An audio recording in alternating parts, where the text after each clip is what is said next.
くれ Great homies どんな時もサイドバイサイド止まるな止まるな Go to the end ためらうなよ Face the line その手で今 Make it go Returnable Returnable to precious 止まるな止まるな Go to the end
てくれ Great Homies どんな時もサイドバイサイド止まるな止まるな Go to the end ためらうなよ Face the light その手で今 Make it go We're to the ball We're to the ball To precious 止まるな止まるな Go to the end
ことで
From 100 of team, now we're down to our final 3 teams here in Garena. We welcome you to the 2025 Garena Regional Qualifiers, and it's me down here, Callie, down here with Warden, and man, we only got 3 teams remaining here, and only 2 will be able to represent Garena in the World Championship.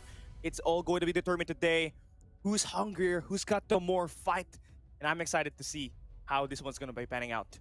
Well, two tickets, only 3 teams remaining here, and it all starts here on the upper bracket finals between Elevate, Puck, and Sourward Esports.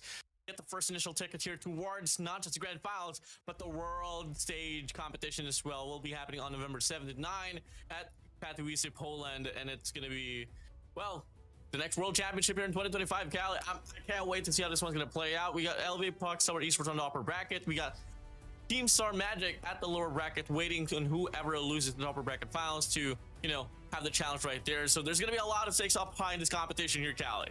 And let's talk about the teams that we're going to be playing, that are going to be playing here for today. And let's start with the Stalwart Esports squad that is fresh off of a championship in Garena Masters 9.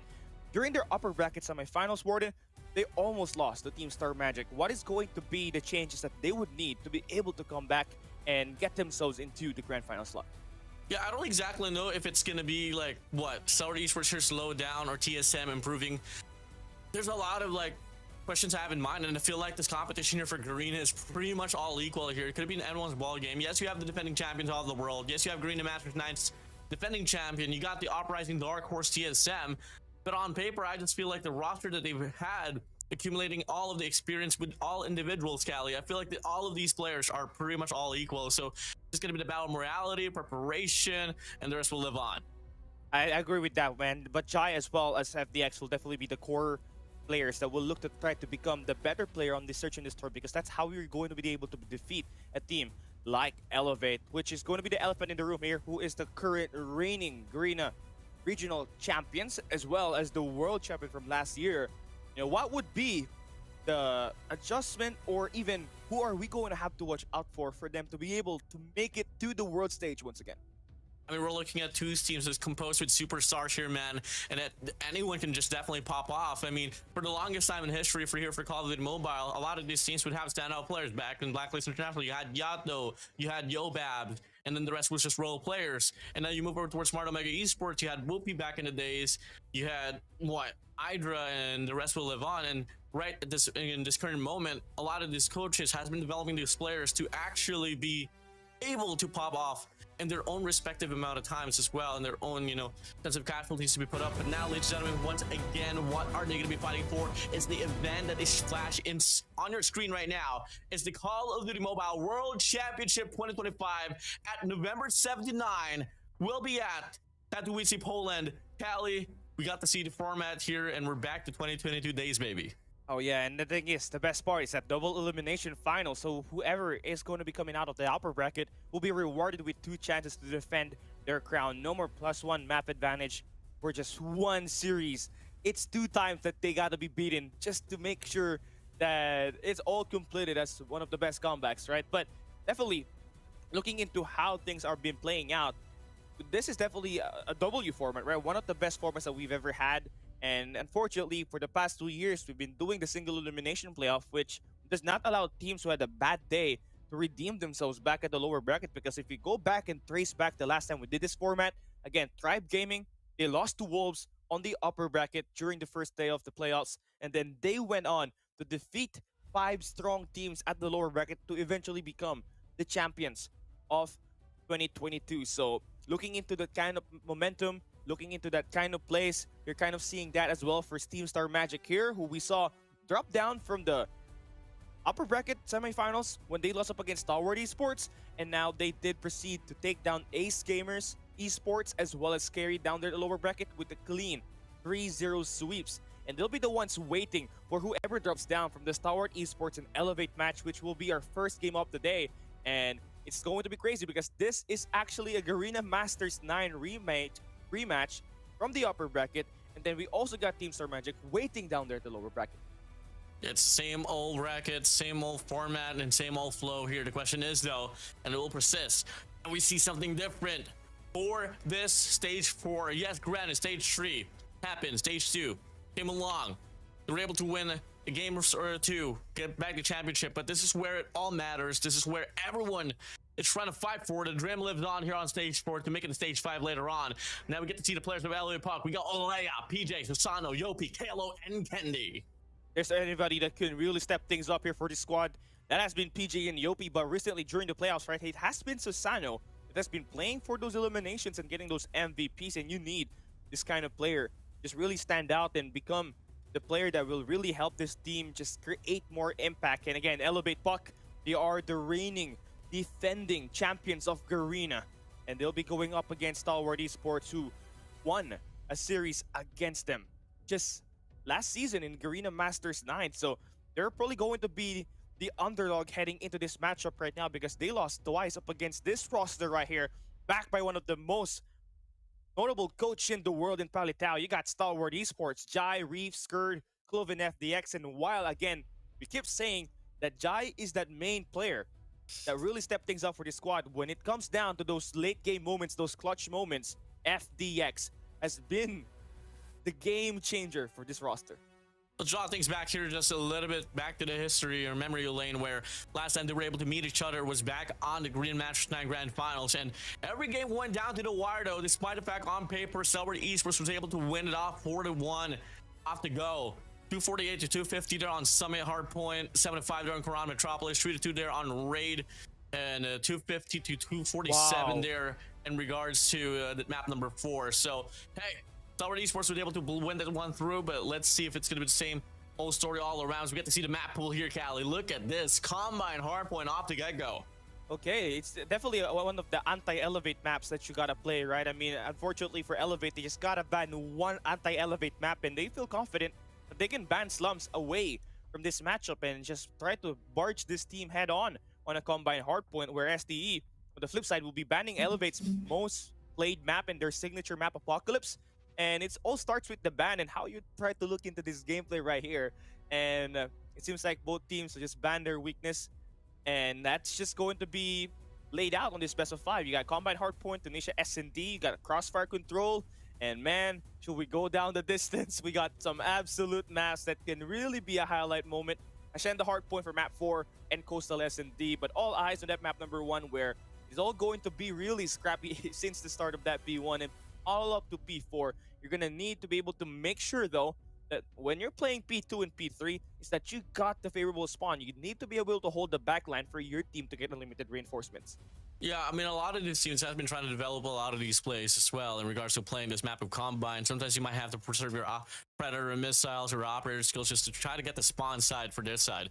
But moving over now here towards the statistics, 100% win rate here still though for the set of Elevate Puck on Hardpoint, 86% for the side of Colored Esports, and that was proven evidently dropped by the players of TSM. But in regards to the average kills here, 34 for the set of Kalo, 31 for the set of Reef overall. I mean, it's a pretty head-to-head matchup, I gotta say. It does, and you're looking at the head-to-head matchup for the OBJ players as well. So whoever gets to be the hardpoint soaker, either it be Reef or Kalo, is gonna be the one ending up with the W here in this map number 1 Combine, which is as essential as trying to play this SND right now if you're Elevate, because you look to be that stronger hardpoint team. Looking at this paper that we got right now, and you did beat out Team Star Magic on your group last time, and you saw the difference from SDE the last time that they played a hardpoint Ascend. They really struggled up against Team Star Magic as they get lit up, but today is a different day, and this is where we get to see the series starts. Hardpoint number 1 on Combine, really one of those iconic maps where you just gotta have to go around the point and also maintain spawns, very similar to how Slums is played.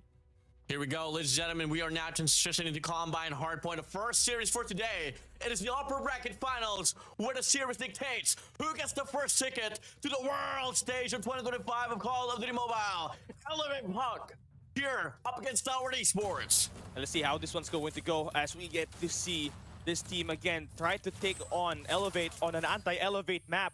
And then starting on the flip side, though, you're going to have to play this P1. You gotta have to put a lot of smokes on it, and you have to control all 3 lanes for the moment. And just as you say that, right, you want to be able to have that P2 spawn right before the 20-second mark ticks for you to be able to have that early transition onto a Mon Hill.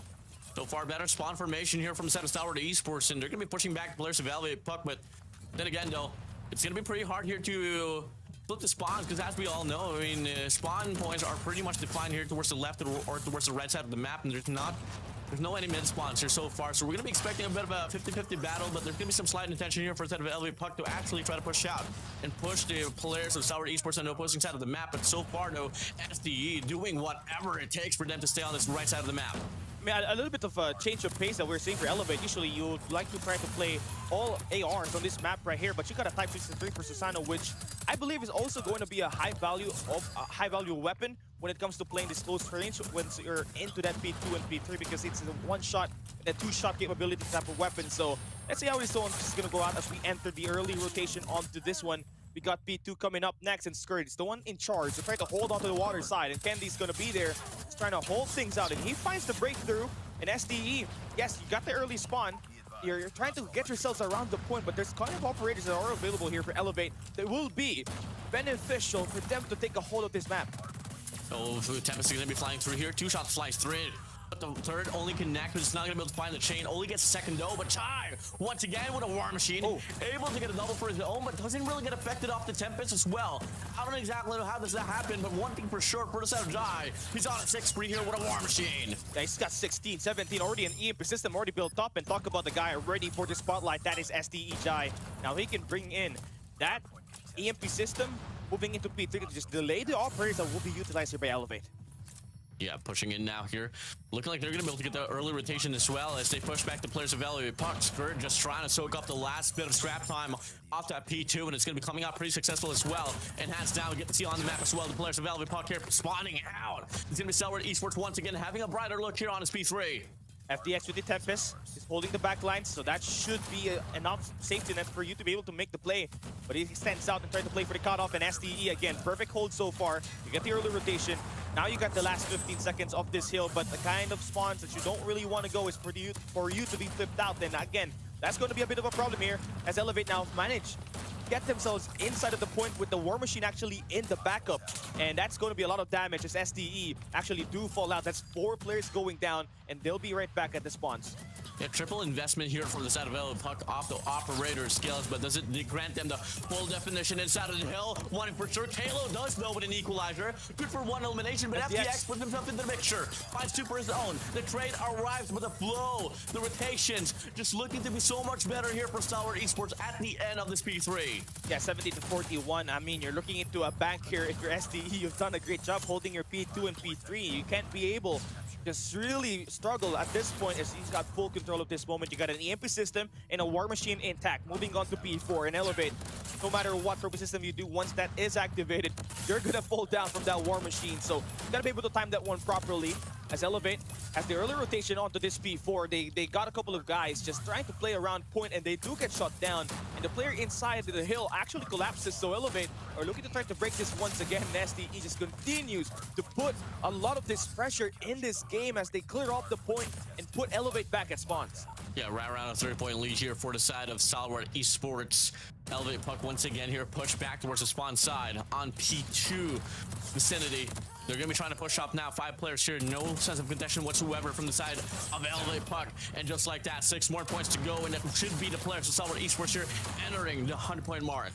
Yeah, it can't be too, you know, you can't be too relaxed right now because you got to go in full until this one reaches 250 points, because you never know what this map could do. It can easily snowball when you lose control of your mental, and you just got to have to be resilient with how the way you play this game at the moment. Another one actually being built up here by Clove. Another EMP system is actually in place for SDE moving into this next hill rotation.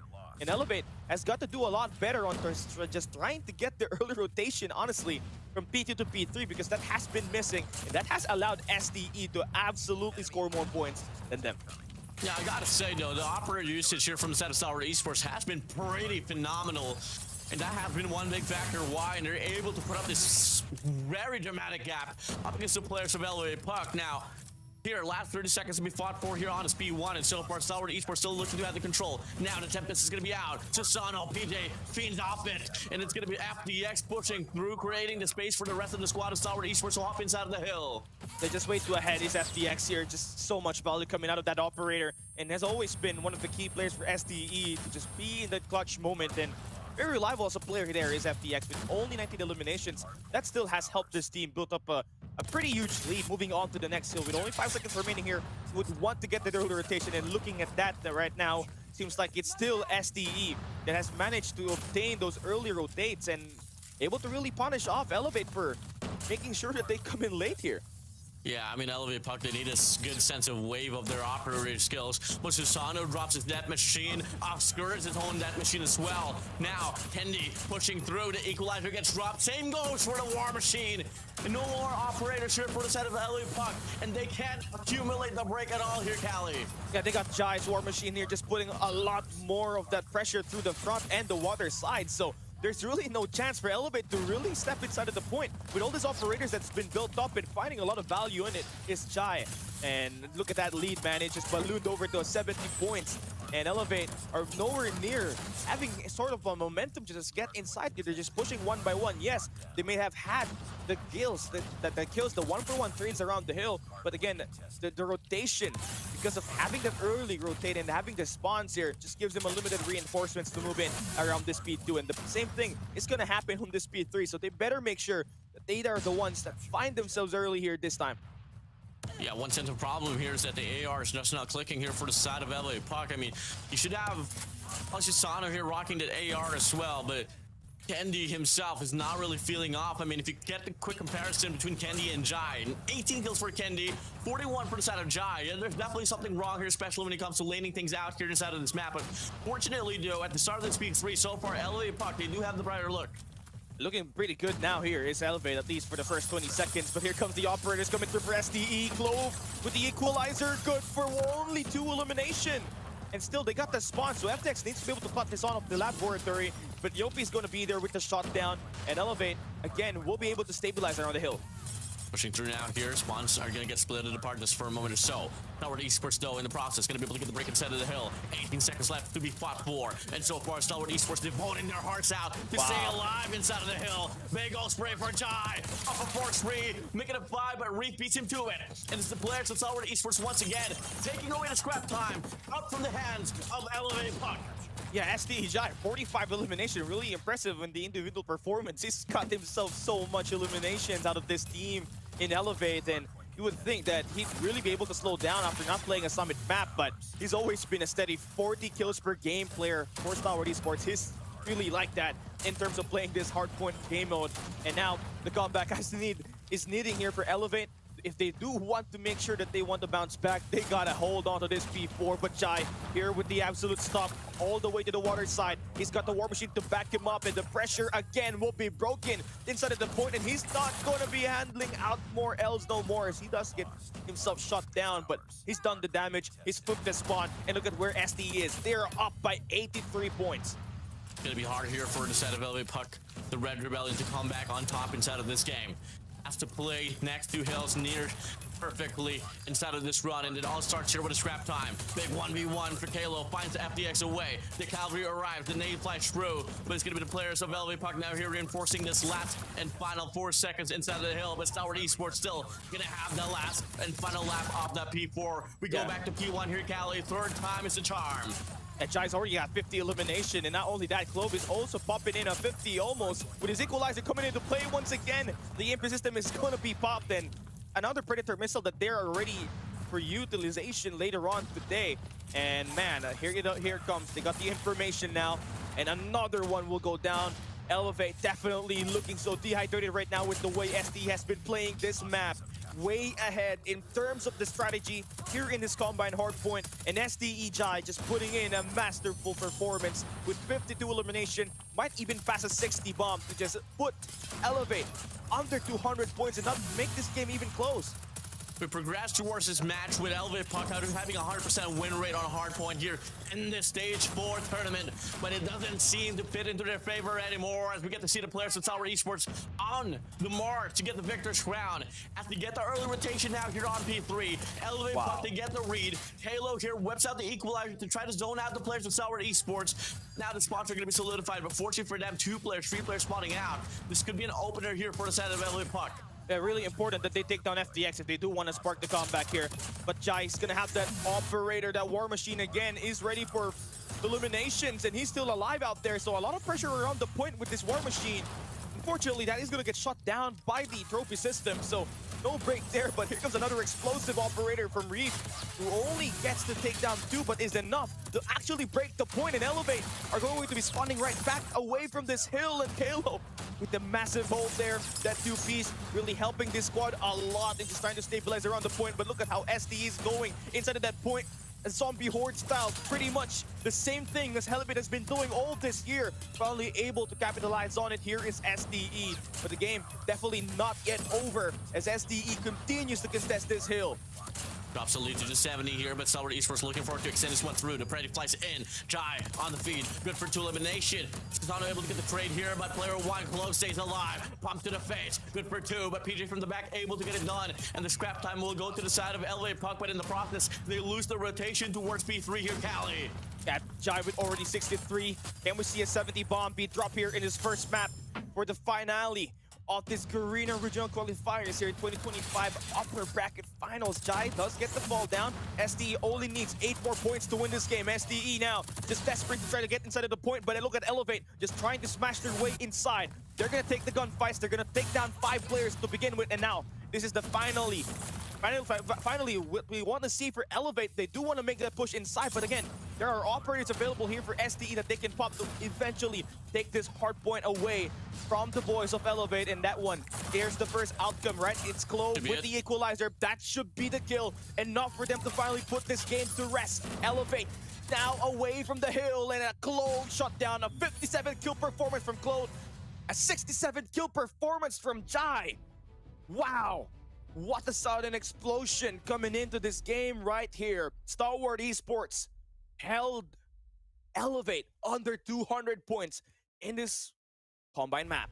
Yeah, definitely drastic improvements here for the set of Stalwart Esports in comparison to how it went down in their last and final, in their last series here up against Stalwart Esports. I mean, take a look at it. I mean, the first game they're on Garena Masters 9, it was a 248 to 250. On game number 4, it was 250 to 247. This time around, Cali, it was all around Stalwart Esports just staying on the driver's seat.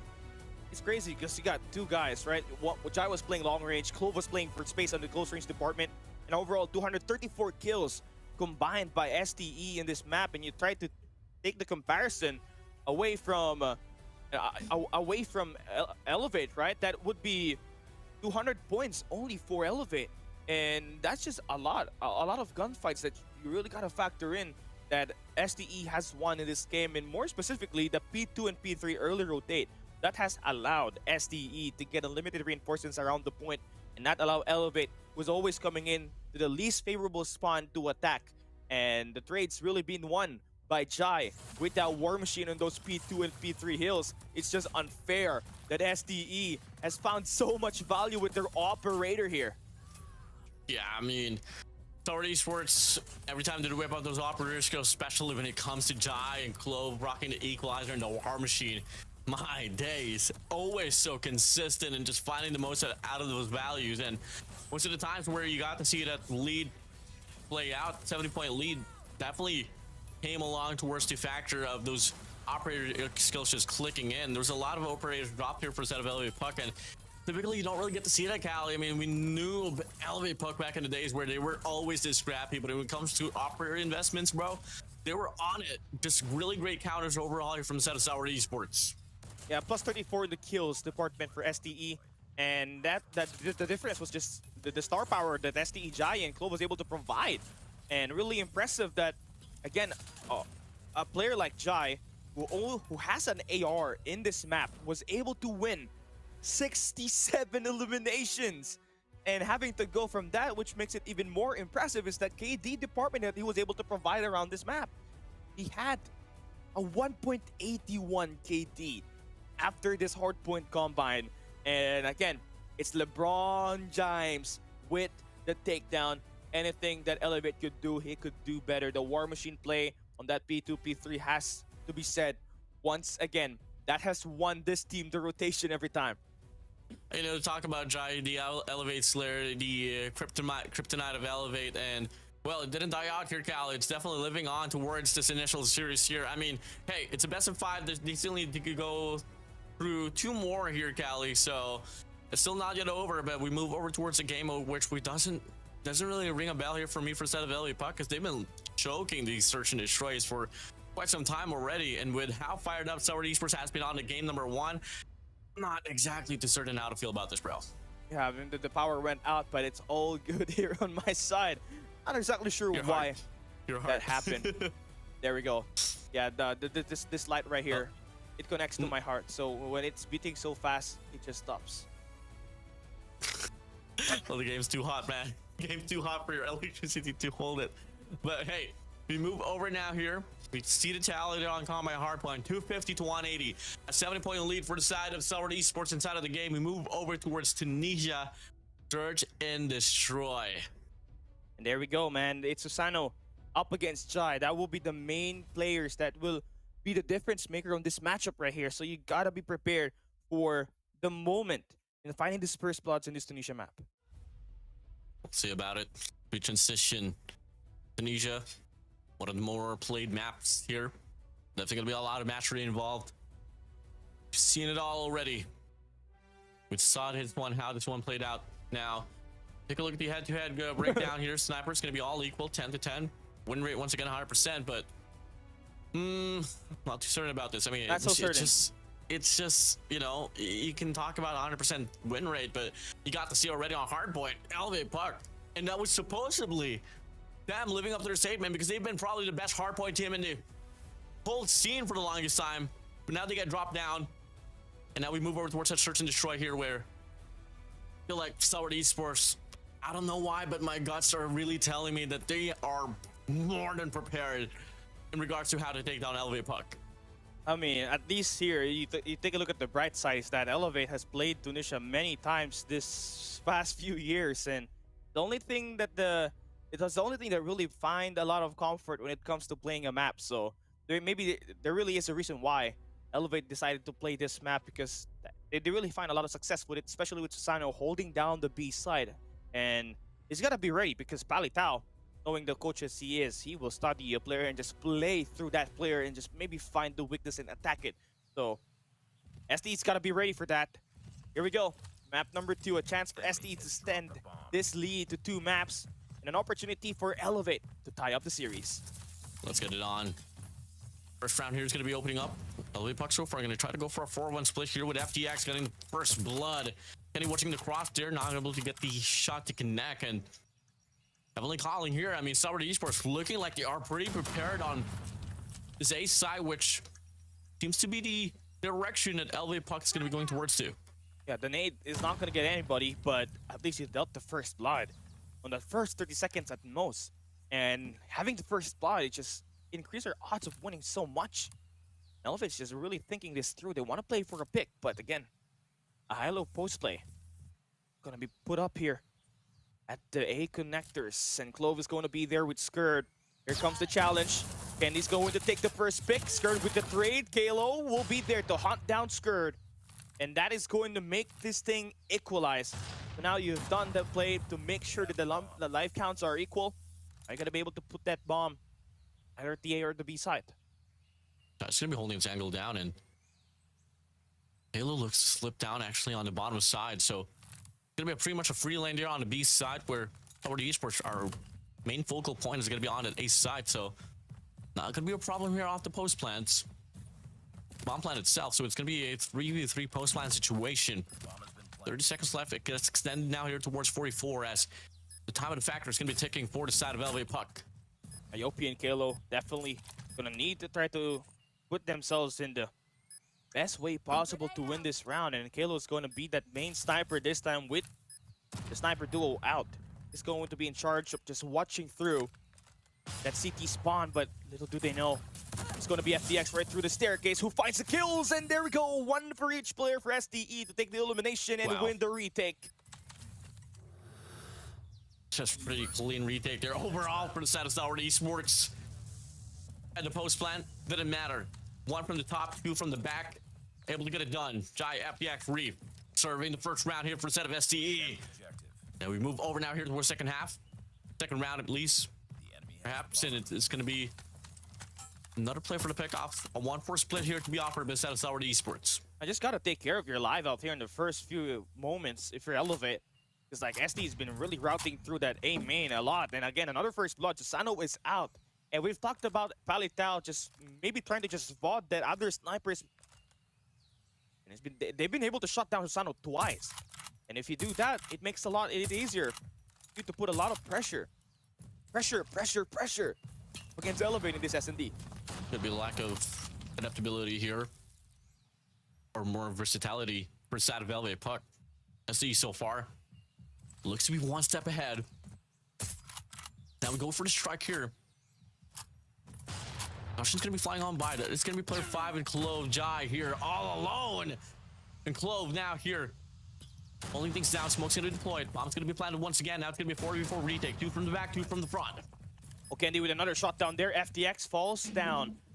Clove still very nice position to be in. And you still got Skurd to play around with his longer engagement. So you gotta play the support, and now the shots have been fired. It's all about the isolation play here. Kendi has won the last 3 gunfights on the flank. It all leads down to SDE trying to win this through the front. And Clove makes the plays. 1v1 situation now, and Clove makes it done! Well done for SDE. A 3-piece for Kendi? Hell yeah. But I'm gonna do it better. Clove with his first 3 kills to win the retake and put SDE up by 2 rounds.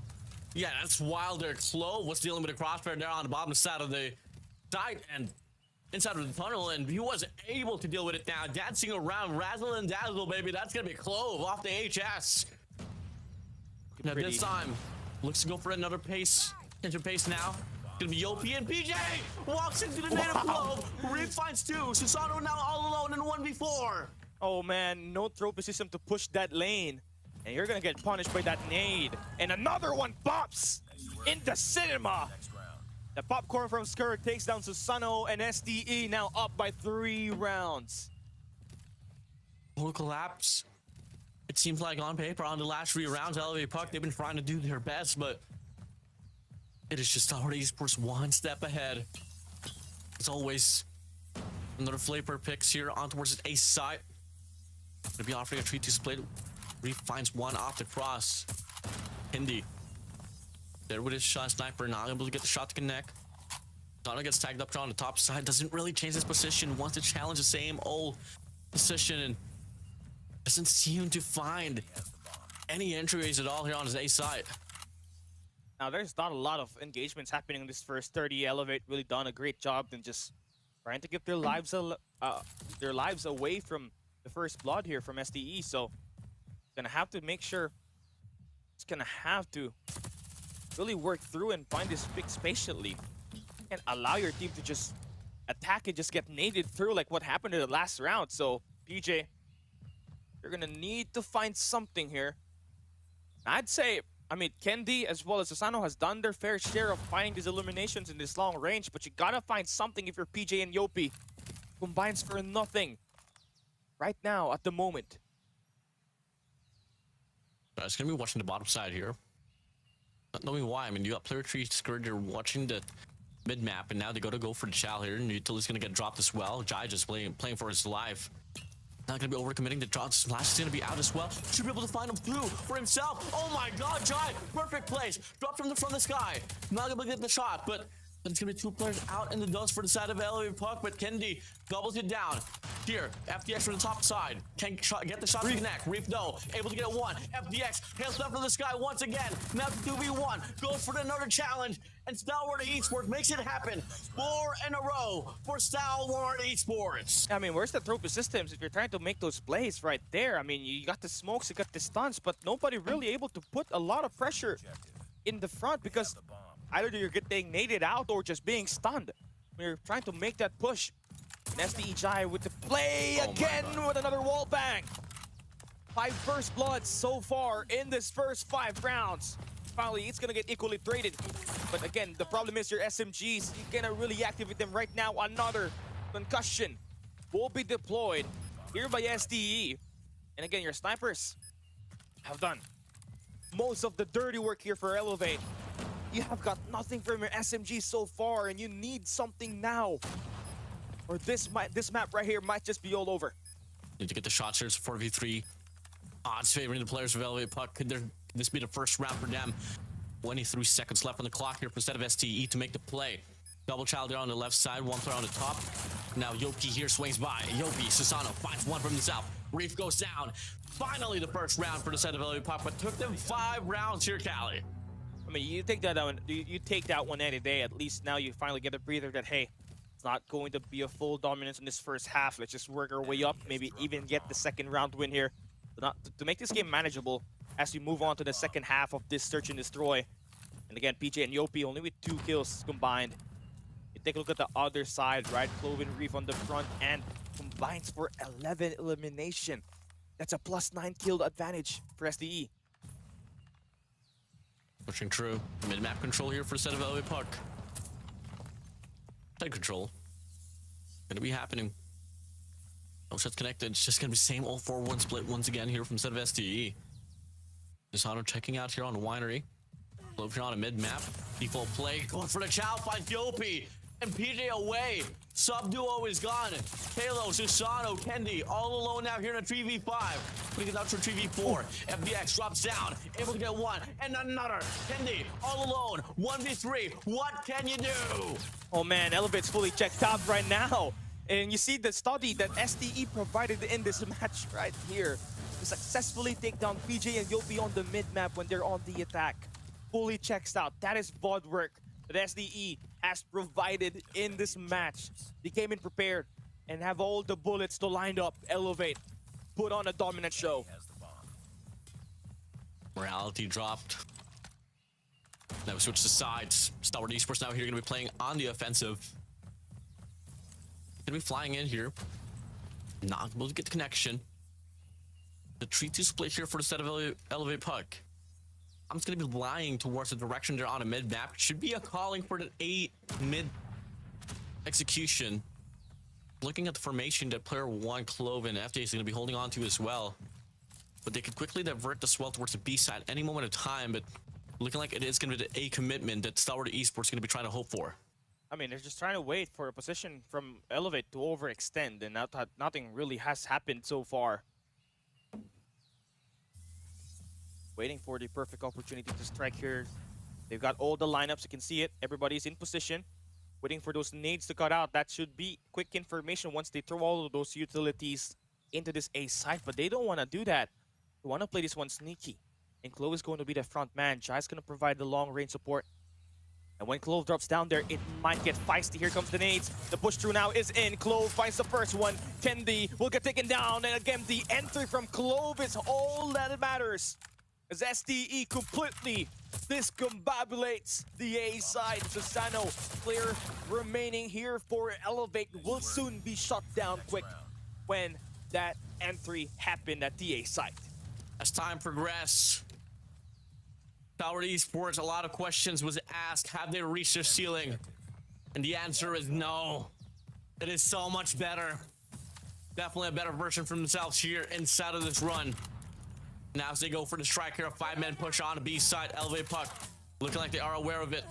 But Jai finds the first blood. Susano's gonna be out. Reef gets the turn on of Kalo, and the first 2 kills goes to the side of SDE. Oh, everything is just falling apart now for Elevate. It's SDE, the Garena Masters 9 champions, showing the quality. They are really the champions after all, beating Elevate twice in Garena Masters 9. And looking to defeat them for the 3rd time this year. SDE with the redemption arc. Skurd makes the play. PJ finally gets his first kill, but he gets shut down. Not yet. It's a 1v1. The play is alive, but FDX finally delivers the package. And the package is a win in this map number 2. Star Wars Esports. Wow. 1 map away. 1 map away from winning this. 7-1 to go. A map to decide it all. 1 more game to get this one done, to get the first initial ticket for the world stage. They've done everything that they could do to put themselves in the driver's seat.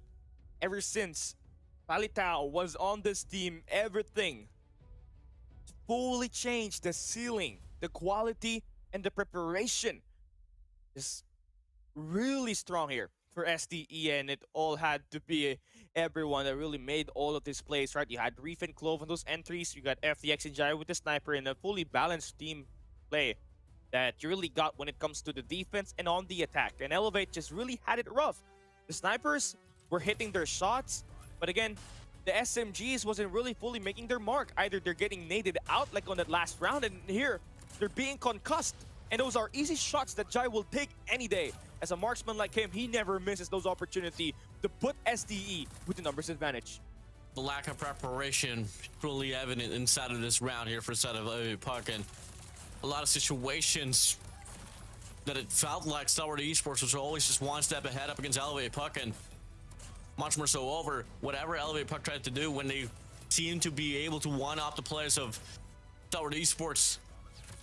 SDE just had the better respondment and was able to get the readjustments that they need to close out the rounds. Cali, this is definitely madness.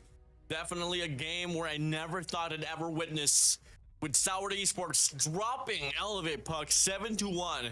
Now we get to see the MVP of the game. It's going to be Reef with 9 kills to his name.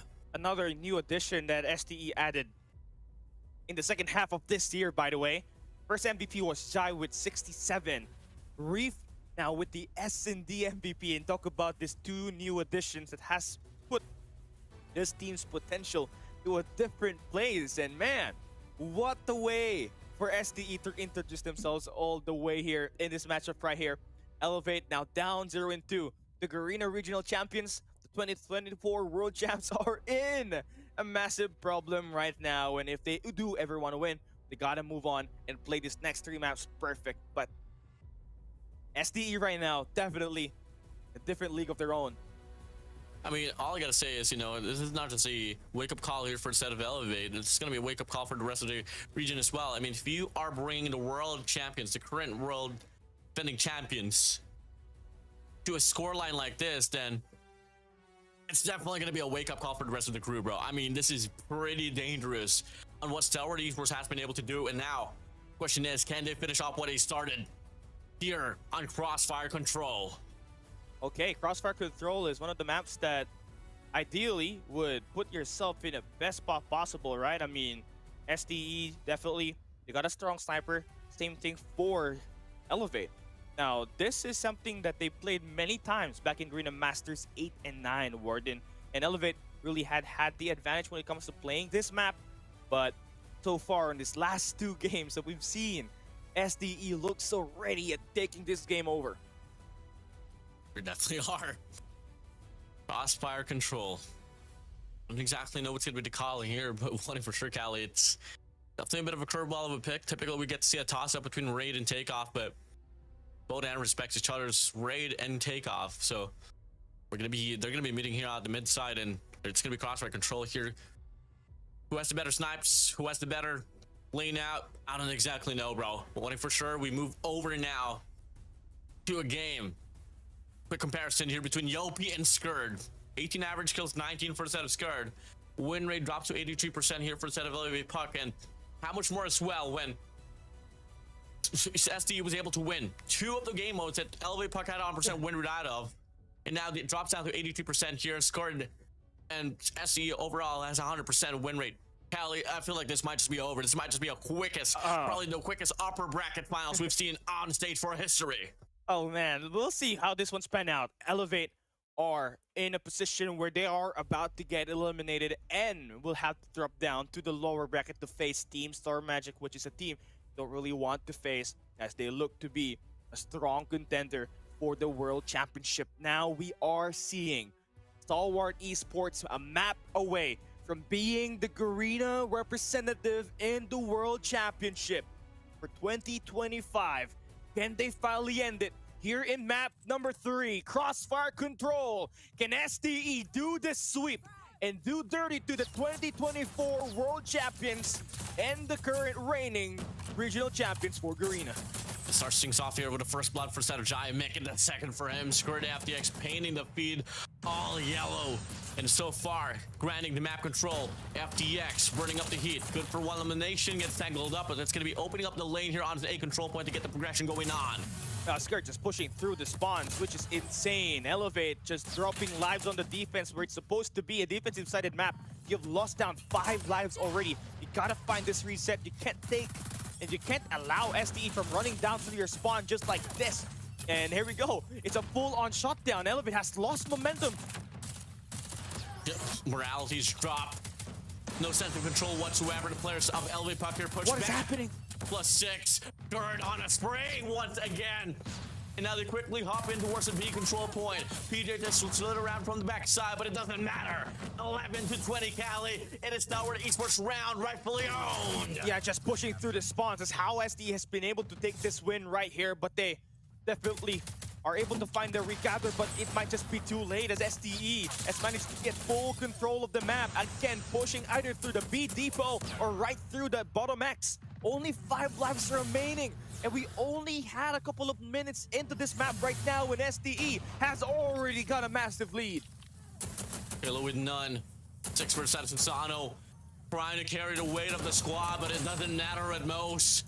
In a 3v9 situation, granted, Stalwart Esports gonna be falling back here, playing off the ticks. They can just stall this one out and play for their operator skills, and the second round might just snowball to their name as well, Callie. Sano, you're not looking to end off his demise, but I don't think you're supposed to do that. Oh my god, that's not...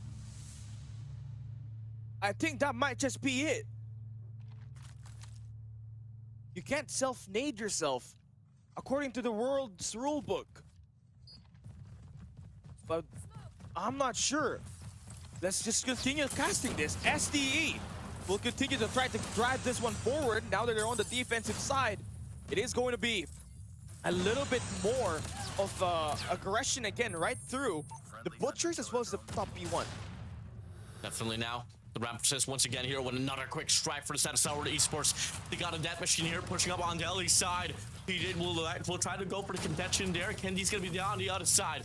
Yopi all alone. I'm a extreme players of the players of Stalwart Esports. Good for 1 elimination, making a double for him. And so far, they're able to get the first initial wave here onto the A control point. Yeah, Elevate are going to be able to try to push through this. Again, a little bit more revitalized when it comes to playing this map right now in this round number 2. But SD, again, they are relentless. They waste no time trying to get right back and clear their base. But Elevate Kilo actually manages to really push this through and just attack. And SDE are kind of a bit of a trouble here, but they're able to manage the waves completely. And now it's their turn to try to attack. The defense pushing through. Skirt is going to be all around the mid-map and just shrouded by the smoke. Is here to try to find elimination, try to do the ticket boot, and he is gonna fall though. So Susano does find a kill on the Scared. Definitely a great push out here once again coming through. So far 13-12, a bit of defensive life here for the set of Elevate Puck.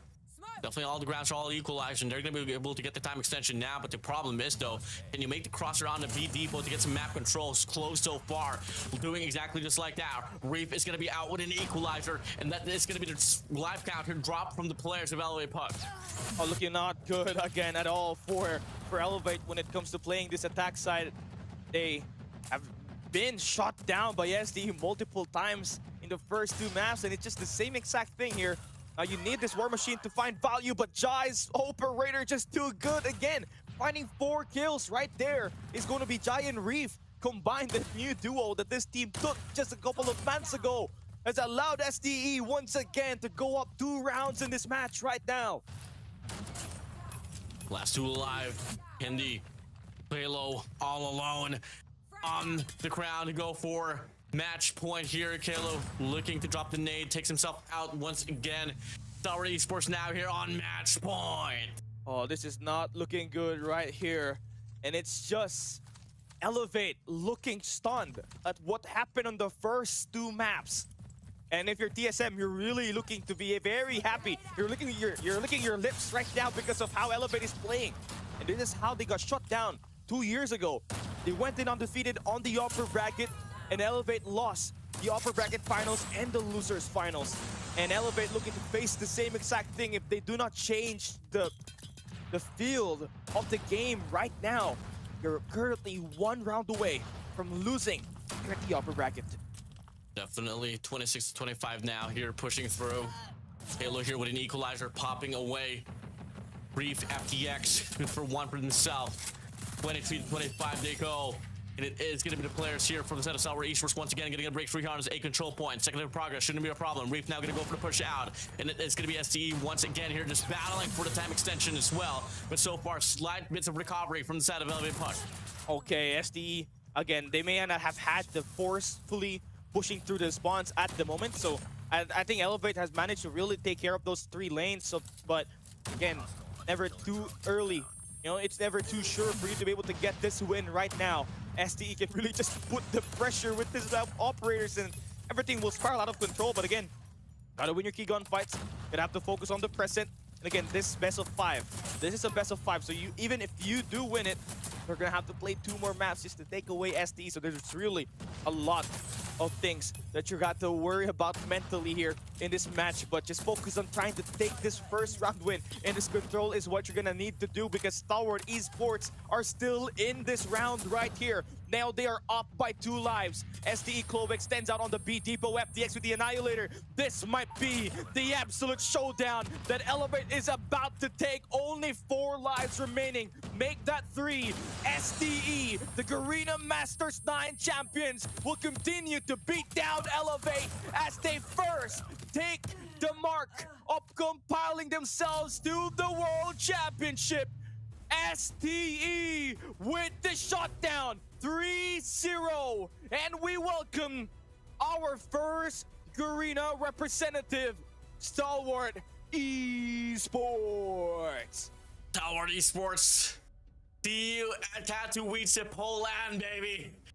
Reef, Glove, Jai, FTX, Skurd. Made it all happen. Congratulations, Stalwart Esports. My days. There we go. That's the gameplay. And FTX, again, this guy, he said it this year, he said it last year, that it might be his last World Championship.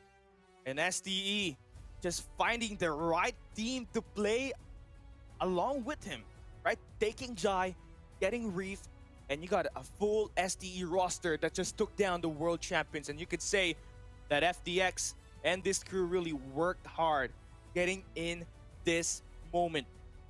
They had to work they had to work twice as much, Warden, just to be able to make this team gel together in a matter of months. And the hunger and going in all out, Warden, getting your coach into a boot camp here in the Philippines, all 5 of your players finally able to play online together.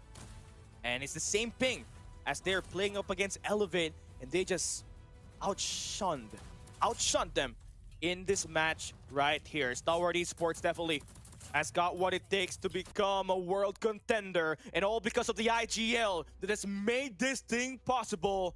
The mailman, FDX. Wow. History has been made. The world is upside down. Elevate Puck out in vain. Stalwart Esports on glory. Wait, I don't know what else to say, bro. I mean, this is definitely not the upper bracket finals that we were expecting, bro. Well, you gotta have to expect it because Stalwart Esports has already beaten Elevate twice during the Garena Masters 9, and you could say that Stalwart Esports definitely did play bad on the first half of the games in the Grand Finals, but if you saw what happened there, it was all comebacks, and FTX and Stalwart Esports really had the mental capacity to really put it to the mark. And that win right there just really gave them a lot of momentum, and you can see it. They put that one as a leverage. They won Garena Masters 9, Stalwart Esports suddenly just became the #1 team here in Garena Regional Qualifiers 2025 after beating Elevate. But the course is not done yet, but you do book yourself a ticket to Katowice, Poland for the 2025 World Championship. Head straight towards the grand finals where the winners only get a entitlement there. But the rest for set of upper bracket for the lower bracket final CSM. They meet the Leviathans. Are they still the Leviathans that we all knew back in the year of 2024? Is it still the same Elevate Puck that we all saw shine at most last year's run of the World Championship? The back-to-back Kings, are they still around? We'll see later on the lower bracket finals up against TSM. I mean, I don't even know who to really highlight here at the moment for FTX and for SDE. The whole entire thing is like, you saw what Stalwart Esports had when they entered map number 2. They showed their screen, and you saw what Valitao was using. He had a full cartography of the summit, or he had a full cartography of Tunisia map in his hands. And talk about dedication, and talk about again the 7-1 scoreline that Tunisia ended with. It just almost felt like they studied Elevate in that map entirely. The way that they were able to shut down the mid map from PJ and Yopi, the stunts for the sniper to hold down the long B. You know, you can't tell me that wasn't luck. I mean, you can't tell me that isn't a study, right? That's not luck at all, because they kept hitting those nades. They kept hitting all of these utilities that really got a lot of these lives from Elevate away. So now SDE is gonna be your first Garena Regional representative in the world stage, and Elevate, this is not yet the time for them to sulk, because they still have a chance to try to earn their way back. That's up against a surging Team Star Magic squad that has looked to be a dark horse. And I don't know, man. You saw what happened. SDE and SDE and Team Star Magic upper bracket semifinals. SDE almost lost that. They had to come back, reverse sweep the next 3 maps. So if you're Elevate, you gotta come prepared. This won't be an easy game anymore. It was definitely not going to be an easy game at all. Not going to be the first word we're going to be able to see. Elevate Puck, the roster getting dropped down there, all lower bracket finals. Happened last 2 years ago with 2023 with them actually dropped down by Kagendra. Dropped down there in the lower bracket. Couldn't prosper out from the initial game modes. All took down, got lost on the round number 5. And this is just it. All glory once again here for Stalwart Esports. Congratulations for you to making it and booking the first ticket to ESL, to Katowice, Poland itself. Cali Gaming, I mean, this is just definitely history in the making here. And it goes to show how much improvement the run has been here for Stalwart Esports. Okay, here we go. This is the same exact thing as what we saw from the 2023 Warden. This is just history. Once again, Elevate are in a position where they are the ones that dominated the group stage and eventually falling on the upper bracket final, where they lost again right now 3-0. Last 2 years ago, that was up against Kagendra. And the mentality is where this could be a problem, Warden. It's like, again, the team that they're going to be up against with on that lower bracket, they watched them, they saw them play, and they took STE to a map number 5. You didn't even make it to a map number 4. You got swept. And if you're Elevate, you're questioning yourself right now. You are the world champions. You are the current defending Garena regional champions. But now, everything has fallen apart. And now you're going up against a Team Star Magic squad who has nothing to lose. They have no coach either. So that is going to be a battle for the mentality here. Will Elevate have what it takes to not repeat history back in the 2023 Garena playoffs, where they lost the upper bracket final and couldn't make a grand final appearance? It is going to be hard, Warden. It's definitely a predicament, difficult, unpleasant situation here for the side of Elevate Puck. And this win right here from the side of SDE wasn't even done or by through any flukes at all here, Callie. I mean, take a look at the score line. 250 to 180 on your best game mode there of Hardpoint. 7-1 on Search and Destroy, and you get swept on Control as well, 3-0 to provide a clean slate there up against SDE. There's definitely a lot of things wrong so far here for their squad, and this is not a game, this is not a series where you can just afford to lose out on. This is the first ticket to that world stage finals, and everyone's devoted to making this thing work, but Elevate Puck didn't happen. Stalwart Esports prevailing once again, putting out so-called giants of the Call of Duty mobile universe. Oh man, it's just who's hungry now at this point, and how again this next map is so important, and I am expecting that this is gonna be some absolute cinema in the map that we'll be playing up ahead. But again, let's talk about what happened here before we even move on and calculate the MVP of this upper bracket finals match. And let's just talk about how things went through for STE and run you down. If you are just watching, you just saw Stalwart Esports just 3-0 Elevate in this Control, Tunisia, Search and Destroy, and this combined Hardpoint. And we walked through one by one on the map that happened through, because I remember it vividly. Combined Hardpoint, it was the P2 and the P3 rotation. Elevate were always trying to give away the back spawns for STE, and you already know P2 and P3, that's where all the operators are actually available. And for Jai to operate the War Machine on that P2 to shut down the players inside of that point and even extends out to the water area, that's really how you can get a ton of kills, and that's how he got 67 elimination. And if this map gets to be replayed by Elevate today, they cannot allow to play it right just through the front. They gotta move through and secure the back spawns for them to be able to have a chance at winning a combined map. We move on to a Tunisia Search and Destroy, and you gotta have to tell me that STE did not just win it through by luck, right? They win it because they studied Elevate. The utilities, the nades that took down PJ and Yopi, the concussion to hold down the sub-duo of Elevate.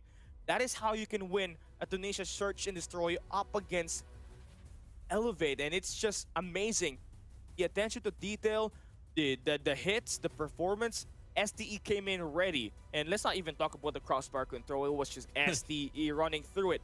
On the attack, at the worst possible side, they dominated 2 attack sides, Warden, and you can't be serious.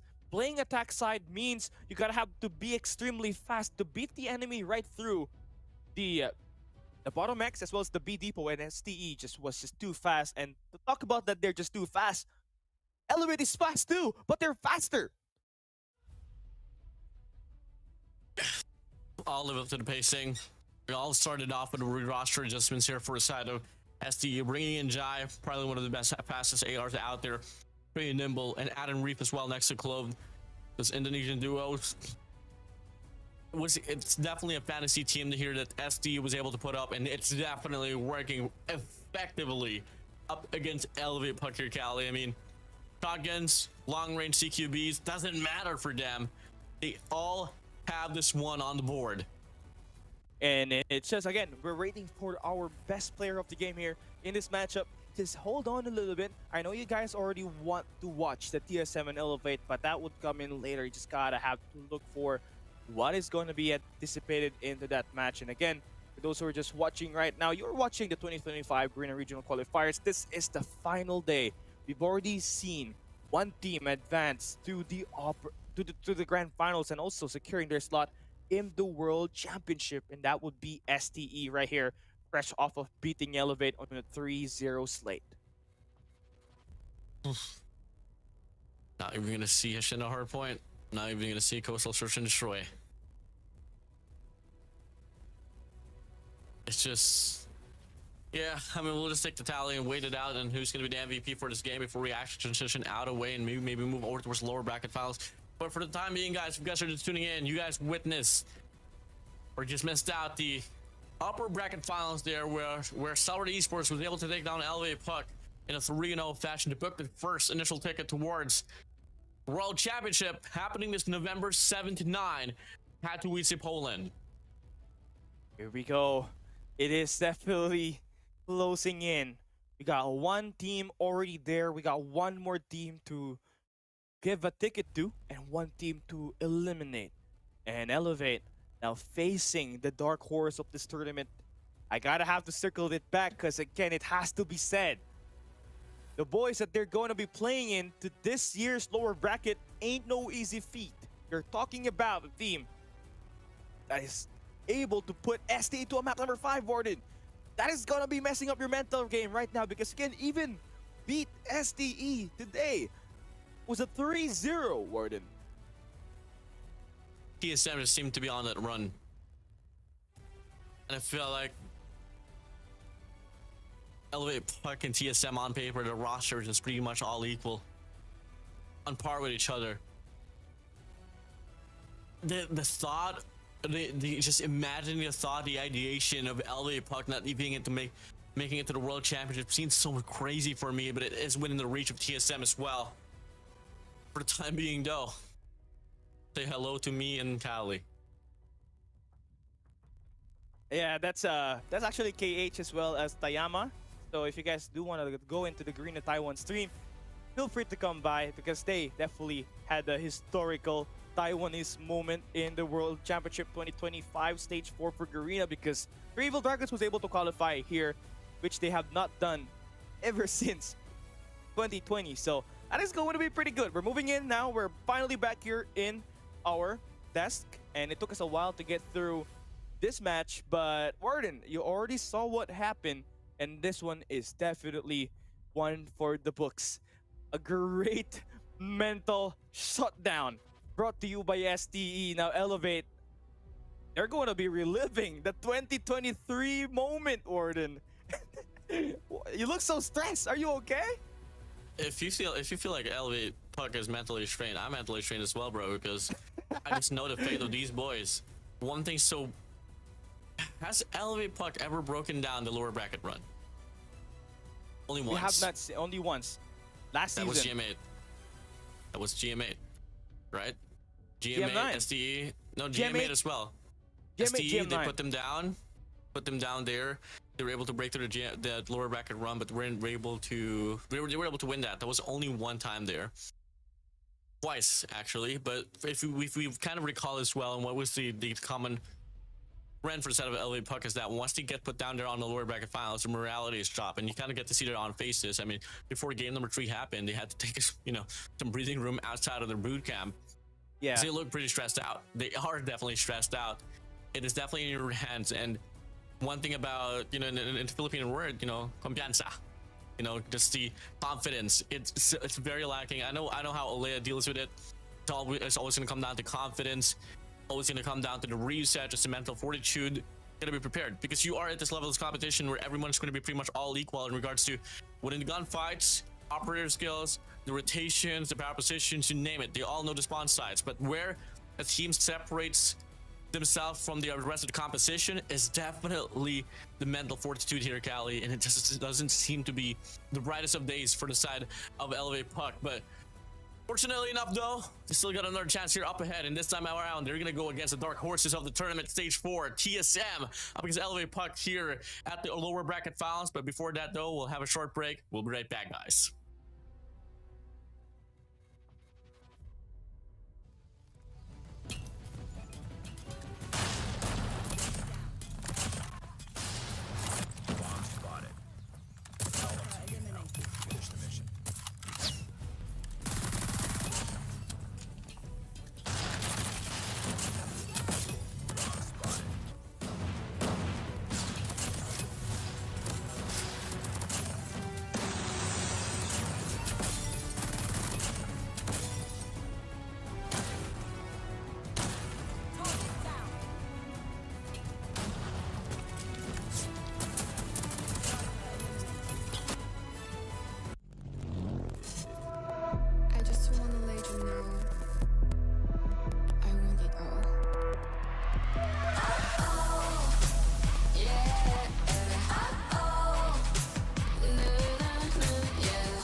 てくれ Great homies どんな時もサイドバイサイド止まるな止まるな Go to the end ためらうなよ Baseline その手で今 Make it go We to the ball We to the ball To precious 止まるな止まるな Go to the end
くれ Great homies どんな時もサイドバイサイド止まるな止まるな Go to the end ためらうなよ Face the light その手で今 Make it go We're to the ball We're to the ball To precious 止まるな止まるな Go to the end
Ladies and gentlemen, welcome you back to the 2025 Garena Regional Qualifiers. In this intense stage of the tournament, Warden, only 2 teams remain in the lower bracket, each fighting to stay alive. And with everything on the line, you got one more shot to rise up and get the redemption while the other faces elimination. It's the 2024 World Champions, Elevate, going up against the Dark Horse, who has already faced their first trial up against STE at the upper bracket semifinals a few days ago. This is it, the moment we've all been waiting for. Our last Garena representative will be dictated on this last best of 5 at the lower bracket. Now, let's take a look at the history line here, specifically for the set of TSM. We know exactly how it went down for the set of Elevate Puck already. TSM, they got dropped down by the side of Stalwart Esports, but it all had to reach down to a map number 5. Does this theoretically mean that in some way TSM is a better team than Elevate Puck? Which is something that we don't really have to conclude anymore, because soon enough it will be a series for them later on. But Callie, I don't know, it's just so undreamable for me to actually see this whole picture pan out, where there might be a decent amount of chance where LA Puck might not even make it to the World Championship. You know, they gotta rise from the dead like a Thriller in Michael Jackson, you know? So it's going to be really hard, man, especially for Elevate, who definitely has, you know, a pass where they've had underwhelming runs in stage 4, and we were not even going to talk about this event format no more. We've seen it many times already, but to just give you a quick recap, right? Just going to be the World Championship and where it will be held. It's November 7th to 9th on the country of Poland, the home of ESL and esports. Many esports that will take tour on that place, on that country, and it would be nice to actually bring out the whole world there as well and spread the love of esports. Going back to the format, but this time can be with double elimination finals on day number 3.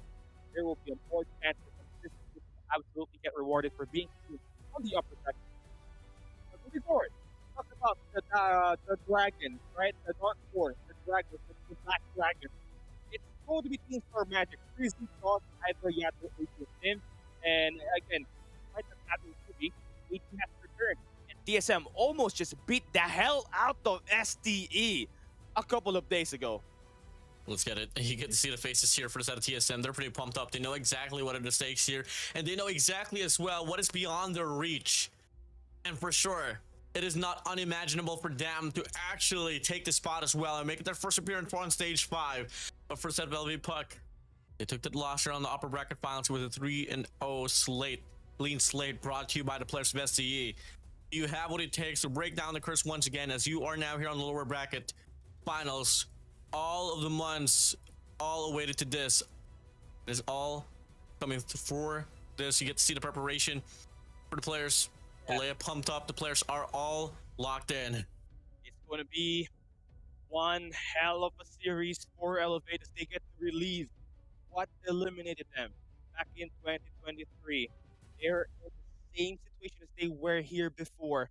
Do they got what it takes to finally put an end on the curse on the lower bracket finals? It is going to be the best of 5 now, and here we go.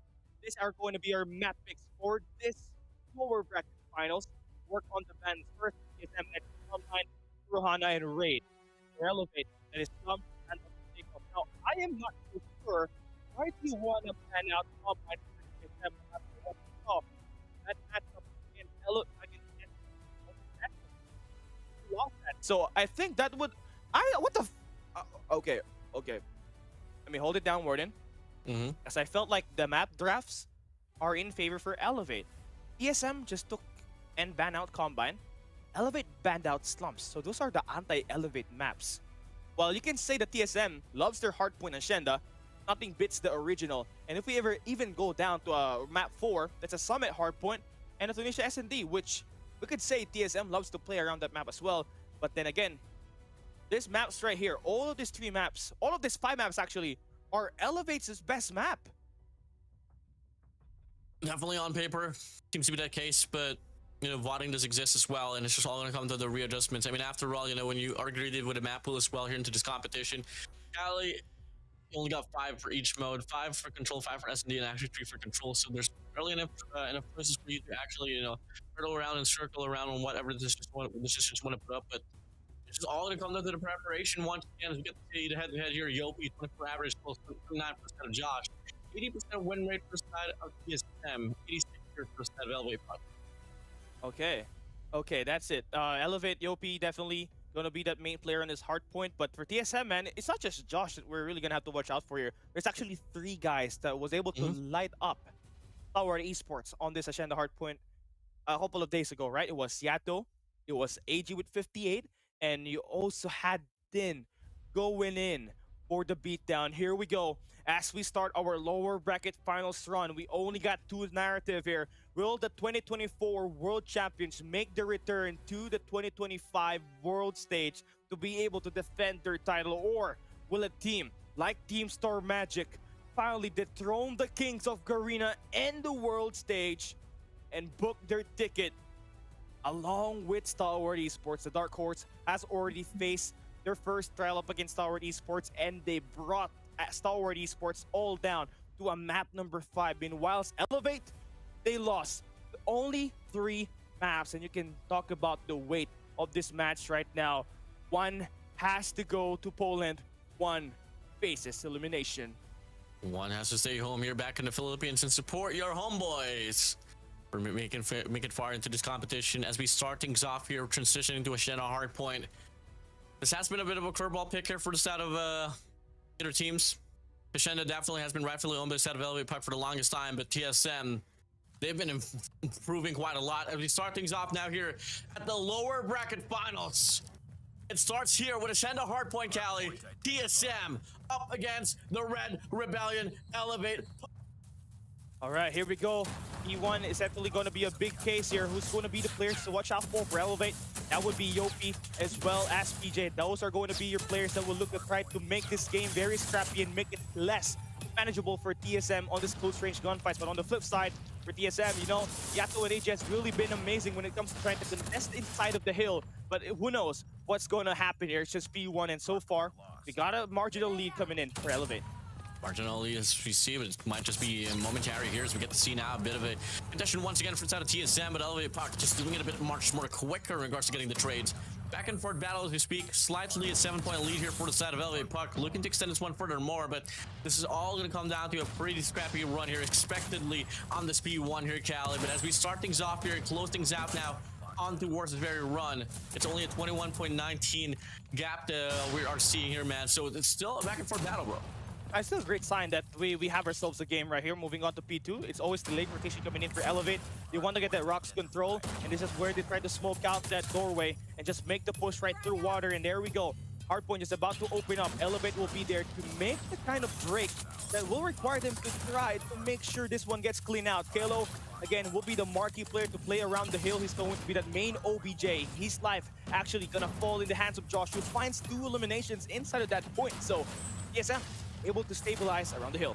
Yeah, big stack inside of the hill. Yato watching the left side of the map. Finds a double. Big ol' straight out. Yopi there hopping up, but unfortunately for him, no, actually, fortunately, able to get the kill. And it's still going to be TSM actually holding this one down for a moment or so. But now, scrap time. No, the last 30 here happening so far. And they push back the players of TSM now here on the well side of the spawns. Tempest is going to be out. Should be solidifying this hill now here for the side of Elevate Puck.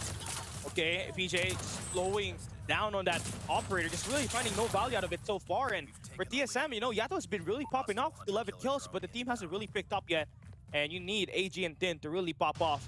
Those are going to be your extra players that can really extend the map spacing around the map, especially when we're going in to a B number 3. Hardpoint is going to be in the hands of TSM as this hardpoint opens up. But then again, you can see Elevate is trying to get themselves around the patio to take that high ground. That has been the classic strat that has allowed them to even win Hacienda against the best teams in the world last year. Yeah, big entry here so far. I mean, late investments coming through here from the side of TSM, but now the equalizer, the Sparrow, and the War Machine comes through, and it's going to be the barrage of operators that will be overwhelming the players of TSM. Only one direction that they're going to be heading towards from, and that is going to be on the garden side, but now the sponsors get split apart, but that didn't matter at most. AG on the top side with a Tempest, looking to get one, make it a double for him, but it's not going to be sufficient enough for them to get the break inside of the hill. They still need to pick up from Freezy. Freezy scored 53 elimination against Harry on this map yesterday. Still only down to 5 eliminations, so he's gotta have to pick up that pace because Elevate is already running out with a lot of lead.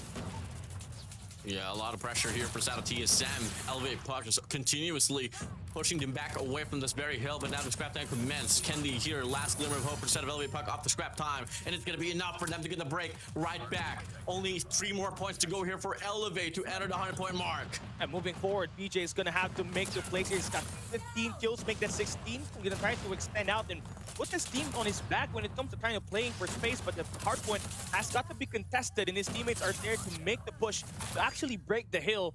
Now it's going to be completely wide even, and Josh needs this operator to really find good value, but he gets shot down there by Yopi, and here comes Elevate running through the front.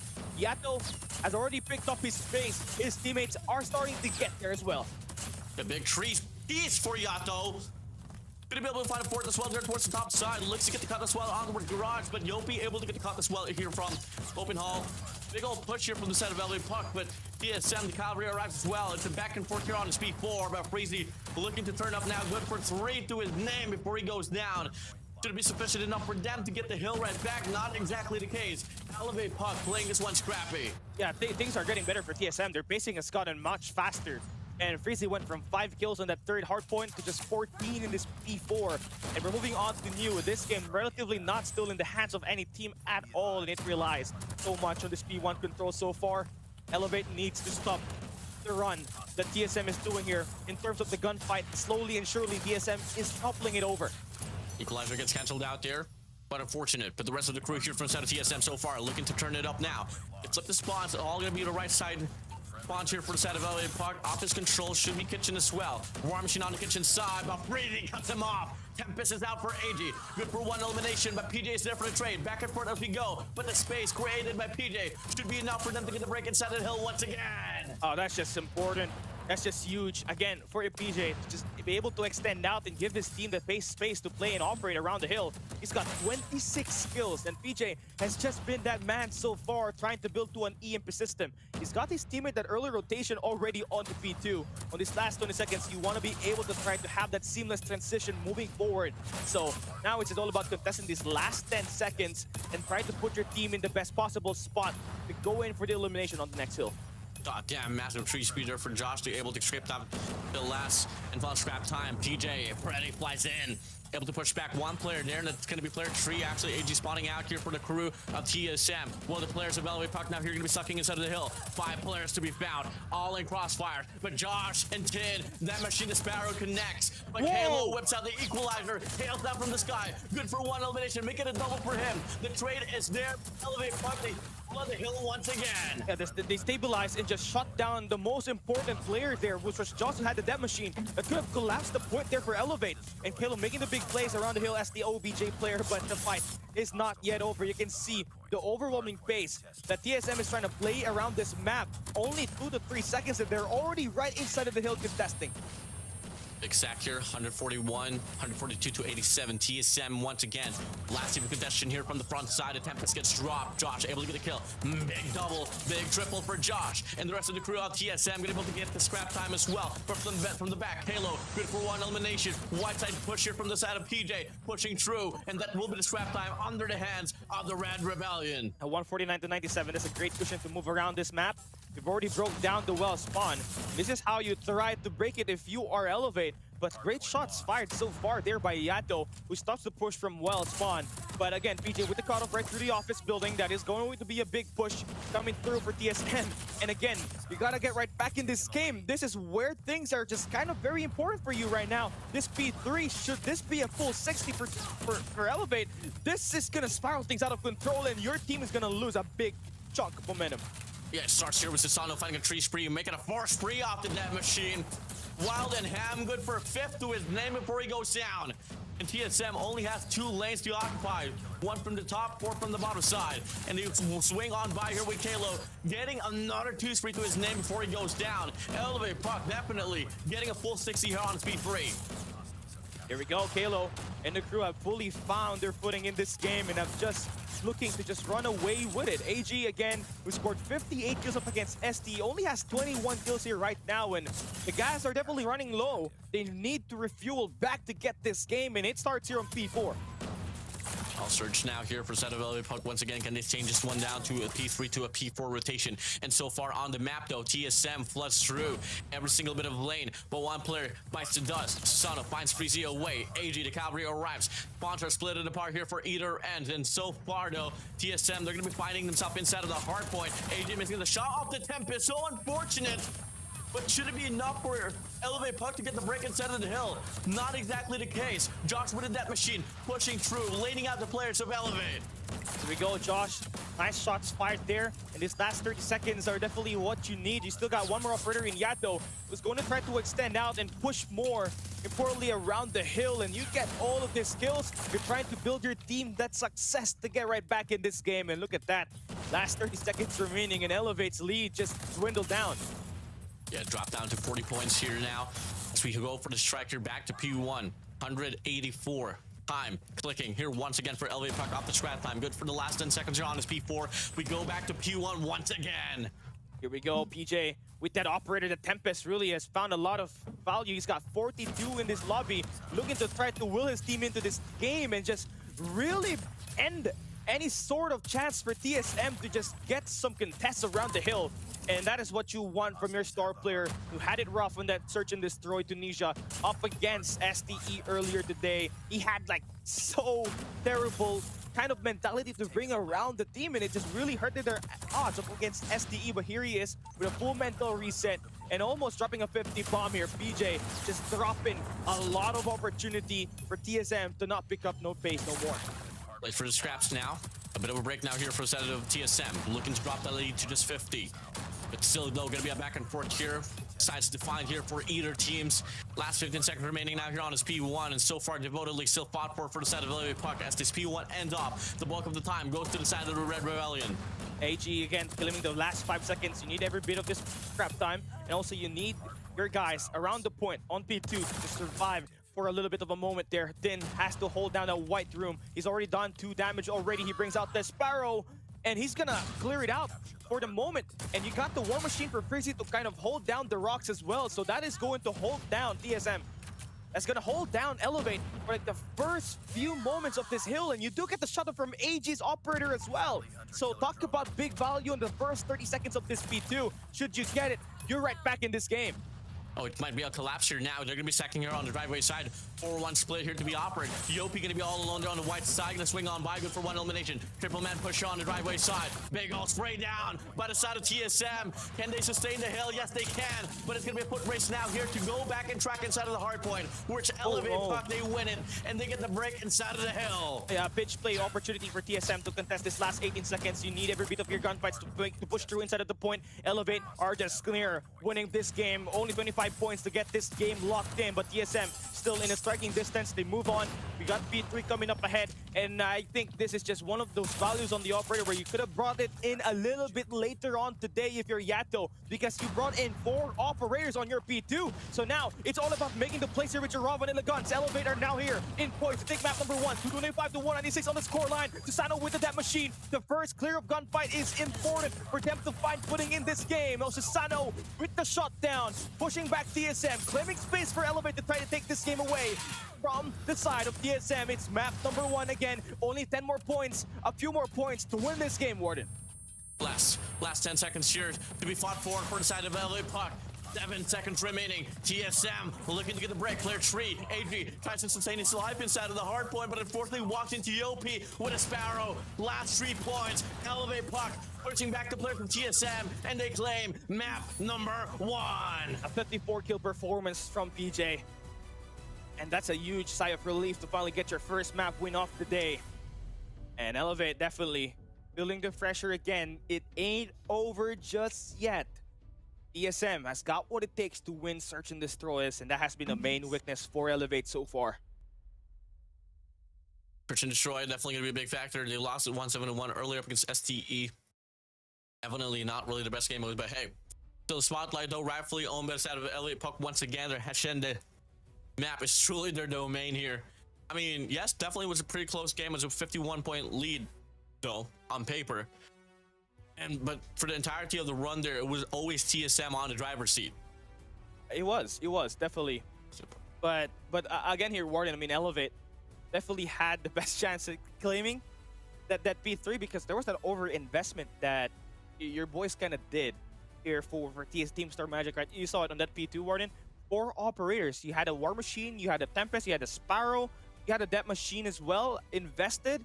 And what's worse was that Yato pulled that equalizer on the last 15 seconds of the hill, if I'm not mistaken, even last 5 seconds of that P2, which could have been invested on P3, where they needed to find a footing with their operator. But unfortunately, those kind of decision-making, those micro gameplay, really just not in the hands of TSM in this map right here. And PJ will continue to try to will his team back forward. With that 54 kills, that space that he was able to take was just enough for this squad to remain firm in this map number 1. Yeah, I gotta reiterate myself. It was Elevate Puck on the driver's seat there. I got both teams mixed up, but hey, game's pretty close overall. And I just gotta agree with you, man. I mean, gunfights on paper, vanilla gunfights, definitely was on par with each other. But big standout here for Elevate Puck. Definitely a bit more better operator usage here for Damon. That definitely snowballed them all through. I mean, it all started there with Susano popping off with his Death Machine, the equalizer there, the Tempest connecting for the side of PJ. And those P1s definitely played a huge factor as well in regards to putting up this type of gap. I think there was the second rotation there on P1 where PJ had a Tempest. I think this was in the situation where they were able to bag in at least like 20 plus 30 points, and that was enough to close out the gap that they needed to definitely get this map 1 for themselves. I mean, now it's just, you know, a really close game, great game for Team Star Magic, right? Just lagging behind on the first 2 hills. I mean, I was kind of talking about how Freezy had a late start, right? First 3 hills, he only had 5 kills, and suddenly he started to pick up pace, and it took himself plus 10 on this the P4 alone. So those sudden pop-up moments for Team Star Magic really do come in handy. But again, the king will remain on top of the map number 1. 54 kills here for PJ, 7,092 points. Get themselves his first map win. 54 kills overall, and definitely the PJ that we kind of lost out on in the first initial series. But hey, personally, they're turning it up here on the awards. This is lower bracket files. Once again, guys, if you guys are just tuning in, this is the lower bracket files where the winner dictates to who gets the second spot here for Garena, as SDE was able to do it earlier on the upper bracket finals up against Elevate Puck. It was a 3-0 already. So with that win right there for the side of Elevate, against TSM. That's going to be granting them their first initial map win here for today's broadcast. So, hey, not bad of a start. It's definitely going to be a mental reset now here for the side of the Red Rebellion. I mean, they need their snipers to work through now on this S&D coming up ahead, as you're not going to be having an easy time to go up against Josh, right? Moving into this map number 2 that we have, which is firing range S&D. Now, as well as looking into the way that this game is going to be played out, right? One thing that was missing for Elevate up against Stalwart Esports earlier today was the SMG duo making their mark on a Tunisia S&D. And that will have to change should they want to win a firing range S&D war. And because yes, you would need your snipers to play those long range and get those early picks, but around the mid game where the bomb is planted or you're gonna play for that retake, you're gonna need those SMGs to find a lot of kills to open up the map for you. Definitely. And you know, I think one good readjustment here for an individual is definitely going to be Kendi, because on the first initial series, Kendi wasn't really the most proficient RPA player, especially in regards to, you know, rocking the AR and laning things out. Now, move to fire range search and destroy. Kelly, I don't really know how to feel about this. I mean, you did say, you know, this map right here is pretty much Elevate's masterclass map as well. I mean, they play this one all through, brought this one down to the grand finals, so on and so forth. So definitely gonna be a lot of history here involved for the side of Elevate Puck, but TSM, hey, they're on the run to try to prove a statement here, and let's see if it's gonna be brought in at the right time at this lower bracket finals. Here we go. Let's see what STE's rival, right? Elevate has got what it takes to move on and play a firing range S&D, because I felt like this should have been the map pick that was utilized earlier today, Warden, and out of Tunisia. And looking into how this one will play out, right? TSM Din definitely had shown what his true capabilities are when it comes to playing around this map, and his ability to create moments all for himself. Remember, up against STE on the Corona Metropolis Warden, it was a 1v5. He turned it into a 4-man elimination for him. He almost clutched that game to finally iced it up against STE on the map number 5. So definitely is going to be mattering a lot here for TSM in order for them to get this win. But also for the sniper, Freezy, to make a mark in this game up against Susano and Kendi in a map where they take pride on the most, where they've had the most chance of defeating Chinese teams, more specifically Crew9 last year on this map. Kendi was that MVP, and with his girlfriend's birthday coming in today, you already know he's about to put on a show. Yeah, happy birthday, Ukiyo. Now, the game persists here. I mean, I don't know what to expect, man. I mean, this is lower bracket finals, mental reset for each end. I took a look at the players of TSM. They're not really too phased about that. They definitely know that they have what it takes to still put up the fight. As we start now here on the first half, it is going to be Elevate Puck here starting on the offensive. And they're going to go for a big stack here on the B side. Oh, Kendi gonna have that early information that the player has crossed up right through that thriller side. Again, Din is gonna be the main player. Oh, trying to throw fist on a gunfight. That is gonna be the easiest pick that PJ will get here. AG lurking up the rat already through the front. He is not afraid of the pushes, and he's gonna take 2 along with him to tie up and create the number advantage. To favor even nobody right now. Yopi with the shot though. 3v2 situation. The B side is completely wide open. Yeah, a bit of premature picks here from the side of TSM, but be doable here. Freezy gonna be watching the cross, gonna go for the first shot. Josh finds Yoki away. Freezy can definitely back through, and nothing gonna for the 2v1, but now the Sun connects once again. Oh, PJ out. Susano all alone in a 1v2. Push back now. Didn't be able to get the read in here, but looks to get the chase down. Freezy, Josh can go for the double chow, gonna go for the spray, and Freezy gets the kill once again, Callie. Those concussions on the opposition for the side of Elevate Puck, it's just binding them down. Yeah, Elevate. That was a life account advantage that they just wasted away. It was a 3v2. And you gotta admire how TSM played that one. Slow and steady, calm, cool, and collected. And they do find their way into this, finally earning up that lead. First blood still has to go through here. Freezy has done a great job. 2 kills on that first round. It's gonna be a classic A execution here for the side of Elevate Puck, leaving Susano there to watch the backside. And it's gonna be lurking up here as well, and should be able to spot him out. Oh my god! Rescope 10 out from the round. Now Elevate Puck, they can definitely go for the commitment here to get the bomb planted here on the A side. Uh-oh. Hello? Looking for a response here for TSM. This retake gonna be huge as you find Freezy with the shotgun onto Susano. So one of the backline players are already down. Still playing for a sniper pick. Now H is going to be the front man entry here. Without nobody playing with himself, is going to be huge. PJ does not know where the players are at right now, and Freeze is going to take 2. Halo finds the first and the second. To what in the Garena just happened? Freeze over Spreeze. Pacing is definitely pretty quick there. Personally, no, for the side of LA Puck, Halo made it happen. That's going to be tied up piece here, 1-0. Each end tied up. It's going to be this call this time around, looking like they want to play for the picks. It's going to be a great call here for Elevate, but crazy just beats out Susano, and that's going to be the first blood here for the side of TSM. He's got 6 eliminations right now, and that's 3 kills per round at the moment. Two kills per round at the moment, so loving the efforts for you to shut down Elevate's sniper duo. And what was the formula for SD's success on the S&D earlier in Indonesia? Shutting down Susano on the early engage, not get him pick up any pace at all. That's how you're going to try to win this. Now that he's out, got the numbers advantage, just gotta play for this retake. Yellow's going to be playing the lurk once again here, but Bomb has been planted. pretty standard play once again for the set of LA Puck, but one-dimensional retake. It's going to be EMP's going to be flying through here. There should be information related as well, but if you watch across as well, they know exactly that it's going to be a barrel stack now. It's going to be a 5-man push here. Crazy overwhelms Candy away. They can definitely go for the double talent here on the trailer side, but PJ gets 1. Yeah, there for the trade. Halo with the name connects. Yopi goes for 1 elimination as well, and they peak 1 by 1. You had to set up for yourself. Why do you go 1 by 1? And now Freeze is going to be all alone. Goes for the child. Halo takes him all through. Big mistake for the side of TSM. I mean, they knew that there were 2 guys attacking. They knew that there were 2 guys inside of that trailer, but they only set out Josh to play for the take, and when Yato was able to try to get the entry, he was stunned by Kalo. So nice timing there to help your team survive in the trailer and put your team with the lead once again. But in the round doesn't happen. Not at all as upon once again with Freezy getting 8 kills to his name. That's 2 for round, as you did say. Here, Cali, and definitely first blood's not going to be a problem for them, as Freezy had been able to pave the way for the squad. But question is, do they find the max accumulation out of that? Didn't be the case here, not just yet.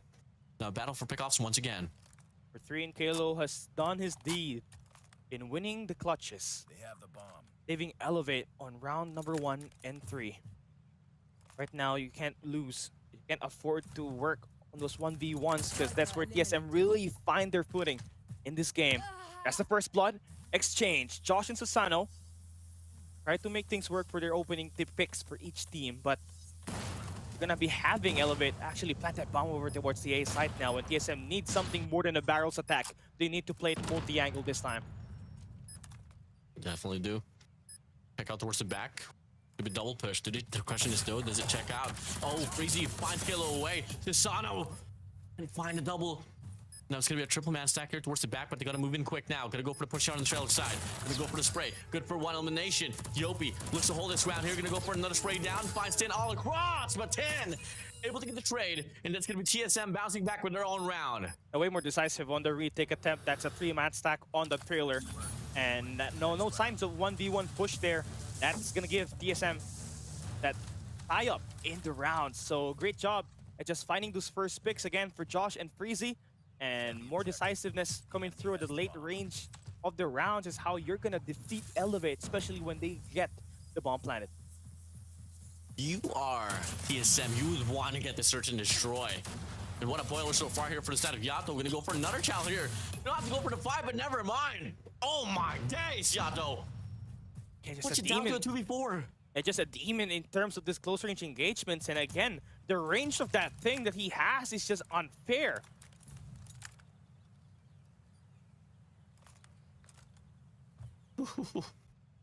Me too. As it continues, look at the players of TSM here just playing disciplinedly on towards the B side. They'll be waiting for the initiation to happen here for the side of LA Puck on the other side of the map. Susano's going to be pushing up. You're going to be able to get the lurk, and timing is right. Might be able to get a few players here just coming from the back. This TSM check out. The bomb's going to be planted. It's going to be out in the open as well. Okay, let's see how this one goes. You have Susano trying to play for exit kills around the tires, because they knew that they were playing for just a rotation on the plant. And now TSM looking to try to get some info out of this. There goes the first pick. They knew that there's a guy on the Americans, but they still don't have Yopi. They still don't have the info on Yopi. They gotta defuse that bomb. They gotta defuse the bomb. Yopi is on the back lines. Has to take his time. Doesn't even have to go for the attack. Bomb is getting defused. That's the first one. Just have to hide away. Yato gets sent out. That's going to be the guy that you need to take down the defuse. It's going to be prevented by Yopi. It's not over yet. Prevention is the key. And Yopi made the lurk possible. A 3-piece Wow. to save Elevate once again in the clutch. Drop the bomb. Yep, played it right for out of TSM, but Yopi just outsmarted him like a book. Got read on. Front's gonna be opening up. You're gonna be a battle for picks once again. Agent's gonna be pushed up on the mid map, and you watching to play here onwards that A lane. Works long A, but does this spot out anyone? Not just yet. No, the smoke's gonna be dropped on his ace side. Player 4 Josh gonna be relaying that information as well. But look at the two players from the set of Elevate Puck. They're gonna be lurking around the mid map. Oh, AG, Oh, no. the rat from the back gets to elimination. PJ has to fall back, and now the stack coming through now for TSM to tie up this one is gonna be pretty handy.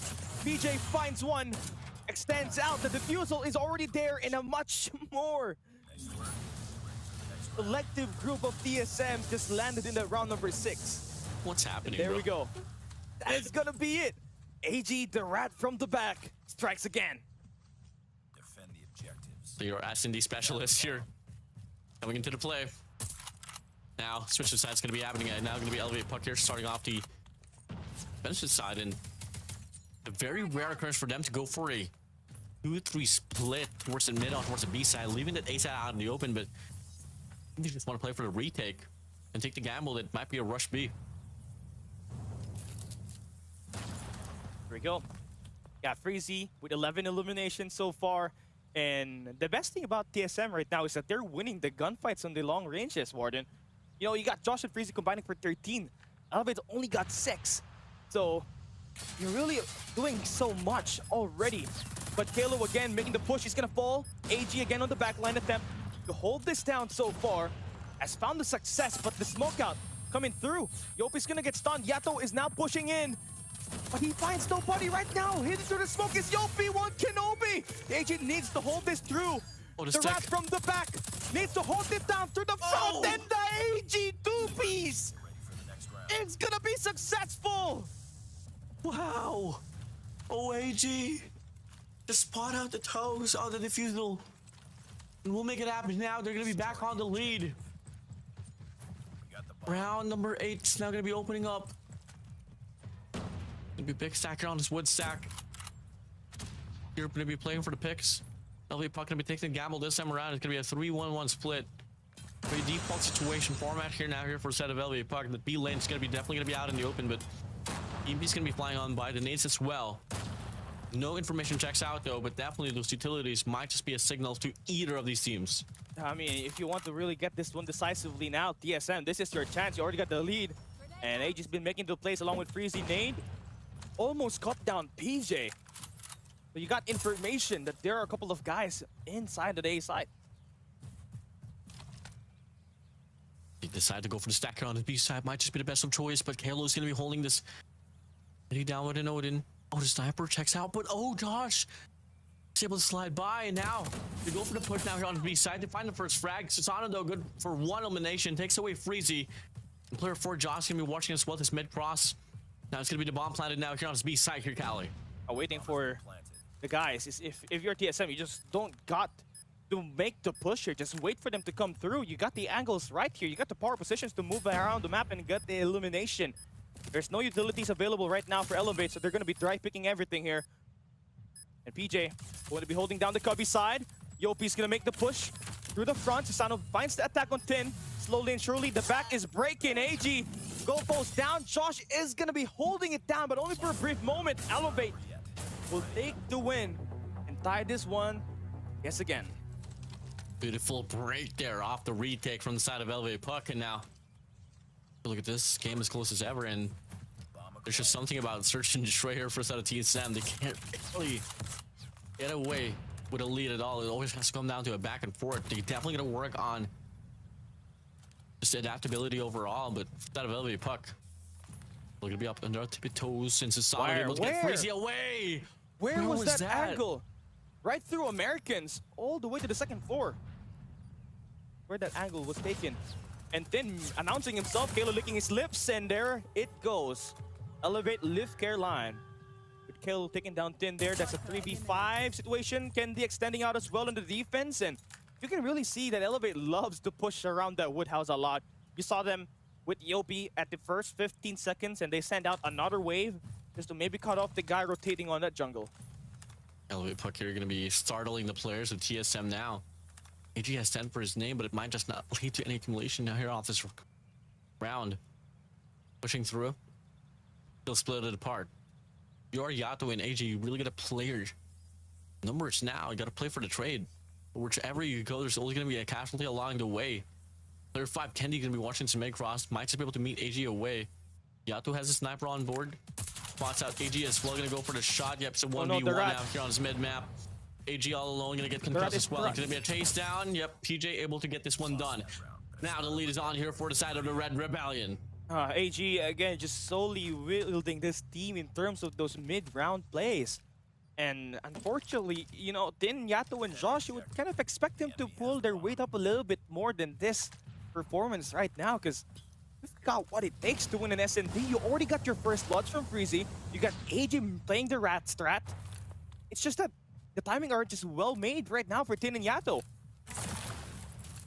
Big push here from the back. You don't anticipate the lurk. Now, Josh still finds Kalo away. Big old pusher for Yopi, but Yato punishes him. PJ into the mixture with an HS to the hands. Gonna go for the first pop, and the second will try to come through as well, but no. Beats him to it now. Kendi all alone, looking to get the trade, but Yato with an HS responds back with their own force. Once again, TSM equalizing the game. This is what we're talking about, right? You need your shotgun, you need your SMG to do your job, and Yato just lit it up on that attack on the B side. So now, he's there. He's finally alive. He has woken up, and you need this again on this next round. You want to be able to have a bit more chance at trying to put more pressure and elevate by than winning this round that you're playing right now, because that gives you that game point on this map right now. Definitely. Gonna play for picks here. Oh, Tin, watch yourself. You've been checked out there on the B lane, and now Kendi's pushing out. This is a very aggressive position. It's killed or be killed. It's killed or be killed right now. Yato and the crew are pushing through, and Kendi not missing any guys. Yes, he missed all of those. Never mind. TSM gets the bomb plant. That's the first blood as well. Bomb has been now post line is gonna be a 5v4 coming through. Smoke's gonna be deployed as well. If you are Yato inside of the side, just trying to sustain your life. But the nade connects for Tin and Yato. Josh finds Freezy away. Yopi gonna go for the spray. AG there for the trade. Freezy now alone. 1v2 situation. What can you do? Absolutely nothing. Oh man, absolute zero was the play there for TSM on that post-plant defense. Unfortunately, they had no trophy system to just hold up near the bomb site because there were two guys down there. Was kind of downplaying it for the defense, and unfortunately they got popped by the Susano nade. Now Susano has got the highest skills in this game, from getting shot down in the first 3 rounds to having 13 kills, and now surpassing Freezy in the kills on the sniper. Wait it out. Match point for the side of LV Puck. One more to go 2-0 in the series. It's gonna be connecting, flying on by. No connection actually. It'll be a 4-1 play here for the side of LV Puck. If TSM decides to go for another push out his A side, that might just be their demise. EMP Snarly. That shuts down the troop system on the trailer. You can go and nade that one out. You can check all those corners and maybe try to find extra info. Try to play this one passively. Can't afford to make mistakes, as Elevate only needs one more round to finally get this over with. Backs away here. Kendi's gonna be pushed up as well here on this mid-map. Might be a calling for disaster for the side of TSM. I don't think they're gonna be knowing this at all. Now they go for the striker. Susano gonna get tagged up on his B side. Rotation gonna get called over. Now watch the sniper. Watch the sniper. Missing the shot though.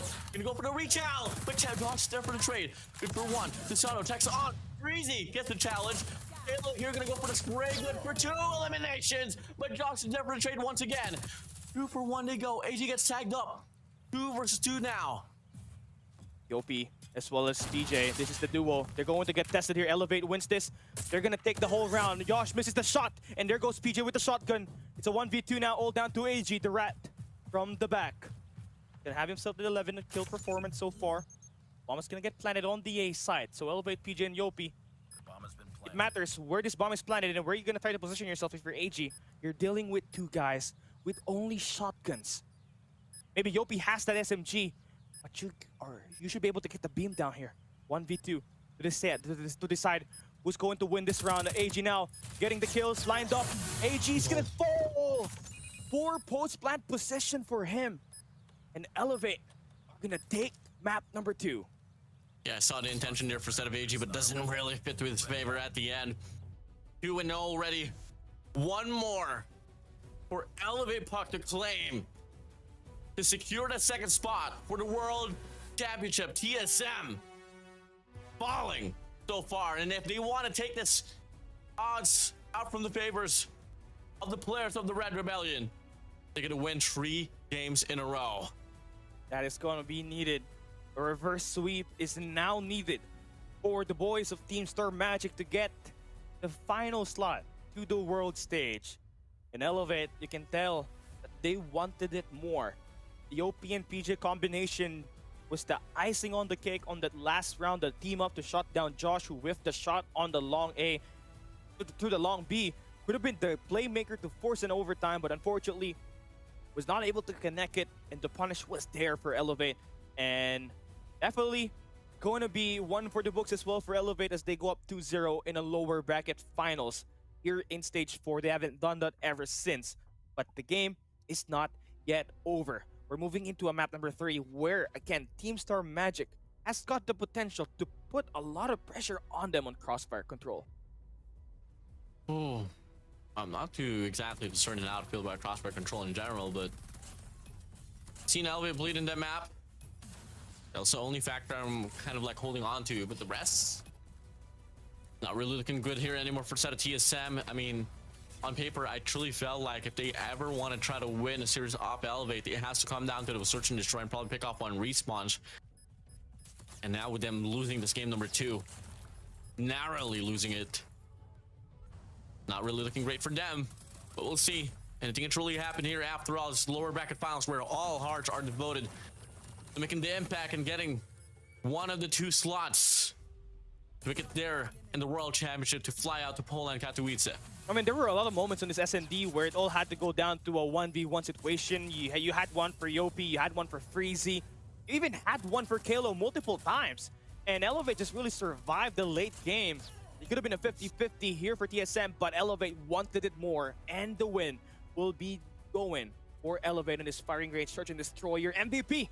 It's Yopi 1 Kenobi making the bigger plays, especially when they were on the defense and on the attack.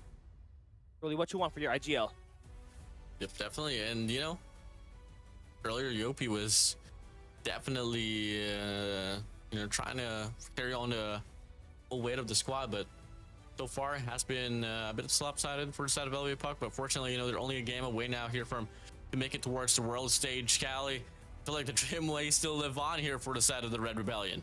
I mean, it really lives on for them, but also for TSM. I mean, they were just missing a couple of players to just really step up around the map, Warden. You saw how Freezy was turning first bloods like it's just another day out.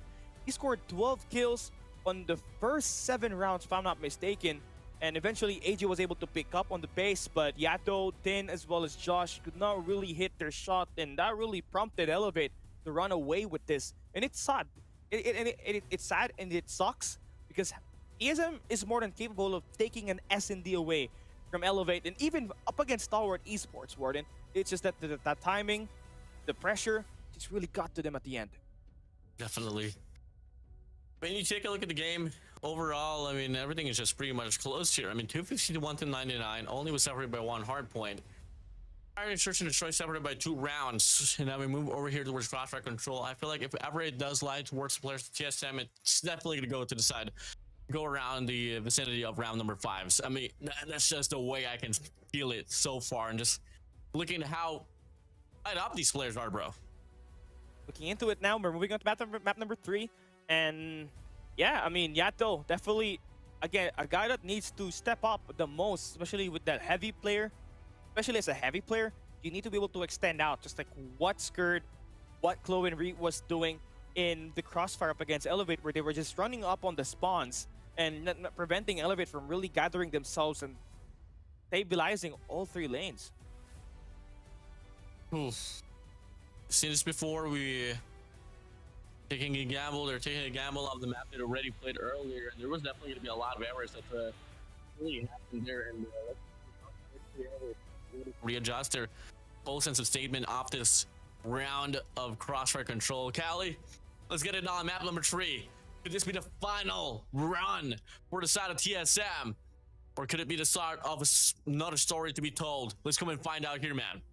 Let's see how this one's going to pan out. Elevate are just 1 map away from booking their tickets to the World Championship, where they get a chance to defend their title for the second year. For Magic, team that has already faced the first trial, almost taking down Stalwart Esports, right now down at death's door. Only 1 map away from taking the elimination. ESM, they want to start the top. Start off on the defensive side here in the first 2 shots coming in. Quite hot for the side of LA Puck, but next 3 back and forth kills here happening. But there's going to be a lot of surges here on his mid-map coming through from the side of LA Puck, and now Sultana's going to be pushed up here as well with an HS. And that's going to be map control here, evidently controlled by the players of the Red Rebellion. As Susano just able to extend out, definitely what you want to have here if you're Elevate. But again, Team Star Magic needs to be able to regather themselves and find all these 3 lanes to carry over their side, which they do, as Yato finds the kill on the bus station. Now you need to be able to extend out here, maybe even try to take away the lurk that Candy is doing around the map, and shots just are being fired, and unfortunately there for Yato, he's the one to take the fall. So your teammates need to be able to recycle in here, because right now Elevate's what they have been doing is just trying to push through your spawn and they try to cut you off before you even get a chance to get the information. Going to be a bit of a back and forth here so far. 14 to 17 here on the trail is going to be the players of TSM. AG Doe tries, and so far successfully going to be able to hold things down here on his B depot. Otto and Caleb's going to be pushing out though, but Kenny able to get a cut off as well from the cross side. And that is going to be 11 to 15 here. No time extension yet though from the side of LA Puck, but it shouldn't be a worry for them as they're going to be able to open things up here on the A lane. Yeah, this is not looking good. If you're starting on the defense, you're losing your first round. It might look like it's impossible for you to get right back in this game if you do not find yourself the stabilization that you need here. In this current round, you just kept getting slayed here by PJ, who finds the triple, moving forward, spots PJ, spots AG, and he gets the 4-piece, and 1 more opportunity there for him to break through, but he's already done the damage. Team Star Magic are down to their last 5 lives, and the A side has been captured, so that's extra couple of minutes for Elevate to play around with. Make sure that this round 1 belongs to them. Yeah, it seems to be pretty bleak now here for the players. TSM has to hold their ground here pretty perfectly, but now the operator's going to be starting to kick off here first out of 10. Sparrow's going to be out. Can he get 1 for himself? Nope, nothing at all. Gato, AG all alone once again, or Mr. Radman himself here to try to make the play, chases all up the notch, and he's going to go for the chase down, but yeah, the players of LV Puck going to be backing away as well to try to build up those operator skills. I mean, you just gotta have to try your best to just try to prevent this. I mean, he's got no nades. You can nade yourself out as well. That's gonna be a force of disqualification. So you just gotta have to do your best to try to survive here. And PJ ends his misery. There we go. Elevate up by 1 round here in this map number 3. Yep, they're filling it. They're burning it in. 2 more to go to secure the ticket. They feel it. They know it. DSM has always been feeding off from the shadows of Elevate and Sour Esports, and it might just be the same old call here. Starts things off here with a triple investment from the side of LA Puck. The Tempest, the War Machine, the Sparrow is going to be out, and it's going to be a full-on barrage once again by the side of the Red Rebellion. Yeah, you need your trophy systems just to survive this Sparrow and this War Machine onslaught coming through for Elevate. And this is it. This is the dominance that we have been waiting for from Elevate when they had to go up against Stalwart Esports. But again, all the pressure in their face. ESM as well, facing the same exact thing. They're backing down and having no initiative to just try to will themselves back in this game. really causing them a lot of problems when it comes to taking the OBJ here on this round number 2. Popping it through once again, 17 to 21 here. Lack of progression as well. There's on this A control point. Nothing is really clicking here for the players of TSM. Elevate Puck once again about to go on a rampage. Equalizer is going to be out here for Kalo, but PJ beats him to it, and the players gets pushed back. They got daily control. They can definitely go for the striker on this B depot, but the rest of the players of Elevate are going to be able to get the read as well. Kalo's still going to go on a roll. Finds 2 before he goes down. There we go. That's Elevate again. Finding the skills, 24 seconds remaining here to make a play here is TSM. Freezy only getting 1 value on that War Machine hurts them a lot, but AG trying to will his team through has made this game possible for them to come back in. AG is going to extend out, spots PJ. Not going to get any kill, but again, just a 3 life count deficit that they are in. But they got to have to slow down and not push out. Their life counts are dwindling. And all the map control coming through for Elevate at the moment with number 1 and Yopi able to extend out on the A lane. AG needs to take care of that to allow his other teammates to make the push through this cross and find their way back in to add an extra minute to the clock. Right, so Days here, the nades. Rushing going to be flying towards the direction there on a control point. Able to get the connection, we're not going to be able to get the frag. AG has the Predator missile as well to work with. Hit off 1 on the life now, make it 2 now. 1 player from the top, you're gonna go for the spray, backs away through. Plays 1 cautiously. You've reached this far, you don't want to drop the ball just like this. Play it all early. So far, it persists with 10 finding the first frag there, but PJ gets another.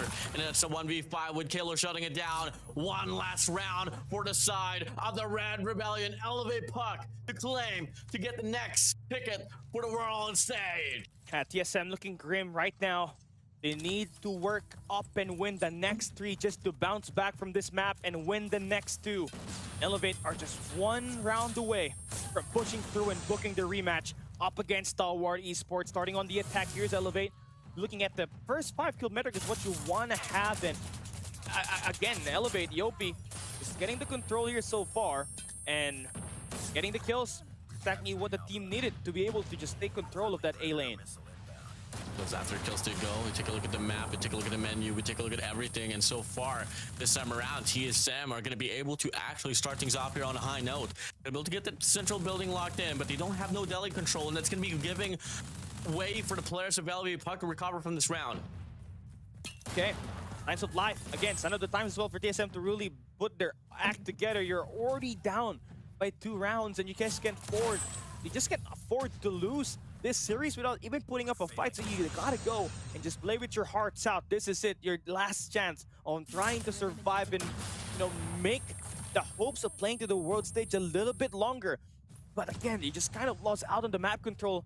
On the defense, you're just kind of getting stuck right now in your spawn, and you need to try to break through with this. But PJ is there to actually try to get you away from that position. And Elevate has taken full control of the office building. AG got shut down. Kalo with the swing on by the Freezy. That is going to be the 2Ps, and what's worse is that Kalo is building up his operator and his kill streak. It's going to be looking worse now for TSM as we get the OBJ now actually captured on the A side. Elevate are looking to try to book their rematch up against Stalwart Esports on the grand finals of the Garena Regional Qualifiers 2025. This is it. Another team to fall down, to be eliminated in their hopes of advancing to the World Champions. Elevate are in poise to try to take this one away. HG and Freezy, last glimmer of hope for them. The operators flash through. They put it down to another 3 versus 5 situation, but Kendi finds Josh away. Freezy here sprays down the War Machine. Only good for 1 elimination there for the set of AG. 2v5 to go. AG expects to flank up on the reach. Gonna be the game, and they take it slow. Now's the time for them to go for the strike, because there's no more operators available for the players of TSM. You still have the high ground, which is nice. You got AG holding down the back line. You got Freezy watch across the B side. Maybe I want to have these 2 guys switch around because you need more sniper presence on this top B2, which is just Freezy that's actually trying to hold this right now. And Elevate is trying to make the push through the B depot now. That's going to be the information. AG needs to work it through. Information for Yopi, but he falls. Now it's a 2v3. And TSM still alive in this game right now. All falls to AG, but he falls down, and Elevate just 1 kill away from booking their ticket to the Katowice, Poland World Championship for COD. Another slot taken. That is Elevate. And will book their ticket to the World Championship and a rematch up against Stalwart Esports. What a way to break the curse on the lower bracket.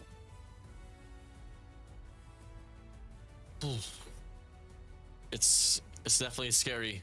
It was definitely a scary situation. Non-regardless, everything seemed to be going down to the wire. Yes, granted, a pretty quick one here, 3-0, but every round definitely went on pretty long, and it was quite undefined. But Elevate Puck, they reign supreme once again. They stay alive, and the road continues for them here on this World Championship in 2025. Another round up against Stalwart Esports here on the grand finals. Cali, TSM, salute to you, sir. That's the end of your journey, of your run for the Call of Duty Mobile World Championship. Made it far, impressed a lot of hearts, and rightfully owned a lot of hearts as well. Still salute to you all. And AG, gone for 3 months out of the competition, was still able to carry the squad. I mean, yes, they're not going to be able to continue furthermore, but all salutes to you, sirs. It just hurts that, you know, we only got 2 slots for this year despite even winning the World Championship. Like, what's the whole point of having a talented region to only get 2 slots when we've already proven ourselves already at the world stage? And you can see it from TSM in their eyes. They got the hunger to try to take down any team in the world right now. They took STE to a map number 5 when even Elevate couldn't do it. And it's just unfortunate again that we have this amount of talent in the world, in the MSP region, in the whole Garena region, and it just happens to just only be 12 players so we can get to the world stage. GG. It's Elevate Yopi and Elevate Puck that will take the 2nd spot in the world stage, but it ain't over yet. They have to fight for that number 1 spot because the World Championship will now feature a 4 group stage league format, and you need to be able to have that number 1 spot to make it more easier for you to return and into the playoffs. But then again, great job for Elevate, but I am just as heartbroken to seeing the boys of TSM go down like this. Yeah, man. I mean, they definitely deserve the spot. They definitely do deserve the spot. Hey, it is what it is. We mentioned as well, you know, to go back to the 22-2 format, Cal, which I feel like was probably the hardest format to actually win the World Championship Tribe game. It was to do it all. Now, look back at the tally of this game. Everything went down to the wire. 250 to 199 during a hard point. Out of 5 there on Search and Destroy, and 3-0 in Control. 3-0 in Control.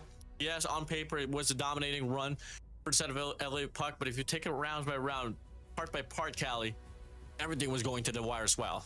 Yeah, let this be known, TSM, you played a great season this year, and although you may not have had the opportunity to win and get yourself that stage 5 slot, you have earned the hearts of the people. No organization warden to back them up, and still heart of a champion. And I hope that this year we get to prove ourselves in the world stage and get ourselves 3 spots next year because we truly deserve it. These players that took their day, right? Months, weeks, months, days, I don't even know, weeks, months, years of preparation leading up to this moment right here. And unfortunately, only 2 gets to play in the world stage for us. It is definitely G Warden. Yeah, I gotta say, I think it has been around like what, 2 years overall for the set of TSM, and they've always been on this ride. I mean, the last time that we saw them actually try to qualify for a LAN event, it was actually in Sao Paulo, Brazil. It was in the early run for the 2024 Masters, and unfortunately they failed as well up against the players of LA Puck and Stalwart Esports. But hey, it is what it is. Gonna move on to the next end. Just valiant efforts regardless once again. So salute to you all, much love. AG, Tin, Yato, Breezy, Josh, Hydra, even Rage, but in Rage just needed to make sure, and everyone that was behind the scenes supporting this full squad of TSM. Now we're going to continue with the journey once again with Stalwart Esports and Elevate Puck representing the Garena region in the World Championship. And let it be known that we got 2 strong teams that will be able to deploy in the world stage, but this is going to be the end of the lower bracket final run.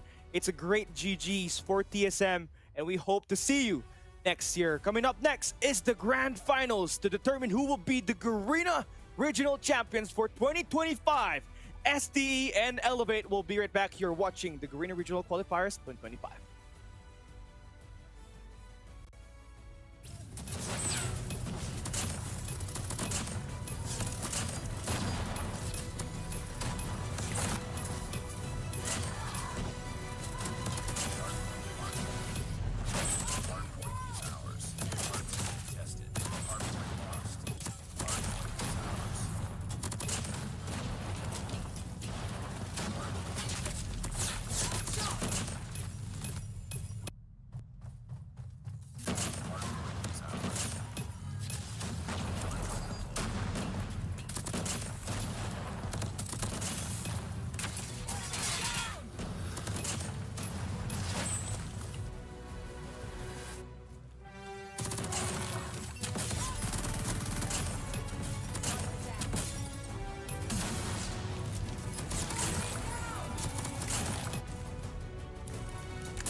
てくれ Great homies どんな時もサイドバイサイド止まるなグッドデイためらうなよベースラインその手で今 make it go We're to the ball We're to the ball to precious 止まるなグッドデイ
And ladies and gentlemen, we welcome you to the grand finals of the Call of Duty Mobile Garena Regional Qualifiers 2025, the ultimate battleground to determine who will be the champions of this region. After months of preparation in competition, Warden, it all comes down to this. Elevate and Stalwart Esports, an MSP showdown, the El Clasico, two titans who battled their way through the best competition in Garena. Now they are here face to face with glory just within reach, man. Yeah, I mean, we take a look at the history line here between these two squads. I mean, my days, talk about it. Garena Masters 7, it was SDE against them. Season 8, it was Stalwart and Elevate Puck, and Garena Masters 9, it was SDE and Elevate Puck once again. And now here on the regional run, it's gonna be the same old call, same old fashion. So it's just, you know, a rematch and how this one's gonna play out. We already saw how it went down in the upper bracket finals with Stalwart Esports actually claiming the initial series 3-0. And for those who are actually, you know, kind of questioning what is the stake now here, because both of these teams are now in the World Championship. What are they fighting for? It's going to be the number 1 and number 2 seeding for Garena, which will play a big factor on November 7 to 9, happening on the World Championship there at Katowice, Poland. Now, I know there is not a lot of prize pool that you're going to be fighting for here, right? Just the title of the Garena Regional Champion, and as well as an easier bracket moving into the next stage of the competition, which is going to be in Katowice, Poland. There will be a four group stage league format, right? So each team will be playing based on their seeding. So the number 1 team per region, Warden, will have it easier, right? And the second team per group will have it a bit harder because they're going to be facing the other teams, the other region's number 1 spot. Basically, that's the TLDR for that. But then again, you want to have your revenge if you're Elevate, Warden. You've lost 3 times already. 2 times in Garena Masters, 9, upper bracket, and on the grand finals. And just earlier today, you got 3-0. And it almost looked like they were not even pulling their weapon and shooting. They weren't even trying to pull up their gun and take the elimination because they felt so much pressure, Warden. Yeah, I mean, most definitely, man. I mean, you know, coming across from the last few Sense of History line, as we all know, Elevate Puck has that golden road. And for Stalwart Esports to actually put down Elevate Puck in a convincing manner is pretty impressive. I mean, if we recall, I mean, the only times that we got to see Elevate Puck actually lose a series was back in the days on the grand finals between, if I'm not mistaken, on the Asia Pacific Japan Snapdragon Pro Series Season 4. It was SDE actually putting them down 1-4. You go back to 2024 as well, with Powerhouse actually putting them down on the MSC qualifier 0-3 as well. And only one particular Chinese team that actually put them down was back in 2023. That was Wolves. So it's been a long way around ever since we've seen the players have, you know, Elevate Puck actually trample against another opposition in the competition here for Call of Duty Mobile. But ladies and gentlemen, once again, what these two teams has now sought for has been the Call of Duty Mobile World Championship 2025. Watch it on the November 7 to 9 here this year's run. Callie, here is the format once again. Again, we're fighting for 850k USD of prize pool, and with Stalwart Esports and Elevate returning for the second time as our duo for the world stage, you have a defending champion in Elevate and also another team that is capable of even dismantling the world champions from last year. So I would say that our region right now has got the full capability to go back to back, whether it be Elevate or Stalwart Esports. They're going to be up there representing and being the pride of the Southeast Asia region. Definitely, man. I mean, you know, you know, one statement that we have for the Garena region is definitely going to be us as the defending champions of the world. Elevate Puck was able to make it happen on 2024. Well, came on a pretty flawless slate. I mean, in fact, I think the only time that they dropped was definitely 1 or 2 search and destroys, but the rest live on. But when, you know, with a brand new squad here, a fully defined Stalwart Esports, you're definitely going to be, you know, eyeing out for what more can the Garena region offer. And moving forward, right, we have already seen 3 teams from Latin America moving forward and a Japanese team moving in. But we also have now crowned our world representative for Garena. It's just a matter between who's the number 1 and the number 2. Speaking of number 2 right now, it's looking like Elevate Puck. Yeah, number 2 squad here, and that has been somewhat of like a statement that was already kind of settled on Garena Masters 9. And as I kind of thought that it was a fluke run there from Setup SDE, just due to the fact that all of the games went down to 250 to 240 scoreline on hardpoint. Search and Destroy went to 5 to 7. Control was a bit lopsided on 3 to 1, but the rest lived on. But as you saw how it went down in the upper bracket finals, my days, bro. It was definitely SE's world that Elevate Puck was living into. Now looking into how Elevate played earlier today, 3-0 by Stalwart Esports to sweeping Team Star Magic and booking their ticket as the second team to qualify to the world stage. But what they are trying to defend here is this title of being the Garena Regional Champions from last year after defeating Stalwart Esports on it. Now the pressure is now gone. You already qualified to the best stage in the world and you just got to play with no pressure. This will be the first time we will be seeing Warden Elevate play as the underdog. They've lost 3 times. Surely you can't lose the 4th time, right? Yep, definitely can. I mean, it's definitely going to be a big calling here for the rest of the crew of Elevate. Whether is it a roster problem now? Is anyone falling short? And you know, the statement lives on.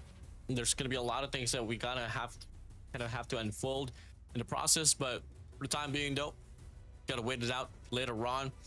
Gonna be a best of 7 series, if I'm not mistaken, Cal, and it's gonna be a +1 there for set of STE.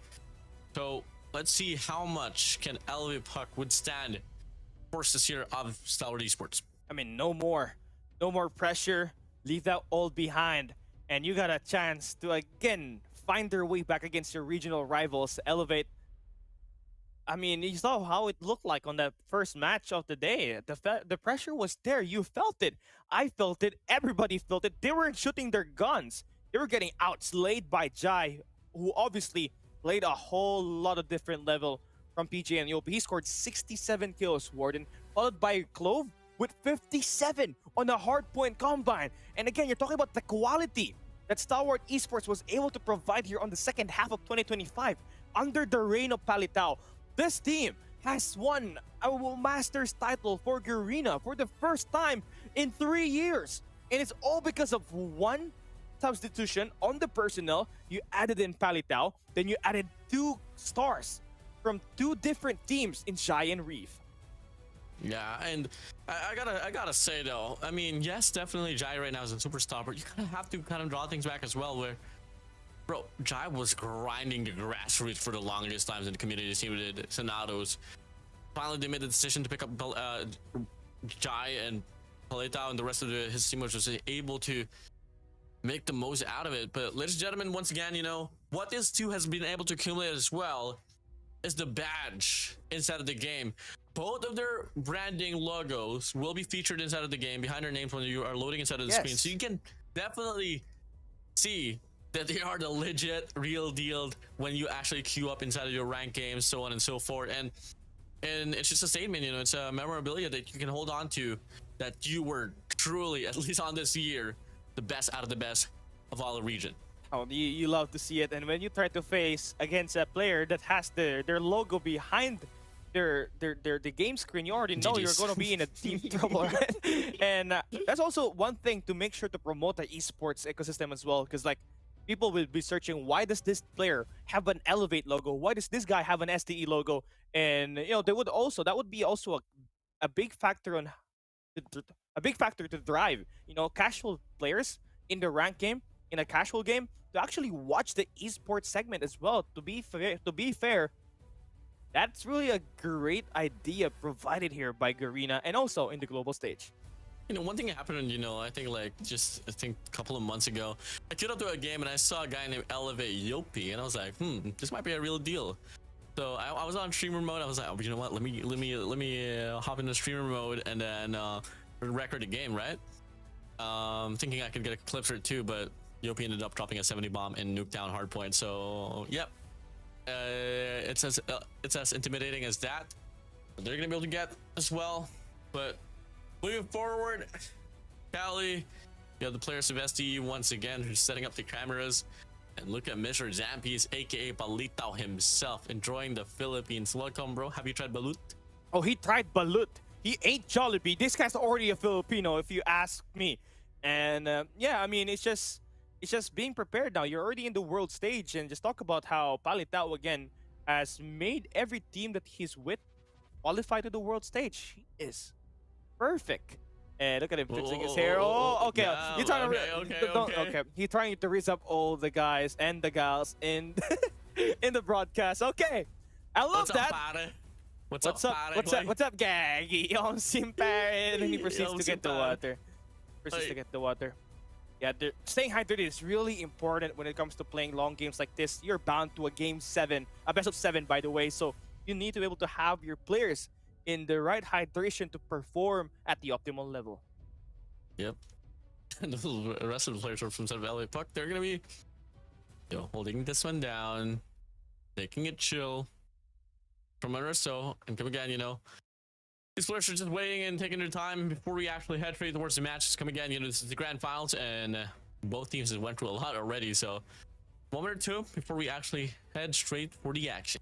Okay, let's do the map predictions here. And what we're going to be seeing, I feel like Elevate's going to bring in the Summit Hardpoint.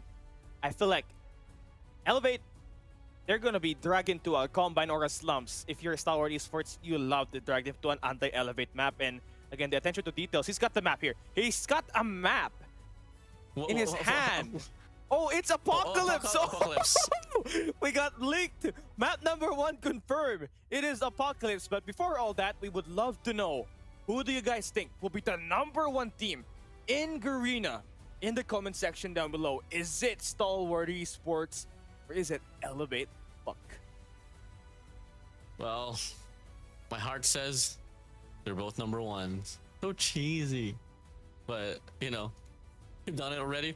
But stats-wise, I mean, sorry, esports, they do have that, favored numbers for their side. So, Elevate Puck definitely, they still have a lot of things to prove. The process, though, we are still waiting. Just looking at the players here in regards to their preparation. Man, Felito can't stop looking at the camera, bro. He knows what's up. He knows. He loves the spotlight, and he's given himself enough spotlight to put Stalwart Esports in the board. Nobody really thought Stalwart Esports will be the number 1 team in MSP, even in the whole Garena region after all. But his presence alone has given this team, some sort of mentality. If you trace it back to what happened on the Team Star Magic match, they were down 0-2, Warden. And again, I don't know what kind of magic words he was able to activate there, but that team won 3 straight maps in order to reverse comeback and also defeat Elevate moving forward today on the upper bracket. Absolutely, viva la vida, baby. Let's get it on. Yeah. Yeah. Can't wait for this matchup right here. I mean, we're waiting. We're waiting. We've seen Zampis. We've seen Palitao. We're waiting for Olea to pop in, at least maybe a little bit, just to see how the coach will try to play this. Because again, Warden, it's not just about the players here that you're talking about, right? It's also about the coach and what kind of ideas do they want to bring in the team. If you know what kind of map to pick for your team to increase their odds of winning, obviously, you're going to need to rely on your coach to just kind of weigh on that. And looking into what Palitao was saying earlier, right? He was holding a map. He had himself an Apocalypse map, so not really sure how that one got through. Maybe Stalwart Esports just really want to play that map. Maybe they prepared something about it. Yeah, because they're probably thinking as well, okay, we're checked out in Combine, we're checked out in Hacienda. Maybe we could probably definitely try to bring in Apocalypse this time around, and I don't think it's a bad choice though. I mean, after all, you guys are now here in part of the World Championship, and it's not a bad idea to try to widen the map, and now looking like the players are now going to be gearing up here for the action. And just like that, as we get to see, yep, the map pool is going to be Apocalypse Hardpoint, Tanisha Search and Destroy, Raid Control, Wow. Slums Hardpoint, Fire and Raid Search and Destroy, and Crossfire Control. So we got no Combine. Elevate will proceed to ban that one out of the way. And Standoff will be taken out as well. Stalwart will be banning Hacienda. That's the key map for the side of Elevate.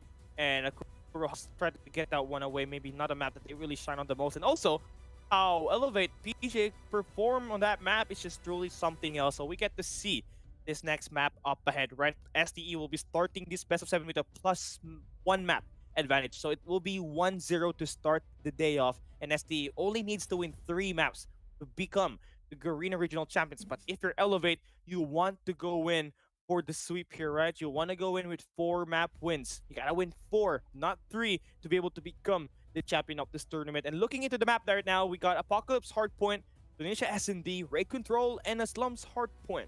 So we go the long distance again. Followed up by Slums Hardpoint is firing range and crossfire control.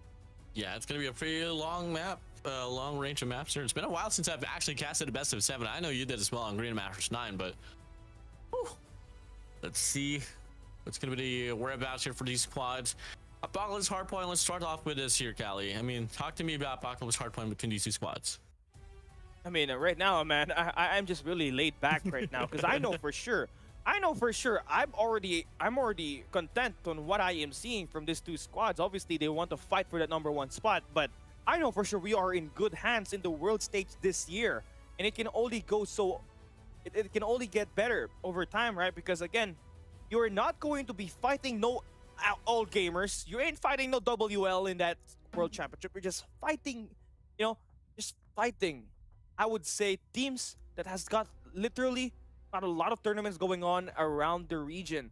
So you got a lot more experience competitively, and with you being joined there by China, by India, as well as Japan, those are really going to be your key marquee matchups, along with the #1 from EU, Africa, LATAM, as well as the boys from North America. Yeah, I mean, coming down, take a look at the World Championship competition, and so far, I mean, we really have a confirmation for Latin America with Galores and Amigos alongside Street Gaming actually making it to play. And earlier on today's run, if I'm not mistaken, Javolis actually made it for the side of Japan as well. And hands down, Garena, we got Elevate alongside STE. For India, it's definitely going to be looking to be pretty much solidified there for set of Soul and Godlike. For Europe, it's a bit of a toss-up there for Animus and Exclusive. For Africa, Paradox and Instinct definitely going to try to run for that as well. And for North America, there's currently the top 4 remaining there. You got NGS, FANA alongside the Rejects, TLE alongside Unmythic and Dream. And for China, it's a bit of a curveball there in China, but hey, fortunately, we got the greenness action here up ahead once again. We are now transitioning to Apocalypse Hardpoint here, Callie. We've seen a lot of things happen inside of this map here, but fortunately, it is now here at the grand finals of Stage 4 of the Greener region. I can't wait to see how this one happened, because the last time I saw Balitao play Apocalypse was with Galores back in the 2024 World Champion. Bring it up. What was the score? 57-50 was the scoreline. So maybe a little bit of a redemption here, as he got more talent in terms of playing a Elevate style of Hardpoint. So here we go. Our first match of the grand final between STE and Elevate now is live. Apocalypse Hardpoint. Here we go. Here we go, let's get it on. So far, the first blood here is going to go and lie upon the players of Elevate Park. Full Kalo, Yopi gets one for themselves. But it's going to be Jai actually getting a double here on the secret side, but much more over. Big old push from the side of Elevate Park, enough to force down and flip around the spawn for a moment or so, but now STE should be able to get the definition. STE Reeve, again, going to be a key player when it comes to playing this Hardpoint. Elevate, definitely, this is one of the signature maps, and just a map that really, you couldn't really single out what kind of play, because it's really chaotic. Spawns are always spliffing here and there. And for Elevate, right, they thrive in hills and in maps where they can really just hoard around the point, and so far, it's been pretty scrappy here. STE doing a great job keeping this Hardpoint contested. Yeah, so far, able to get the stack up. Now they're going to be sending out Yopi as well to go for the cut there on the gold bars, and so far, long-term investments from the side of Elevate Park seem to go to waste, as Jai is going to be able to get a kill as well. So, hey, not bad of a start here for the side of Elevate Park, but they got to start worry about the formation here on the Speed 2, which Sour Esports looking to solidify. Oh no, the break just happened right before the Hardpoint opens up, so FDX needs to step up here to get this kill right through the parkour, but he falls.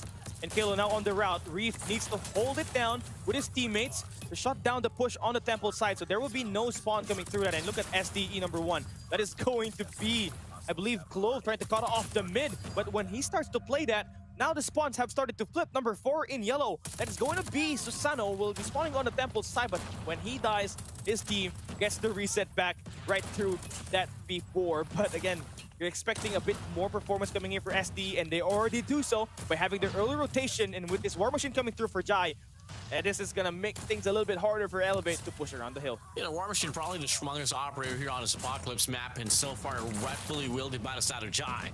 Runs out though, able to whip out the XM4, and ready for the Sparrow, finds PJ, Kalo, and Sasono as well. Force free for the side of Reef, the Indonesians breaking up here inside of this map. And remember, Reef is the main OBJ player. He's going to be the key to make sure that the higher point is going to be soaked up here by SDE. Now, Elevate, again, will be able to make that break. I mean, they lost out on the early rotation onto P2. They could break it through the front. They tried with their operators, but really come off no value. So they're relying and banking onto getting this P3 right here, where they have the early rotation. Big all equalizer there, but Clove is only going to be good for 2. PJ's still going to be sustaining the Tempest away. And will be able to go on a spree. Kalo on the feet as well, finds a double for himself. PJ connects with the last shot with a Tempest. And that's going to be enough here to push back the players of Stalwart Esports now. There's going to be a pitch to be offered here for Sadaskar. Nobody to that machine. Good for 1, good for 2. And that's going to be a break, but the Freddy flies in. But it's not going to be enough for them to sustain the hard point. I mean, beautiful play there for Skirt again to cut off the play around the point. Now that machine just really buy time for ST to stabilize around the hill now. And Reef and Clove again, the Indonesia double trouble will combine for 28 kills so far. That SMG has been working. And they have been putting up quite a fight to shutting down Elevate with their horde-style defense inside of the hill. So far, remarkable performance here from the side of Stalwart Esports, able to just play all scrappy and ensure that the scrap time does go towards their side. The Preddy flies in here for the side of Reef, going to be able to get the hop up as well, finds PJ away in this last 5 seconds for the name of SDE will be claimed over here on his P3. Now P4 is going to be opening up. The players of Elevate Puck are going to be solidified inside of the hill, but Tree players going to wrap around as well. They're going to try to flip out the spawns of Elevate Puck. Yeah, Yopi and the crew now definitely trying to put in a bit more points. But again, survival on the point is not been really looking good for them. I mean, you got some operator value here for Kalo, but nothing really comes out after this, right? You got SDE once again able to break through from a pinch play, and SDE will now be back inside the hill. Pushing in here, 90 to 64 so far. Dramatic change of the pacing. So far, a bit of a 50-50 battle, but Elevate Puck does have another leeway once again to rack up the points now here inside of the hard point. Donner cutting off things here from the front side, but can't sustain his life, only good for 1 elimination. Kalo on Rubbles, able to get 1 as well. And that's going to be enough to push back the players of Stalwart Esports, but SDE is not doing too shabby as well to ensure that Elevate Puck doesn't get a full 60. I mean, should they get this last 10 seconds? We're looking about a tight game that we got here heading into the P1 reset. SDE definitely putting up a bit more fight on a Apocalypse signature map here by Elevate. So that's already going to be a great sign of the time that Elevate definitely have now been catched on here by SDE. Clove again with 20 kills, Reef with 25, and they've been really dominating this SMG battle in this close range. And now moving forward, SDE is going to have the favorable spawn, and you can see Elevate just trying to flip that one away by taking the parkour. Pushing through now here, back to the reset on towards P1, and so far, early in congestion there instead of STE, but Elevate Puck, they've watched him all away. And now Kendi's going to be there on the top side of Cliff, going to be able to get the War Machine rocking in. The Tempest is going to be out. PJ good for 2 elimination. That much is going to be out as well here for the side of Fasano, but can't get the read here off towards FPX, but fortunately, PJ goes on a burner, 5 spree, 6 spree to his name. I mean, you talk about hunger, and you always talk about PJ's Tempest, always coming out a lot of value on it. And then in that regard, right, you're able to soften out the defense inside of the point. And again, SDE, that might be the first time that we just saw them get actually flushed out in the whole gunfight department. Elevate looking a bit more steady now on the approach. As we move on towards that P2, PJ already got an EMP system in his hands, and that will come in handy as we get the P2 opening up in just 8 seconds. 125 to 95 here. Pretty marginal gap now here, led by the players of the Red Rebellion. Player 2 though, Rift's going to be spawning out, and he will be able to find 1 player across. And now it's going to be player 4 and player 2 from the set of Elevate Puck here, spawning out here on outside of the window side. And that's going to be the players of Stalwart Esports here taking the spawns. But the question is though, can they get the break inside of the hard point? Oh no, I mean, they got the temple spawn number 3. That skill already shut down, and here comes the Jai operator, the War Machine. We've been looking for it to find a lot of kills, and there it goes, just enough to make the break into point. It's gonna try to continue to extend out and play for space for his teammates, but that soon would be cut off. And SDE will try to break this through the front. They're really fast on the cycling inside of the point, which is really impressive because this chaotic style of play, it takes a while for teams to get used to it, but SDE has gotten full control around it, even contesting this P2 despite being in the least favorable spawns. Yeah, SD truly living off the pacing here though, but only gonna be settling down for a scrap time once again. Reef here inside still fighting for his life. Good for 1, 2, 3, 4 elimination, making the 5th and the 6th, but no Kalo beats him to it. Scrap time still. Last 3 seconds, gonna go through the side of Elevate Puck, but the early rotation will not actually accumulate to anything at all. PJ once again here with a Tempest, good for another to his name. I mean, he's just trying to just help this team get the win, that's all. He's just being a team player, and again, finding the skills, making the Tempest look like an annihilator is just insane. Elevate, again, starting things off with their operator value, finding a lot of kills, but again, not enough to completely reset SDE spawns. There's still one guy lurking around the sandbags, and Caleb will be able to sort that one out. Jai will be there to make the play inside of the point, but he gets shot down by Clove, who makes the push inside of the hill. SDE now back inside of the hill. 160 to 123 here so far. Looking to get back on track. There's going to be a four-man hold here inside of the hill for the side of SDE. Elevate puck here on the passenger seat. And now they look to try to get the break here, but SDE so far, extra efforts for them to really claim this one all through. Soaking up the hill. A bit of stalemate now here inside, but SDE hopping up back in. FDX good for one elimination before he goes down. 140 to 160 here, right around 20-point lead for the side of the Elevate puck. Yeah, I mean, we've been talking about PJ slaying, but look at the other guy on SDE. That's Reef with 38. That's a +2 kill difference right now for him. So if he continues to really light things up here, SDE is in good hands, but this B4, you kind of need the favorable spawns, and right now Elevate's kind of holding that, and this War Machine is really going to deal a lot of damage if we don't see any of those operators get the breakthrough from SDE right through the temple. You got a Death Machine towards the back, a War Machine inside of the hill, and it's going to be Susano here patrolling the Cubby's side, but Clove here walks on by. Good for one by Yopi off the Sparrow. Make it a triple, make it a quad for Yopi. Oh, just making it look so easy here is SDE's opponent, right? That is going to be Elevate. Just finding so much operator kills. And again, flushing down SDE on their first and second wave. That takes a lot of effort. Just really hold on and look at the hill points just ballooned over towards Elevate now that they have claimed their first 42nd, at least their first bunny hill inside of this game. Beautiful strikes here so far from the side of Elevate puck. Now they enter this 100-point mark. Goes for the spray. PJ, good for one. Here, pushing through it. You want to flip the spawns in the process, but COD Esports has a different mind of call. They're going to try to go for the stack on SP1, occupying both lanes here so far. They're trying to get the read. Jai on the top side here on TV. Going to go for the spray, finds Susano all across. And the Harpman opens up with the players of COD Esports here so far on the driver's seat. I mean, SDE definitely looking a bit more hungry in terms of trying to get this P1 right here, as they have a little bit of a struggle to work their way back in this game, and then looking into what's happening, right? I mean, they're definitely winning their gunfights on the front. You got Reef with 40, 38 for Clove, but FDX kind of needs to pick things up as he's only got 16 kills, and you're surprised that this game really is actually a bit more closer to what it usually should have been. So right now, if SDE does want to get the comeback here, FDX needs to pop up because PJ ain't letting down on this. He's got 49 elimination. He's about to reach past 50 as he takes down Clove. 20 more points for SDE's opponent. That is going to be Elevate to take the win. Yeah, pushing through here once again. 13 more points to claim here for the side of Elevate puck. Slight momentary break here from the side of SDE, but it's not going to be the most cautious thing here for the side of LA puck, as they have gotten the early rotation here towards P2. On paper, this should be a closeout here, Cali. It's gonna be it, man. 10 more points for Elevate to make the play and get this game tied up in the overall series. Simon with the Death Machine, holding through the front. SDE gotta have to make the contest happen here. Reef gonna be able to make the push inside, but he falls down. Nades come through. Hardpoint uncontested, but SDE, not having the favorable spawn, are late to come by, and Elevate are gonna be reinforced inside to tie up this grand finals. 250 to 159. Definitely the Elevate puck that we were someone used to seeing, you know, just able to get it done and flipping off the players of SDE. Congratulations to you, sir. That's only the first step said and done. That's just the equalizer for the series overall.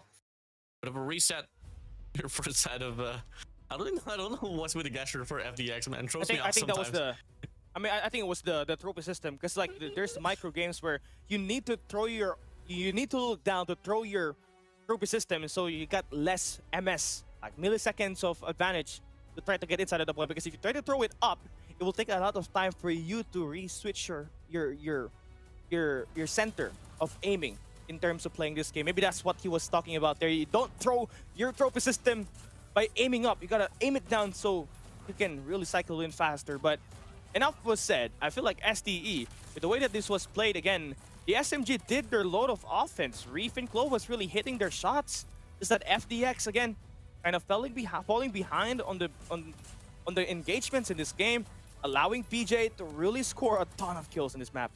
Yeah, definitely. I mean, that's just like somewhat what kind of like the PJ that you kind of want to see, you know. You let the rest of the crew hold on some certain lanes, and you have PJ just cutting off consecutively amount of times, and you bag him those kills, and then you charge into Tempest, let him go on the spree, and voila, that's gonna be the impact everybody's out of PJ. 53 kills to his name, 7,247 overall on the score line, and that grants Elevate Puck their first win against SD for the longest time.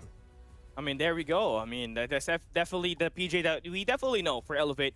That 53 kills. I mean, just I am lost for words. I mean, because this is definitely the PJ we know, and dropping those kind of bombs is just really usual at this point. I am not surprised anymore he was able to do that, and Elevate now finally ties things up in the series. It's all one now. Moving forward, we're heading into a search and destroy. Tunisia being the map picker. Despite a lot of controversy because this was a map where they lost 7-1 up against Star Wars Esports on the first match today.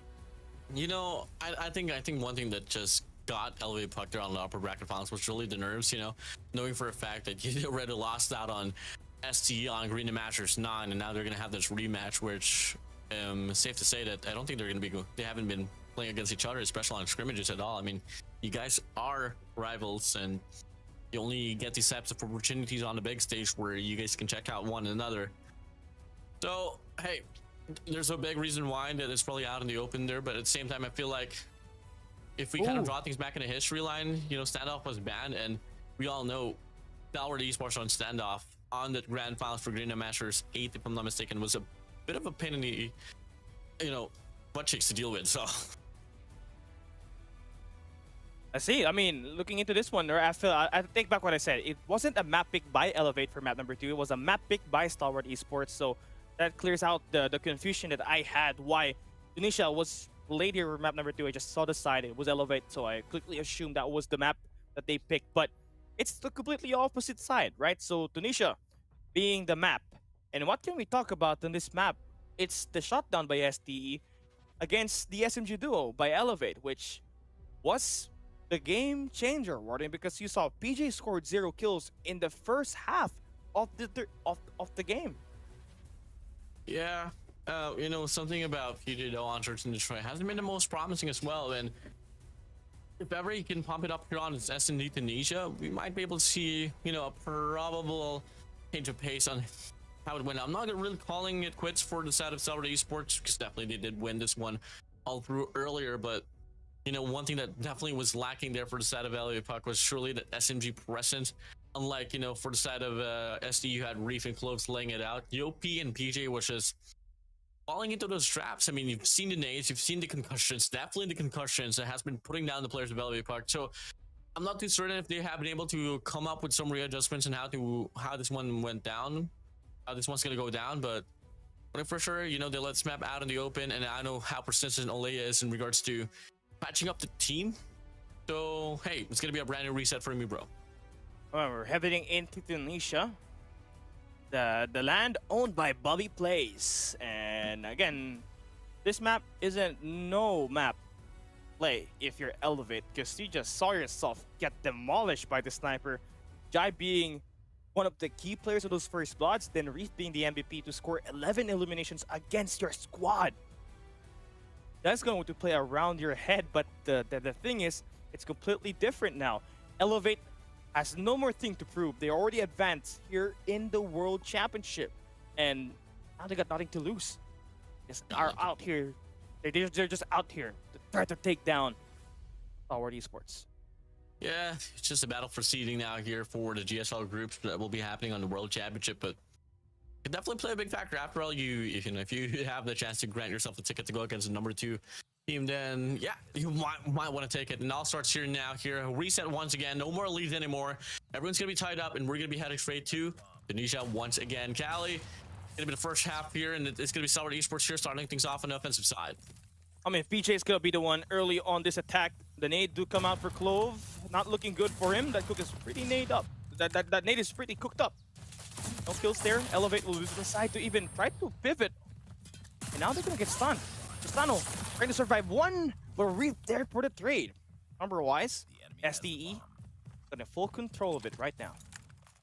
Maybe 3v4 here. Big shot for Kendi. My days. Looks to get another What? FDX there on the bottom side. I don't know why that didn't hit, but mission's gonna be relay player 2 though. EJ is still gonna be pushed back there on the A side, expecting somewhat of a lurk, but Yopian getting holding this high-low position. Draws back away, and now it's going to be SDE. Might just walk into PJ lurking just on the scaffold. FDX going to be a key player. He needs to find a way to bounce back. That's 17 and 45, and that hard point ain't going to cut it. If you want to win the regionals, PJ, it's one. Hit him quick, get out. 3v2 situation. Bomb dropped. Now for Elevate. Round persists here, startling the players of SDE. Now it's going to be Jai, aka Elevate Kryptonite, Elevate Slayer. Here all alone in the 1v3. We'll be waiting it out. Looks to go for the direction here on the B side, which has Kendi holding on to the top side. And I think Kendi should be able to check this one out. Yep, bomb's going to be planted. Should be able to kill that. This guy going to go for the spray, and that will be the first round for the side of the Red Rebellion.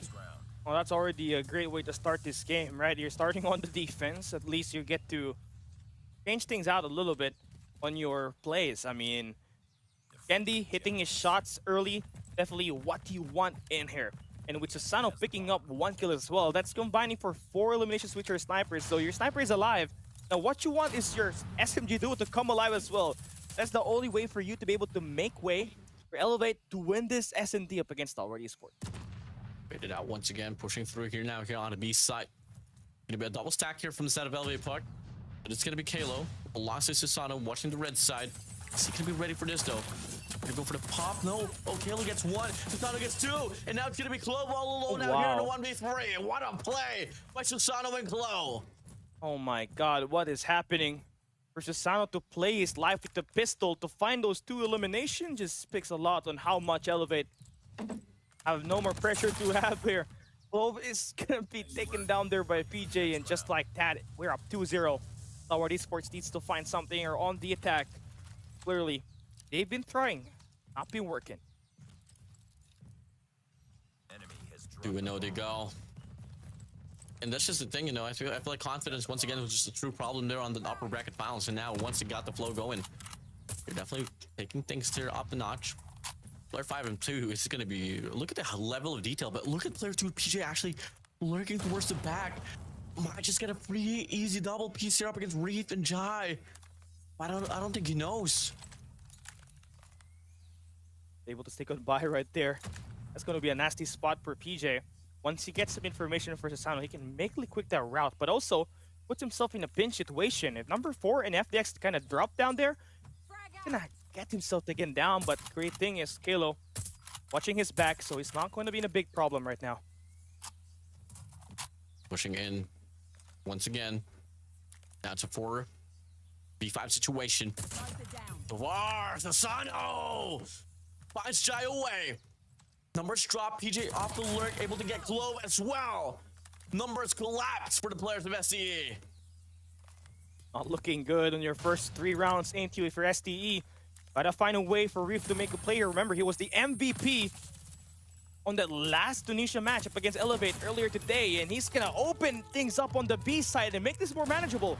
That 2-piece definitely got them off some slack and less angle to worry about. And Reef will continue to try to play this ratty angle. He spots PJ, who quickly goes back down. And now it's SDE. Reef gonna be met there by Yopi. Skur is gonna get cut off here. SMG duo definitely will get the breakdown, and Kendi is there to support. Elevate 3-0. Missed shots, 3-0 they go. And so far, I mean, I'm just like what I'm seeing now here from Zed of Elevate.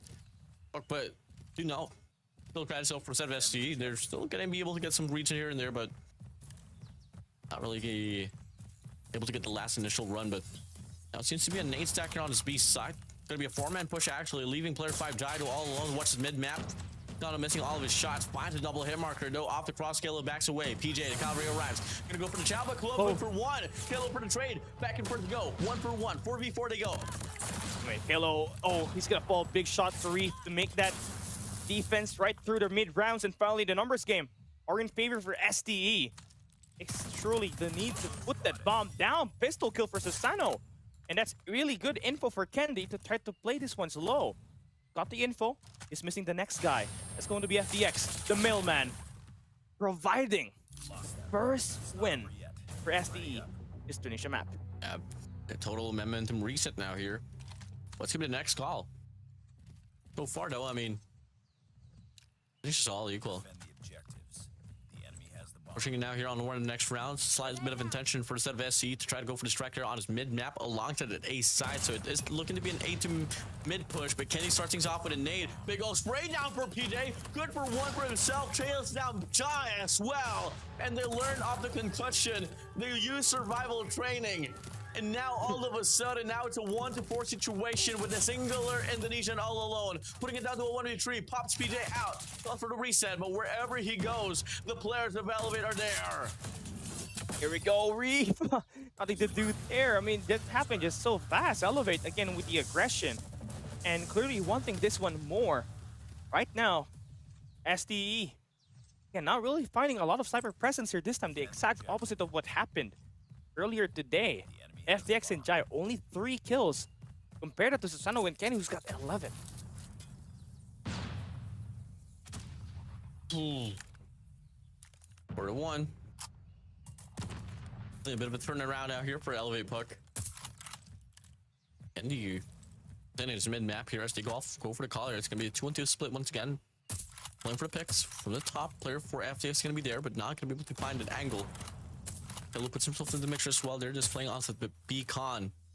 It's gonna be flying and checking in here though. On towards the A side. PJ, is he ready for this? Gonna go for the spray, but only good for the tag. And now commitment will fly through. Yeah, though reinforcement is now gonna be into the play as well. It has to come down to the commitment. Boy, they're taking so slow. I think they may want to pivot this, or they're trying to watch out for the flank. And they got security for that 2 times actually. And that's going to be Reef actually trying to go down and maybe try to open things up on the B side. But Susano was able to take him down with a sniper. Give himself a haircut, and that is going to be him next in line to go to the next round. And SDE had the opening to try to make the break on the A side, but decided to just hold it back for a little bit. Kind of play for more information, and that might have bit them just hard on this round. Third FDX Jai up against 4 of Elevate Puck. That's a bit of big intention now here to go for the push here on an ace side. And he wanting to cross. Oh, Skrd gets the shot beautifully. FDX gets traded on by the side of Yopi. Pushing in now here, gonna go for the spray, and Skrd finds Yopi away. Now it's a 1v1. Skrd up against Susano. Time is in the essence. Okay, moving through now. It's Skrd again. Known to clutch things up here. Has proven himself multiple times in this SND. He swings on by against Susano, who's got the head glitch. He tries to swing with the shotgun, but Susano just too quick with it. And Elevate are now up 5-1. And this is the exact opposite points that we got on the first half, Warden. On the first game of the day on the SND. It's reversed. STE have not looked focused Destroy the when objective. it comes to playing this game right now. Definitely not. I mean, I won't really blame them too much after all. You're ready to qualify for stage 5, but again, seeding matters the most, especially when you actually make it to the venue of Katowice. So, exactly know what's wrong here for a set of STE, but definitely it's not as hot as they were during that run for the upper bracket finals. Definitely a bit of a turnaround for sure. Now we switch the sides. Elevate Puck now going to be here on offensive side, and it's going to be a 2-1-2 actually for either ends. It's a matter of picks once again. Again, this may be, you already booked your ticket to the top, right? You're already on the world stage, but again, you want to play for the seedings here. And you try to give yourself as much chance to advance to the playoffs by taking the #1 spot, and that's just really what you need right now. SDE, you've already did it once today. Actually, you did it 3 times already up against Elevate. You won it since Garena Masters 9. And I have to double it down once again here, this grand finals, but everything has looked pretty frail here so far for SDE. But with that first blood, that might change things up right now, as Reef able to find the first blood. Push now here. Next round's going to be opening up, and now going to be a big strike here on the A side. Yobi finds FDX. Susano gets glow as well. Stewart all alone on the rep side. Finds one for himself, but Jai doubles it down. PJ down to the smoke. PJ makes the play, gonna go for the spray and makes a double kill for himself. Match point for the side of the Red Rebellion. I mean, you just can't be serious. I mean, definitely a great hold there by Skrd and Jai to find those kills and hold down the A side, but PJ The timing was just different there. Had to wait through the smoke, and the next thing you knew, that guy he just took down first had his back turned and scared. Only a few times to get that kill. FDX needs to deliver another kill here, but he falls down. Yopi breaking that to one like a hard point once again. A full break, like an 8-ball pool table. Elevate will get the bomb plant here. Guy's going to be the last man standing. Score is reversed. Jai all alone in 1v5 in a dream, and the nade gets the call as well. They know exactly where he's gonna be coming from. He's tagged to half. Oh my Doesn't God. matter. It's gonna No be the way. players of Elevate Puck serving the same score in reverse. Oh my God, you can't be serious. You just can't be serious. What was the score on the first match today? That was 250, 180 if I am not mistaken. That's almost the same score as we had on the first hardpoint match today, but was reversed. STE went from 7-1 win up against Elevate to a 1-7 loss. Talk about momentum.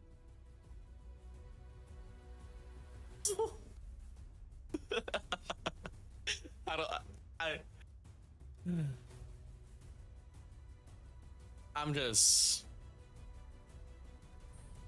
lost for words. This is just absolute I don't know. Viva la vida, baby. I mean, there is no stats that I can just pull right now because everything is just out of the way. Like, you would think STE's got what it takes to win this one. And Elevate started to become, I don't know, I think it's a realization. I think Elevate realized that, hey, we are Elevate. We're Tunisia merchants for as long as we know. Although we lost to 3 Evil Dragons last year, but still, you played Tunisia all your lifetime as a team. And again, PJ, I think the total reversal of what happened on that first series against Stalwart, man, he scored no more than 5 kills on that match, on the Tunisia 1-7, and here he is becoming that MVP. What a complete flip of the script coming through for Elevate right now, winning back-to-back maps. Yeah, back to back to go, and 2 more to go now here for Elevate Puck to start off what they started, man. I'm just, you know, lost for words here. I'm just enjoying the show, and great all turnarounds overall. Cali, this is just a stage right at its finest, a Garena at its finest, bro. I mean, we want to see I want to see a map number 7 here. Come on now. I mean, yesterday it was all 3 zeros. Today was all 3 zeros as well. You can't be serious. I want to see a map number 7 just for old Garena's sake. But with the way that Elevate has been playing, Warden, and the way that they look like, the mindset has completely changed from the mindset has completely changed. Yeah, definitely. Ooh. Oh. Callie, I don't know if you can see, man, but I'm just really flustered, you're bro. speechless. I'm You're just really flustered speechless. because it's like one series goes to the side of ST, and then all of a sudden Elevate Puck, when they get their confidence, now going to be turned around. Now, one thing that's kind of like holding me back is that, hey, is it just because of the fact that ST is now complacent of the fact that they have make it to stage 5, or do they know the stakes? Because seedings matters once again. I just want to reiterate it for the rest of the audience out here why this game is getting so much devotion from the players of Elevate Puck. And there it is, looking like it's going to be a full rundown right now. But there's still a chance for SD to get right back into this game, and we're heading into a raid control. And again, last time we saw this team play here, it was an absolute masterclass from Jai. That War Machine definitely had a lot of moments back in Garena Masters 9. There's where Elevate, just really got slayed down by the anti-Elevate Jai with that War Machine. But too early to say that it's going to be an STE win because of how Elevate has been performing so far. Have completely looked different on this first 2 map. Yeah, totally different for sure. And now we move over towards raid control here, Cali, which I feel like these 2 teams are pretty much all equal in regards to playing this map. And this is the brighter side of a best of 7 is that you get to actually not ban any maps at all. So there's definitely gonna be a lot of curveballs here gonna be included in the mixture, and I feel like I've seen so much things so great for a set of Elevate Puck here on this raid control. But SD, don't want to count them off. After all, their win rate says it all. They've gone through every team in the competition, and they have been able to win every control map so far. And now we look into it, right? Elevate played Crossfire up against Stalwart Esports earlier today, and they did not have a good time. They got swept.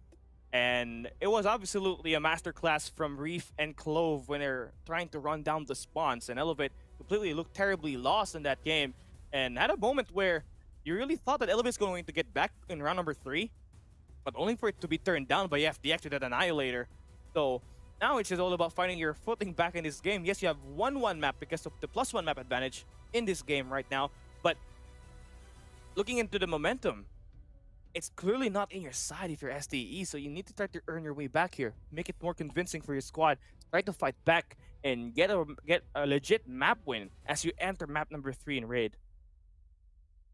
Very true. Here we go. We go back to Cali's mansion, baby. In a house of rage.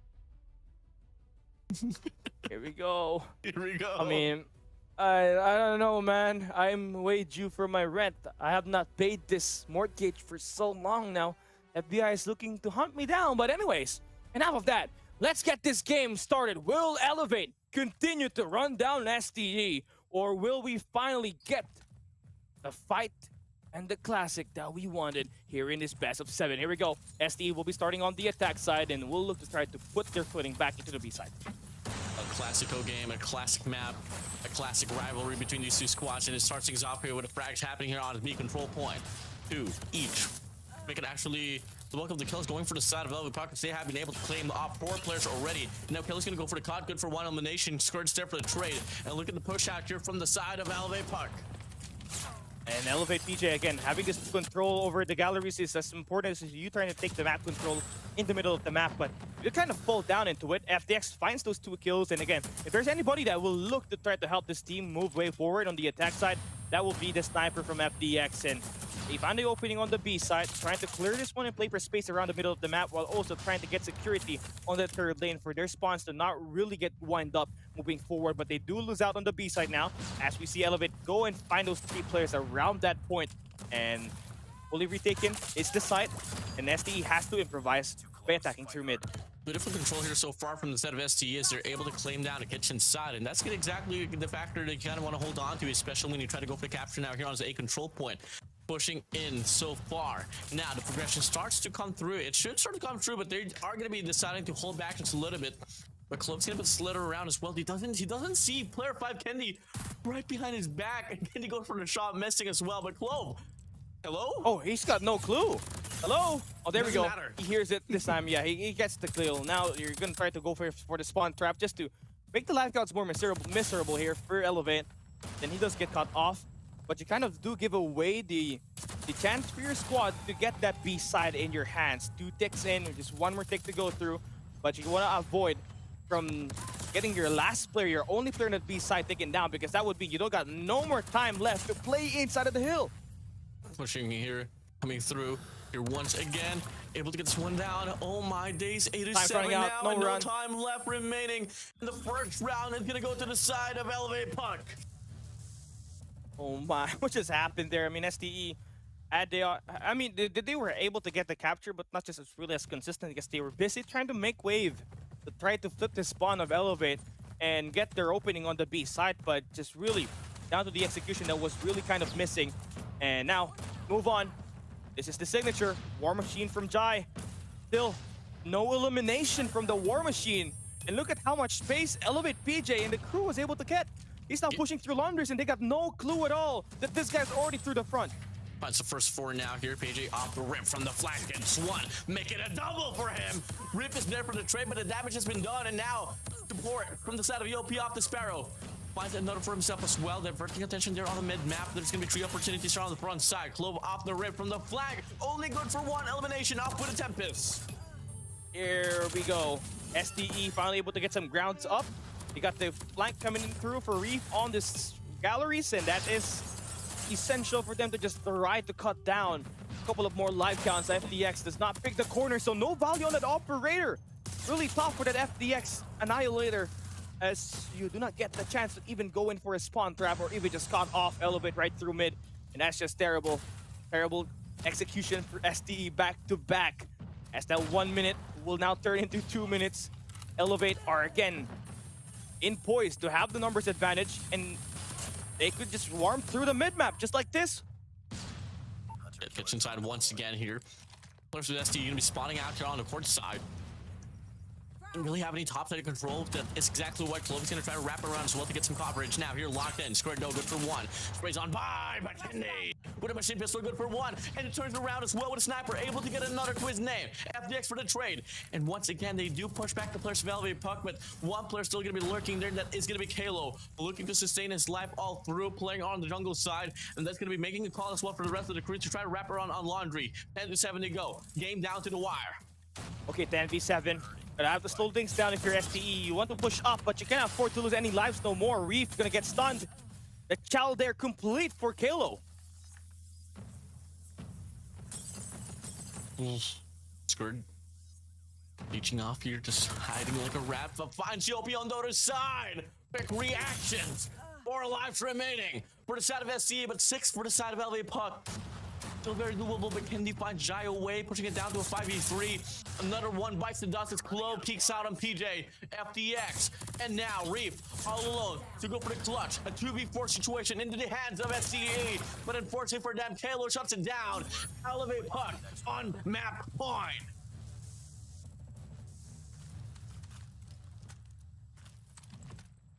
Ooh. To go on a spree. 2-0 now here, Cali. Oh no.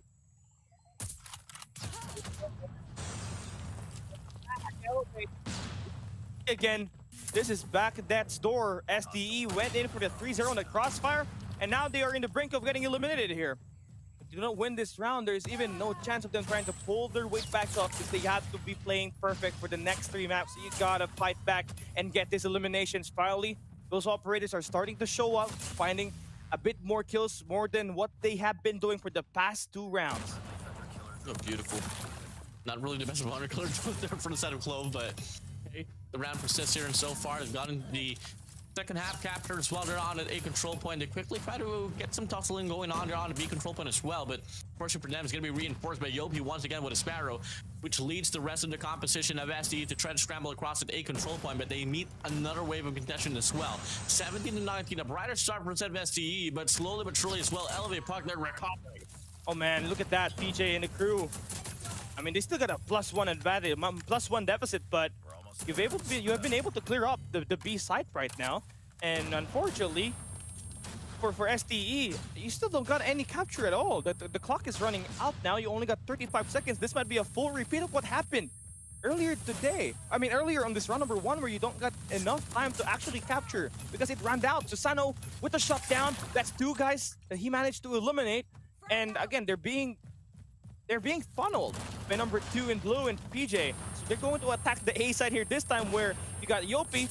Once he wins this gunfight up against Jai, might mean trouble for the flank, but he does get the cut down. Security is on. FDX has got the Annihilator. That should help SDE find their footing and get their first round win. War Machine here for the set of Kendi, but is that machine gonna get whipped out as well by player 3? Squared, able to get 1 for himself. Making a double actually, but PJ shuts away Jai. Annihilator still gonna be on the prowl here on his mid-map. Player 2, PJ, should be able to find FDX away, but no, he's able to slip by. It's a 5v7 here, Cali. Down to the wire once again, and Kalo's gonna whip out the equalizer, finds that machine all through. And now it's gonna be roaming here on towards the kitchen side. Looking to get 1 for himself, finds Clove there, checks on by FDX there on the wrap from the back, Reef there with a Sparrow. It's what a trade. Well. 3v3 they go. Oh, what a trade there for the operators. Now it's the B side that you gotta take with only 45 seconds remaining. FDX finds the cut down on the middle. Still a 1-for-1 trade that Elevate don't want to have here. You're kind of playing with your life. You're on the defense. You're starting to earn your way back here. You got a Tempest from PJ. The guys are slowly routing from the galleries. Great place here for FDX and Skirt to try to team themselves up, but they don't got no idea where's going to be here. Skirt actually decides to take the pick. He's got the information. Now for the side of Yopi, he can make the push here, but again, PJ finds the kill twice, and it's now a 1v1. The Predator missed out the call game! The Predator missed out the call game! 3 kills and a 3-0! Elevate, you're unreal! Exactly the same scoreline, but in total reverse. Prosper with a 3-0. This time around a 3-0. For Elevate Puck. My days. Elevate bro. Puck. You can't be serious. What is happening in Garena right now? It's gotta be the Bobby curse. I salute this, bro. It's gotta be the Bobby curse. Once Bobby started watching the stream, SDE decided to play like Bobby? they don't know how to play the game no more. I blame Bobby for this. I blame Bobby. You Bobby. know? Bobby, I think you should end your live stream right now, man. Maybe SDE gets to put up more fight. But I'm just kidding. It's nobody's fault. Elevate just are more hungrier right now. And PJ again with the MVP. Oh yeah. Yep. They're on the run there. Only one more map here to be. Backing up, becoming the back-to-back regional champions of Garena. 2 consecutive years. How much more as well? We go back to hard point on map number 4. Oh man, PJ started to become LeBron James himself, man. I mean, I think he stole the power of Jai. It was like Thunderstruck all over again. And I don't know even what to pinpoint what happened in this SDE map pick. I mean this Elevate map pick right here. Power just wasn't really looked so ready. Especially the start of the round number 1, Warden. And again, this insane Clipper PJ, that was a 6-piece chicken from KFC that he just stuck in. Again, another MVP. 23 kills for PJ. You love to see it. He is glaring with that beautiful lipstick in his mouth right now. He is just giving the boys of SDE some lovely smooches. Well, the chat's going wild here on the YouTube section and alongside Facebook as well. And huge shout out to everyone here. We've broken a pretty marginal record. I think we reached concurrent like 1,500 viewers. So hey, what's up, guys, all across the world? Welcome to the championship of the Garena Regionals here for stage 4. Callie, this could be the last and final map. I don't think so. Okay, I don't think so. I don't think so. Because like Stubbs is coming up. Because Stubbs is, I refuse to believe that we are going to end this game in a 4-0. I mean, I made myself available to cast this 3 days. And all I received was just 3 zeros. Only one map 5. And that's SDE and TSM. I am not going to approve of this. I need to change the script, Warden. You need to flip the script. Or else. Or else. Map number 7, bro. Come on, man. For old time's sake, we want to see a game 7. For old time's sake. For old time's sake. You saw Smart Omega. You saw Smart Omega and Powerhouse International a couple of years ago go to a map number 7. Why do we not get to see that here? Let's get it. I'm down I don't know. I know SDE and Elevate are already in the World Championship. They've already qualified. But again, you're fighting for seedings here in the title to be the regional champions. I'm down for it. Definitely more than down for it, man. I mean, if this is 4-0, it is 4-0. I gotta blame Bobby for losing this series, bro. Ever since he started watching our stream, SDE has not looked good particularly. But who knows, man? I think SDE just delivered the effort, just reached their potential, and they climaxed on the first match of the day where they got the 3-0 to just book their ticket. I think they're more than just happy to play and be a world representative once again. Definitely. Woo. But on a brighter note, though, a lot of things has happened here so far into this broadcast, and now we move over towards slumps and hardpoint, which Callie think will not end inside of this map, not just yet, but momentum is on. But SDE, do they have the oomph, bro? Do they have the power, the prowls? Go back on track here and show what they're made of. Let's come and find out. I mean, we got a slap verdict for this, man. He got to wake up SDE. He's got to have to wake up SDE because I want me some classic MSP Showdown. We're already here. Why not try to fight it one last time? Elevate one more map in winning the Garena Regional title for the 2nd time, and also marking the end of their lose streak up against Stalwart Esports. They lost 3 series up against this squad in Garena Masters 9 and earlier today. Now we get to start this map number 4. Elevate has won the first 3 maps. Can SDE bounce back? Let's get it. Map number 4, Slums Hardpoint. Has it opened it up so far? It's the players of SDE actually winning bulk of the kills, and they flip the spawns as well. Oh man, SDE, this is what we want. The last time that these two met on the Slums Hardpoint, it was a 247 Stalwart Esports. So that's great. Fall down, but Elevate definitely look to be in a different moment right now as they look to try to win all of these gunfights. Yopi with the 2-piece, Kenny with the double, and SDE are right back at spawns. Flips over flips once again, and now there's going to be brick side control here for the set of STE. Blue side bundled here for the set of Elevated Puck, and now they quickly hopped off there, but unfortunately for them, they get overwhelmed by the gunshots inside of the hill. Now look at the player 4 here scrambling alongside player 3 as well skirt.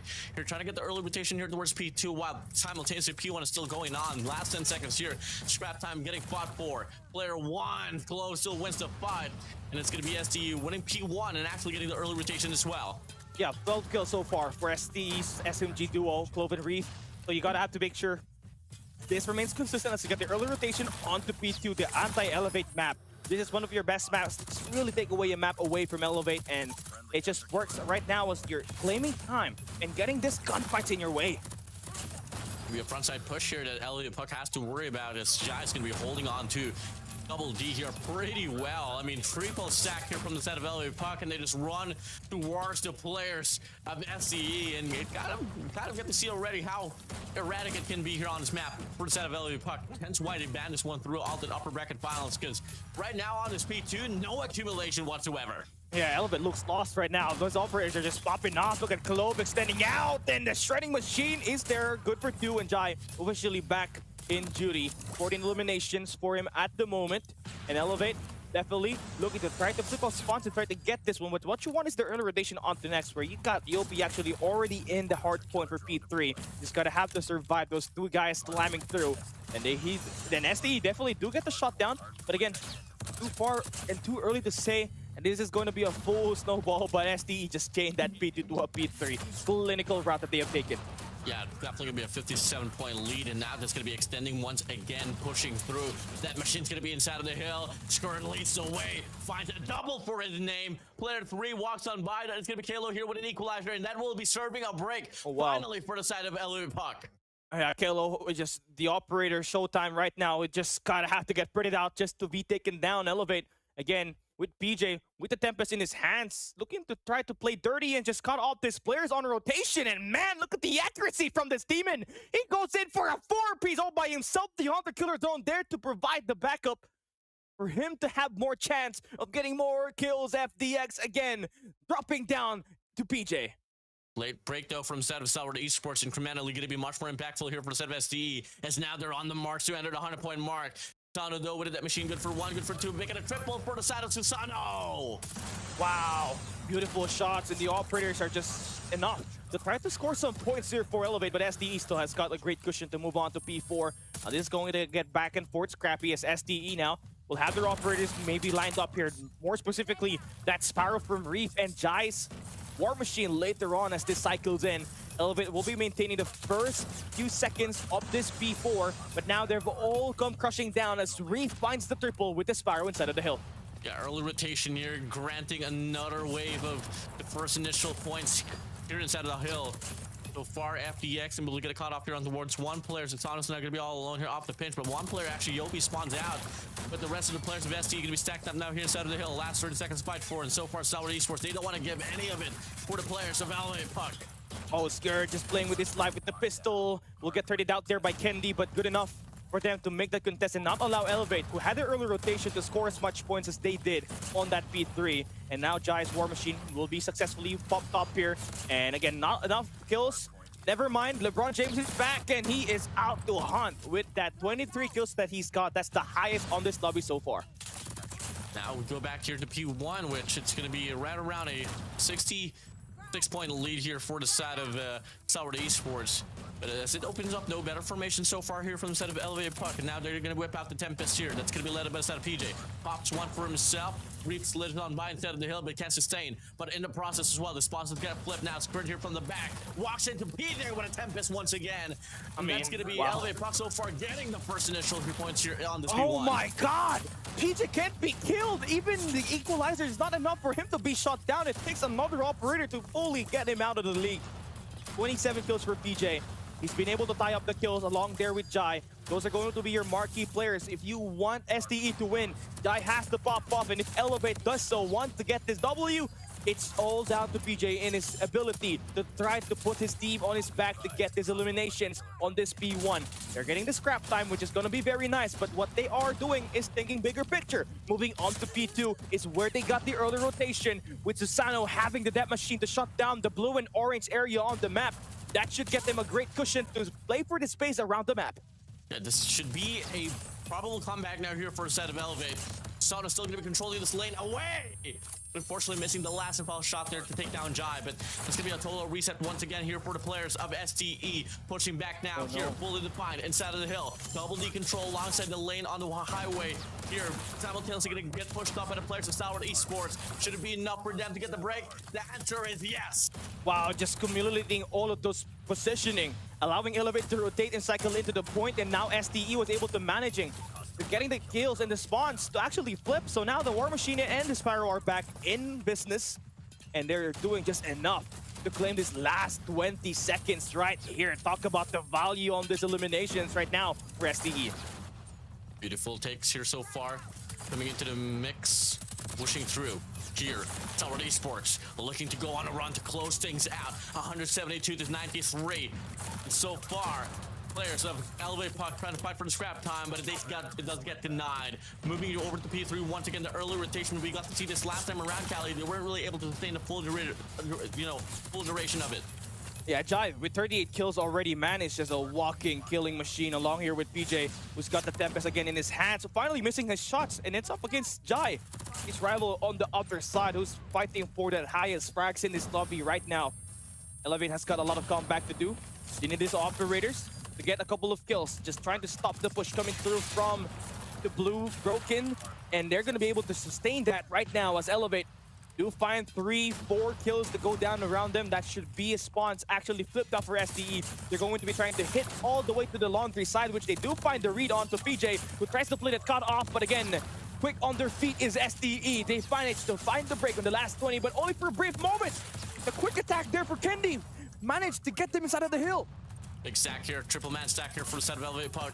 Killo's gonna be accurate with the equalizer as well. Try to go on a spree, good for none so far, but it does stay alive. Pushing in as well here towards the main side. Gets another elimination to his name, but a momentary break for the side of Glow. Doesn't matter at most. Halo deals with it. Susano whips up the net machine to go for the cut now, and they're gonna be able to push back the players of SDE as they go for the rotation here on P4. Yeah, that's the first 5-kill wave that they did on this P4, so that should get themselves some cushion. But how did number one manage to get inside of the point? Glove just split out of his mind, stuck through the smoke, and now the break happens inside. FDX with the cut down. Beautiful read coming through for SDE to respond back, but not enough.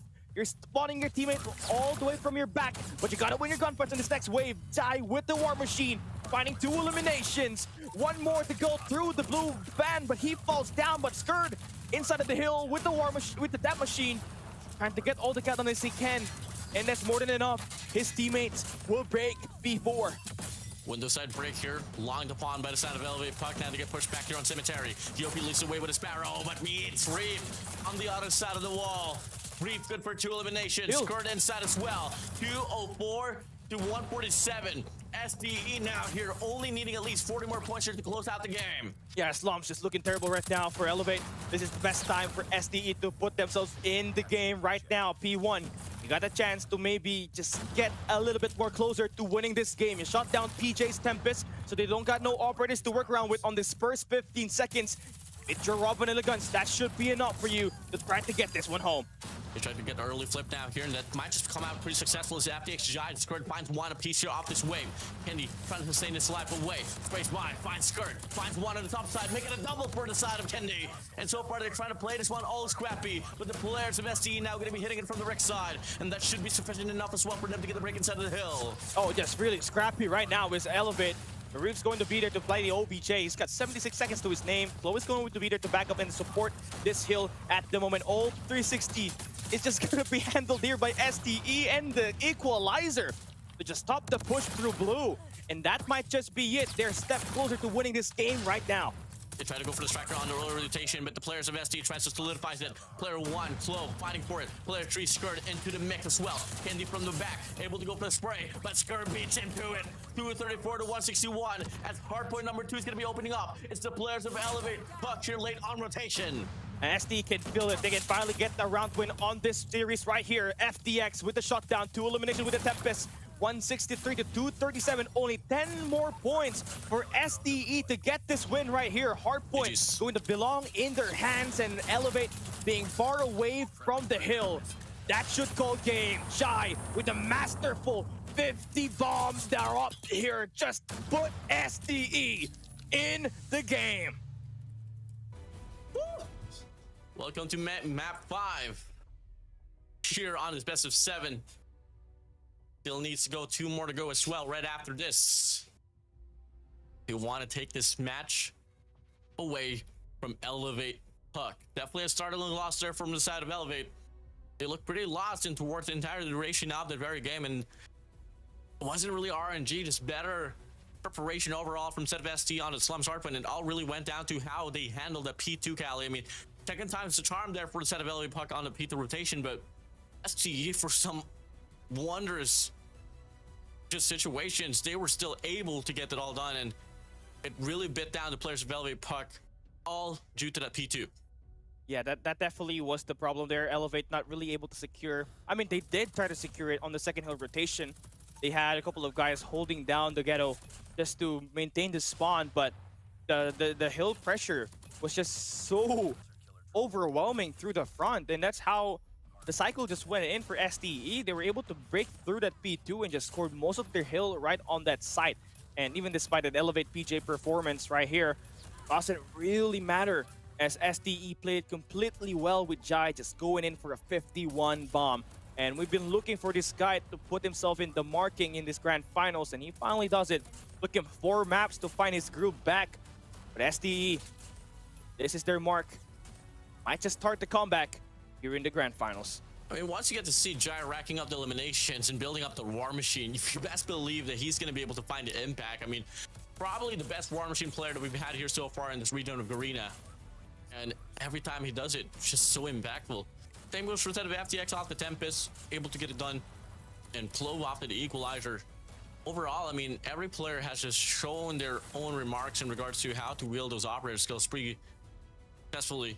Now we take a look at the MVP, is no other than Jai himself once again from the side of Stalwart Esports. And this is how it started. When this guy starts to play well, you already know Elevate's going to be playing crazy out of their heads. Because like Jai definitely was the anti-Elevate last season in Garena Masters, where you know he was the one putting in a lot of the problems on the hardpoint, and Slums definitely look a little bit more refined now. The last time that they played, well, I believe it was a 247 to 250 scoreline, where it had to be a comeback win for Stalwart Esports, but this one definitely a bit more of a stronger dominance coming through from Stalwart Esports. But the game definitely not yet over for them. If they do want to start the comeback, it started on this map number 4 right here on this Slums hardpoint. Moving forward, going to be a firing range, search and destroy, a map that they played so much during the group stage, but also a map where Elevate performs well as well.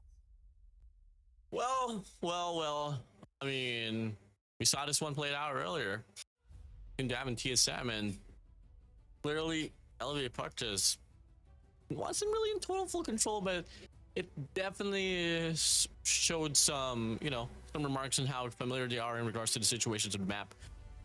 Stalwart Esports, they did have the opportunity to, you know, probably have an overview of it. The question is, they did watch it or not. Regardless, doesn't matter. They persist to go forward versus run. I feel like there is no pretty long probability now that we might be able to see a game number 7 here, just due to the fact that yes, Tunisia search and destroy is pretty lopsided there for the side of SDE, but granted, I feel like they're most likely to be able to see something here, as it was a total reset as they were able to win that map number 4. Yeah, it's definitely what this team needed. And again, they're not shying away from this kind of moments where they're down in the map count, right? We've seen them with the DSM. They went down 2 maps on the first 2 maps. They look really frail. I mean, they were trying, but they really got outperformed by AG. But the next 3 was just complete different flip of a script, right? It was SD that run them through. So Elevate, do they want to close this one out now? It starts here in this map number 5. They got to take it home and not play a crossfire control where they looked like they had no idea what kind of playstyle do they even want to bring. Let's see about it. Ladies and gentlemen, if you guys are just tuning in, this is the grand finals of stage 4 regional championship here for Garena. Both of the teams already made it to stage 5 already, and they're just fighting for the seeding. And who's going to be the number 1 and number 2 in the Garena region? So far, Elevate's going to be up here by 2 games. But it does get put a stop here in regards to the momentum, as Blum's hardpoint doesn't really pave to the way out of the Red Rebellion. Moved to firing range, certain to try soon enough. Okay, we're just waiting. I'm excited to see this. I mean, I think my wish might just start to come through that we get to see a map number 7 in this World Championship Garena Regional Qualifiers. But too early to say, because Elevate definitely had a strong performance coming out of the SMG duo. You had multiple clutch moments for Kalo as well as Yopi. But nonetheless, right, you saw how much of a dominance Kenny was able to provide on the sniper to shut down Freezy. Well, maybe not enough in terms of getting kills, right? But Kenny definitely was able to hold down Josh. And Susano was able to just get himself right back in the board game. When he drops the first 3 deaths on the first 3 rounds, immediately he outshone Freezy at the end of the game. Let's get it. We can get it. A battle of snipers here on Inspiring Search and Destroy. All eyes on Susano Kendi alongside Shai and FTX on the other side. Obviously, you know, talk about the frontliners as well. Those SMGs, Clove and Reef, the tandem has been pretty spectacular from the whole duration so far into this competition of stage 4. Same goes for the set of Yopi and PJ. Those are just the staple talents that you just have to talk about always here, Callie, no? Yeah, you got to talk about them. I mean, SDE definitely had the right mixture of players to get themselves in, and adding a staff like Balitao, who has won multiple titles in the Latin America region, right? When he was under the org Dolores, he's really made a name for himself. And yeah, he's that type of like coach where he's kind of a dictator, right? He just optimizes their team's playstyle, and he studies opponents really well as well. So that's really the value coming out of having one of the winningest coach in Latin America. And moving forward, again, Firing Range, Search and Destroy, I think this may be the first time we get to see them play in this map. So it's going to be a first for us to see how would the sniper the sniper duel between FDX as well with Jai go against Susano and Kendi. Again, the first bloods really do matter a lot when you're playing Search and Destroy. There we go. I don't exactly know what's the hold up here, but I feel like the players are just taking a bit of breathing air before they actually hop inside of this map number 5. And Gali, I mean, there's an opening as well for that game 7 later on if SD actually bounces back with this map. But we just have to wait and see just for a moment or so, ladies and gentlemen. To get the caller ready, we're going to be starting off soon enough. We're just waiting, guys. We're just waiting. If you are in the comment section right now and you're waiting for this match, do let us know if you're supporting Elevate or Stalwart Esports, because we have already determined our first 2 teams, right? Our only 2 teams to send to the World Championship. And looking into the teams that have already completed their regionals, right? You got Latin America, number 1, Galoris. You got Amigos Gaming, which is number 2. Then Street Gaming in Latin America, number 3. And earlier, just today, Diabolos, or how do you say it? Diabolos? DVS won their stage 4 for Japan. So there's 4 teams already, and we are sending out 2 teams here in Garena. And later on today, you also got Europe, Warden. So it's between Animus, it's between Exclusive, and 117. 117 not found. Huge shout out to my boy Fahim as my goat. And Rob as well from Exclusive. And obviously, you know, Rob Filipino represent. You got Neil as well on board there for Exclusive. Now we move in here. Preparation on board once again. And we gotta wait and see later on. Here's the map going through. Bro, I want to see. I want to talk to Polita about the map, man. I want to see if it's printed or just laminated, because I don't think it's laminated, right? It's just a pure paper. Now imagine if he has the playbook just printed out, dog. Yeah, that might just be the case. But again, you know, for these 2 teams, they're more than just happy to be able to qualify in the world stage. But then again, you want to fight for pride, and you want to get that title here. And if you're Elevate, you know, you won the 2024 Garena Regional Championship up against STE, who was the long-time winner every year, Warden. They want to reclaim it back as well.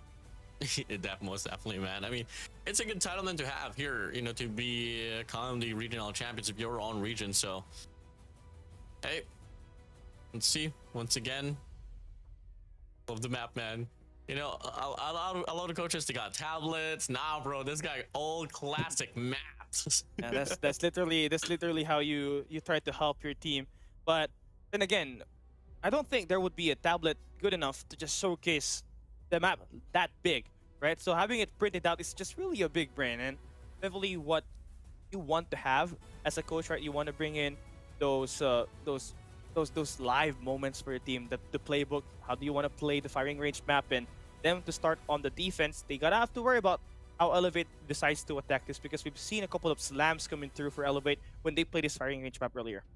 Definitely.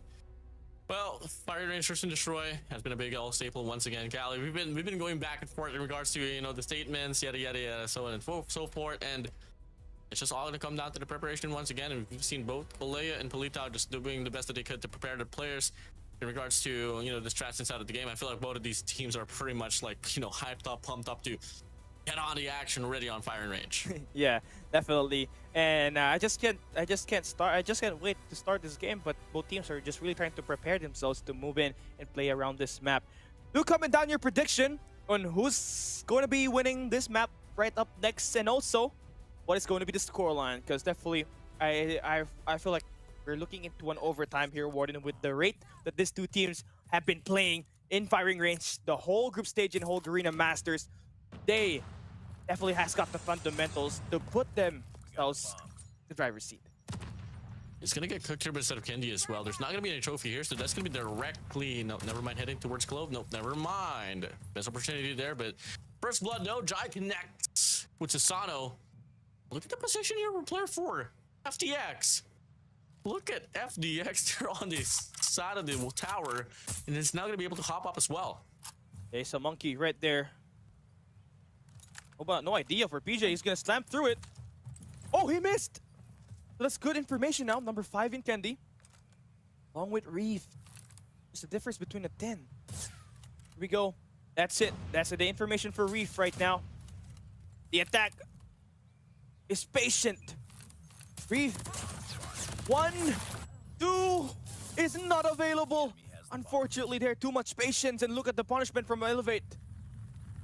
3v1 now. Here for Skirt. That's crazy readjustments here from side of Elevate. Skurt's now going to be all alone, and Kalo with a mission pistol shuts him away. In the first round, he's going to go to the side of Elevate Puck.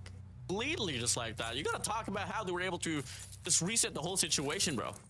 Yeah, I mean, I don't know what went wrong there for Reef. I mean, he had the whole flank advantage. Why did he have to slide to challenge? The extra millisecond really costed him a lot, because he exposed his body on the security coming through the flank. Now here, 1-2-2 split for the side of STE. LV Puck here just taking their time. Big shots for the side of Kalo. Gonna be able to get Jai tagged up, but They have the bomb. not gonna be sufficient enough as well to get the kill, not just yet. But look at player 3, Kalo already slithered around towards Cubby side. Do they know though? Yep, they know, but Kalo still wins. What? How do you win that? Oh, ain't no way. Elevate is taking away all of those sneaky routes and just ending up with the eliminations. Now they're gonna try to pivot this all the way to a B side. Reef again in charge of trying to make a play here. Cannot get the double. And Skirt decides to contest through mid. He falls down as well, but oh man. We don't got no info for FDX. What is happening? What is this continuous flank check by Susano and the whole team of Elevate? They check all the flank. The timing is unreal. Bro, I just gotta say, man, remember back in the days where Elevate was dominating the meta, defending meta? You know, the Lucian pistol is definitely living up to that time to kill. That we're working here for the favors of Elevate Puck now. Next round's gonna be opening up. Squirt's gonna be able to get the first blood. Reef able to get PJ away as well. Sano good for one elimination. Reef good for 2. And that's gonna be Kalo and Kendi here all alone right from the get-go. And that's the bounce back that SDE needed. Finally, some players headed out towards that further side and they get to punish Elevate. And despite the amount of utilities thrown in, they're not good enough to stop Reef from making the plays. There we have it. A minute and 27 seconds. There's 30 seconds just gone by and you already had 5 players go down in this round, on this lobby, in this server. Whatever you may call it. SDE still will look to try to play for info, maintain their hold on the A side. They check everything here so cautiously, every bit of angle. The FTX is gonna be watching the crosshair. Does Kenny go for the challenge? Oh, Kalo slips by. The FTX, I think he knows as well. Oh, Kalo, don't go for the chow. Risky. So holding down this angle as well. It's kind of actually gonna fly through. No information right there, but they can go think for they're the kick baiting. at any time as well. Oh, they're baiting. They might be baiting. They might pivot this, but never mind. FDX, the delivery, man. Gonna deliver that first kill. It's 3v2, but Kendi finds one. Power position in his hands. SDE needs to close this gap down. Finds one in the FDX clutch. Saves SDE from another 3-0 start from Elevate. Imagine if he had more bullets on his chamber. Could have been disastrous there for set of SDE, but FDX making it happen on the first round here for the side of Stalwart Esports. And to go for a pick off here, actually going to be a 4-1 split. Kendi's going to be all alone out here on the versus Ace side. No sense of aggression at all here from the side of SDE. And look at player 2 PJ already pushed out there towards the B side. So much freedom coming through for Elevate on that B side. No idea whether SDE knows that the push has not been made just yet. They haven't even carried the bomb at the moment. They're looking for PJ. They have a rat infestation in the B cubby. All down to Clove. Try to extinguish this rat right here. Just so happened it is the King PJ himself, droning, waiting for an opportunity to strike on the other flip. Got Reef taking down Kenny, so that's the first blood on this map. And Clove would just have the need. Hold this down for a while. Oh, that should be a calling as well. I don't know if he hears it, but one player draws back away, but Jai's going to be able to bait it out as well. PJ doesn't bite it at all. Playing all patiently. Push out already there on the ace side now coming through. Player 4, Sano watching the back. That's gonna be fired here for PJ. Doesn't get the kill. Unfortunate for him. And FTX, they're gonna be on a steel tower. Gonna be able to hold on to the overview by Clovis. Current finds the OP kill on the process. PJ's out as well. Susano all alone. Up against FDX. Off the sniper. Gets it done, but Susano finds the kill. Now it's a 1v3 though, but 30 seconds left on the clock. If you are Stalwart Esports, play for your time.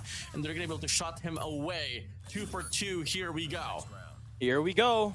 Looking pretty good here. It's SDE. Great bounce back again to find those first bloods. Trying to lurk this one out. Defend the objectives. They have the bomb. Through here. To the next mixture. Maybe a 1 for split once again, and Kendi Where? Kalo finds Wow. Giant Globe. Oh, Another one for one. Kendini Ballerini. Just 2 more guys left here for Stalwart Esports and FDX. Hello. The mailman is here. Goodbye. Unfortunately, the mailman doesn't deliver on a Sunday. FDX falls down. Elevate takes the lead once again. Mishap some timings here for set of SCE. Now Elevate Puck on the lead once again. A chance to go up by 2 here before the second half close. First half closes out. Moves over towards the second. Once again, Kenny looking to get the shot to connect. But the nade able to actually override his visuals. Guy's gonna be all alone now. Here he finds PJ away. Looks to get another. But Kalo is there for the trade. Squirt here. Getting the smoke. Not really looking to go for the push, but Susano finds wow. Glow away. Squirt goes for the spray, finds Susano through as well. Halo longing to get the trade, able to get one. Nope, never mind. Reef punishes him. Yopi, Kendi from the back, missing both of his shots. The third connects though. That's a 1v2. Here we go. FDX and Reef. Going to be an opportunity for you to tie up before the switch of half. On the middle. They spot him. You don't have to contest this guy right here, right now. Kendini got 7 kills. And again, he got to pick up that bomb. Nice angle to be in right now. It's the top floor, so FTX will not have angle on him right now, but you're taking this one really slow is how you want to do it. If you're SDE, you got the numbers advantage. You don't have to be the one overextending here. You don't want to play the Kendi way, and FTX finally, a lot of waiting, gets that kill onto Kendi. That will tie things up. SDE, and we're on the attack, and let's see how are they going to approach this. They love to attack aggressive. Let's see what happens in the first half, on the first round. Big ol' stack here on his ace side. Elevate puck gonna go for a 4-1 split as well. FDX finds a double. Takes away Kendi and PJ. Susano through the smoke, able to get a hit marker. That's going to be a retake here to be fought for. So far, Reef though does get taken out here by the side of Yopi. One guy trails him down. Clo finds one for himself. Make it a double. Yopi, good for 2 eliminations. And now it's going to be Jai all alone. 1v2 for you, baby. Yeah, it's the final boss. LeBron James. Gotta have to showcase what he's truly capable of. Slum's MVP, Slumdog Millionaire. He hears all this information. Way too overstimulating for him. But he's waiting for the Yopi cutoff. And Yopi's just going to back away. Doesn't have to contest this. Knows Jai has the best angle to try to take him down when he enters trailer. I'm gonna pick up the bomb. Doesn't really have to. We can force this attack right here. Information gonna be relayed as well. They know exactly where he's gonna be coming from. A double child to be offered here. Yopi off T, and that's gonna be a tag away. Then it's gonna be Elevate Puck taking back the lead. There we go. Elevate in the driver's seat. But that was a nice opening created there by FDX. He found the double kill. Just the control over the trailer was just really what's lacking. They had no utilities to just throw in there to stop that play from Yopi to happen. Play for the picks once again. FDX, another first blood to his name. First blood. This mailman really be delivering right now. And SDE needs to win this game and try to tie things up this match. I tell you what though, Jai needs to step up. A wall bang to take him out. That's just really unfortunate if you're SDE. It's still 50-50. He tried to make that push right through the trailer side. It's clear. Yopi finds the kill on Reef, so no more rat play here for SDE. They got the numbers. They can push out all the way towards barrels, but they don't got anybody there except Yopi, who wins the gunfight. It's all down to FDX once again. Trying to clutch this one up, but the hit mark on the Susano is not how they want that one to end. Elevate now up by 2 rounds. Last 2 as well for them to close things out here on the grand finals for the regional championship here on Garena. He looking to go for a stack on his B side. Nate's gonna be flying. The concussions, the trophies are dropped. Susano finds the first blood. Kalo follows it up in a second. Make it a third for Kalo. And it's gonna be a total collapse for the side of SDE on his B side. Susano checks on, walks onto Reef. Need this win right here. Oh! Wow. 2v1! It's a nice save. It's a nice save here for SDE. And they still get to plant that bomb, but they got no information on where Yopi is at right now. But they can play the crossfire here. They can even swing that bomb over towards A, but again, no information. No security around your flank. No dead silence. Don't even know where Yopi is. And again, for Yopi, gonna have to crouch this one through. Gonna play like a penguin. Going into that A side, and if you are SDE, you're trying to clear all corners. You really have no information where he is. The timing is unreal here. He's running through. Bomb is about to get planted, and Yopi get a chance to put his team in the best advantage possible. Time to strike. Yopi 1 Kenobi. It's gonna get shut down by Reef. What a save by SDE. Game as close as ever. Only 1 up now here for the side of Elevate Puck. Howard Esports. And they get the equalizer so far. leading the lobby here with the most eliminations. Has been Reef with 10 to his name. Clove has been pretty stale.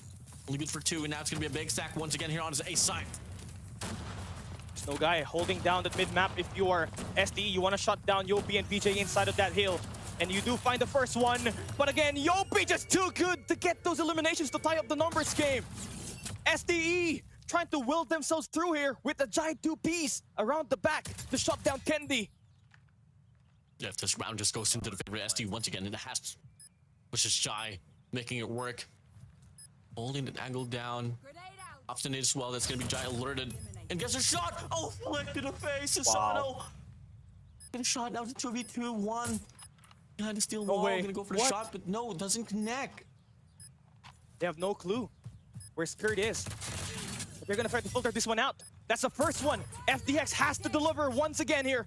As the only player alive for SDE, you want to stop the bleeding and make this game a tie game. Kilo is gonna shut him down through a wall bang. Match point. It's a bang, bang, bangity bang. It's a bang, bang, bangity bang. Kalo puts Elevate at game point. Match point. One more round to become the back-to-back arena regional champions here on 2025 Cali. Defend the objectives. They have See the bomb. if Elevate can deal the final blow. Do the unthinkable. After 3 back-to-back series losses against Stalwart Esports, can they come back stronger and finally put this game to an end? Play for picture for set of STEs. Nate's gonna fly through towards the B side. Gonna be 2 trophies on board. On the barrel side. 2 players on trailer. 1 on triple blocks. They're on the B side. Another Nate flies in, but no connections at all. Oh, STE sweating bullets.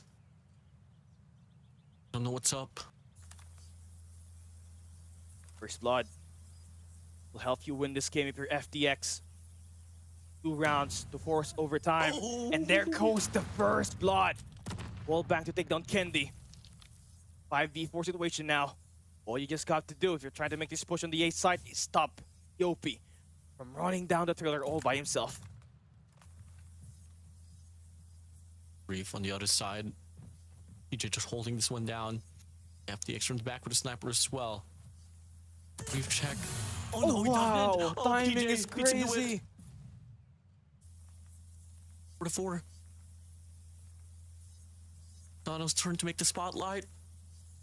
Holding a sniper here, tight angle to go. But the information gonna be relayed with Jai! Look at the shot to connect, and it's gonna be an opener now here on his B side. Jai good for 2. Kalos and Sano out. PJ Yopi, the sub duo left. Gert gonna try to run this one away. They got the numbers advantage. They don't got to rush 34. this thing out. They can wait for FDX to make the flank here. Got 10 kills. Flank against PJ. Successful. One more guy to go. It's Yopi that he manages to flush. SDE remains alive in this match. 1 round to go towards overtime. We need it. They need it badly. Popping off so far, FDX with 12 kills to his name as well. On the other side, Kalo, 11. And for the sets of Sano. They let go of this A side this time around, expecting a bit of a B execution. They're probably just relying for the retake. Bloods again for FDX has just been the answer in stopping Elevate from getting any opportunity to win this.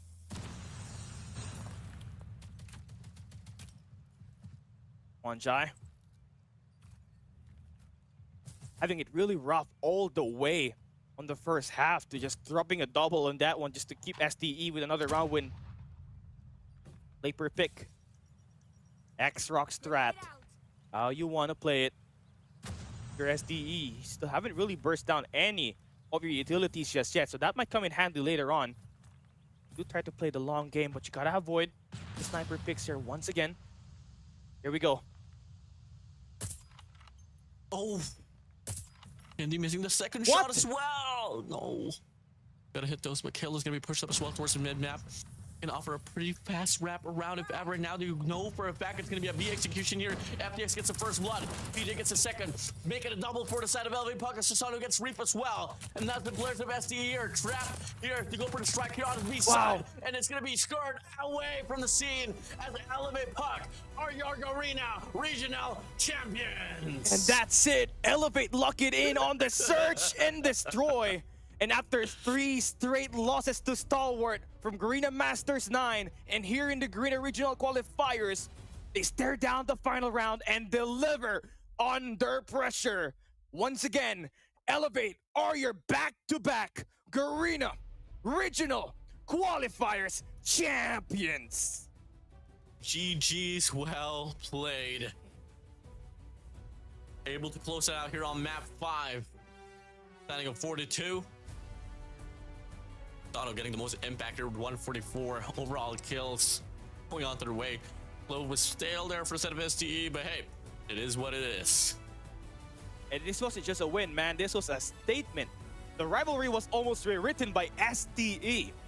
They lost Garena Masters 9. They lost twice on those series at the upper and at the grand finals. And just earlier today, they got swept 3-0. And after those losses, finally, Elevate woke up and chose to get it done here. They fell for a short time, but tonight, they showed the world what champions are made of. Elevate rise, and the crown is still theirs. GG's, well played. Oof, what a prolonged game here. But a big turnaround overall. I mean, they were still able to defend their throne here, and it didn't really seem like that on the narrative right from the projections, Cali. I mean, they lost Garena Masters 9 up against SDE, they lost in the upper bracket finals, and now you move over here. We're at the grand finals where it's their last regional tournament. They are able to defend their throne here, Cali. And again, I'm not really mad right now that SDE lost this game, because from what I saw today, SDE can win it for as long as they got the mindset to do so. You saw that 3-0, that hasn't been done since by SDE, and they did. But unfortunately, Elevate will take it home, and the MVP of this map is Aurora. I'm at Kalo. 11 kills, 1,465 points to his name, and we've been begging for an MVP for Kalo all series long. Finally, it did show up today with that majestic lipstick of his. Beautiful as always. For side of Kalo, I mean, Kalo has always been a proficient player for the side of Elevate Puck, special on search and destroy, so hey, able to get it done here at the last and final map here on a regional championship. Congratulations once again towards Elevate Puck. Though to each for its valiant efforts, but hey, fortunately for you two, see you at Katowice, Poland at November 7 and 9. Here we go. Elevate definitely the champions, and SDE going in here despite losing to Elevate. I for sure am confident that Elevate and SDE will bring pride to the COD World Championship. The rivalry ends here today, because when we see them come right back up November 7 and 9, we will stand as a region to support our two best teams to send out to the World Championship. Elevate will look to try to defend their title, and if not, it's SDE that will look to try to carry on the hopes and dreams of all the teams that played this competition this year. Elevate and SDE, you are our pride, and on the world stage, we have your back. Yeah, definitely, man, and we're definitely going to be having their back there on the world stage, Cali. I hope so. I hope so. Visas. That's definitely going to be another topic that we might have to talk about later on, but somewhere down the road. But hopefully it's not going to be a problem for any of these teams overall. But ladies and gentlemen, something's up here. We started things off with the box of hardpoint with 250 to 159. Went to the side of Elevate Puck. Same goes for the side of the search and destroy. Tunisia 71, 3-0 raid control. Name it. Slums hardpoint. Bit of a, you know, a bit of a rocket road there for the side of Elevate Puck, but fortunately though, here at Fire Range Search and Destroy, they're able to close it out, avoiding that overtime up against SDE. And that was a really close fight right there. I almost felt like that if SDE showed up a little bit more on this firing range S&D, they could have forced a map number 6 in this game. Around number 7, knowing that they have a +1 advantage. And I felt like, I think it was just the best opportunity for Elevate to just win it in just this 5 maps to play. Because like if they even had to go to a crossfire control, you already know that's STE's best map pick, Warden. And they showed that they're capable of going in for a 3-0 there. The player of the match is going to be no other than Elevate Puck PJ himself with 141 kills and an average scoreline of 7,204. And again, Elevate are your champions. Back-to-back in the Garena Regionals. They will look to try to carry home the first ever back-to-back World Championship title for Garena. And maybe this year, with our performance, we get the opportunity to bring 3 slots for 2026. It all comes down to this, Warden. All comes down to this, ladies and gentlemen.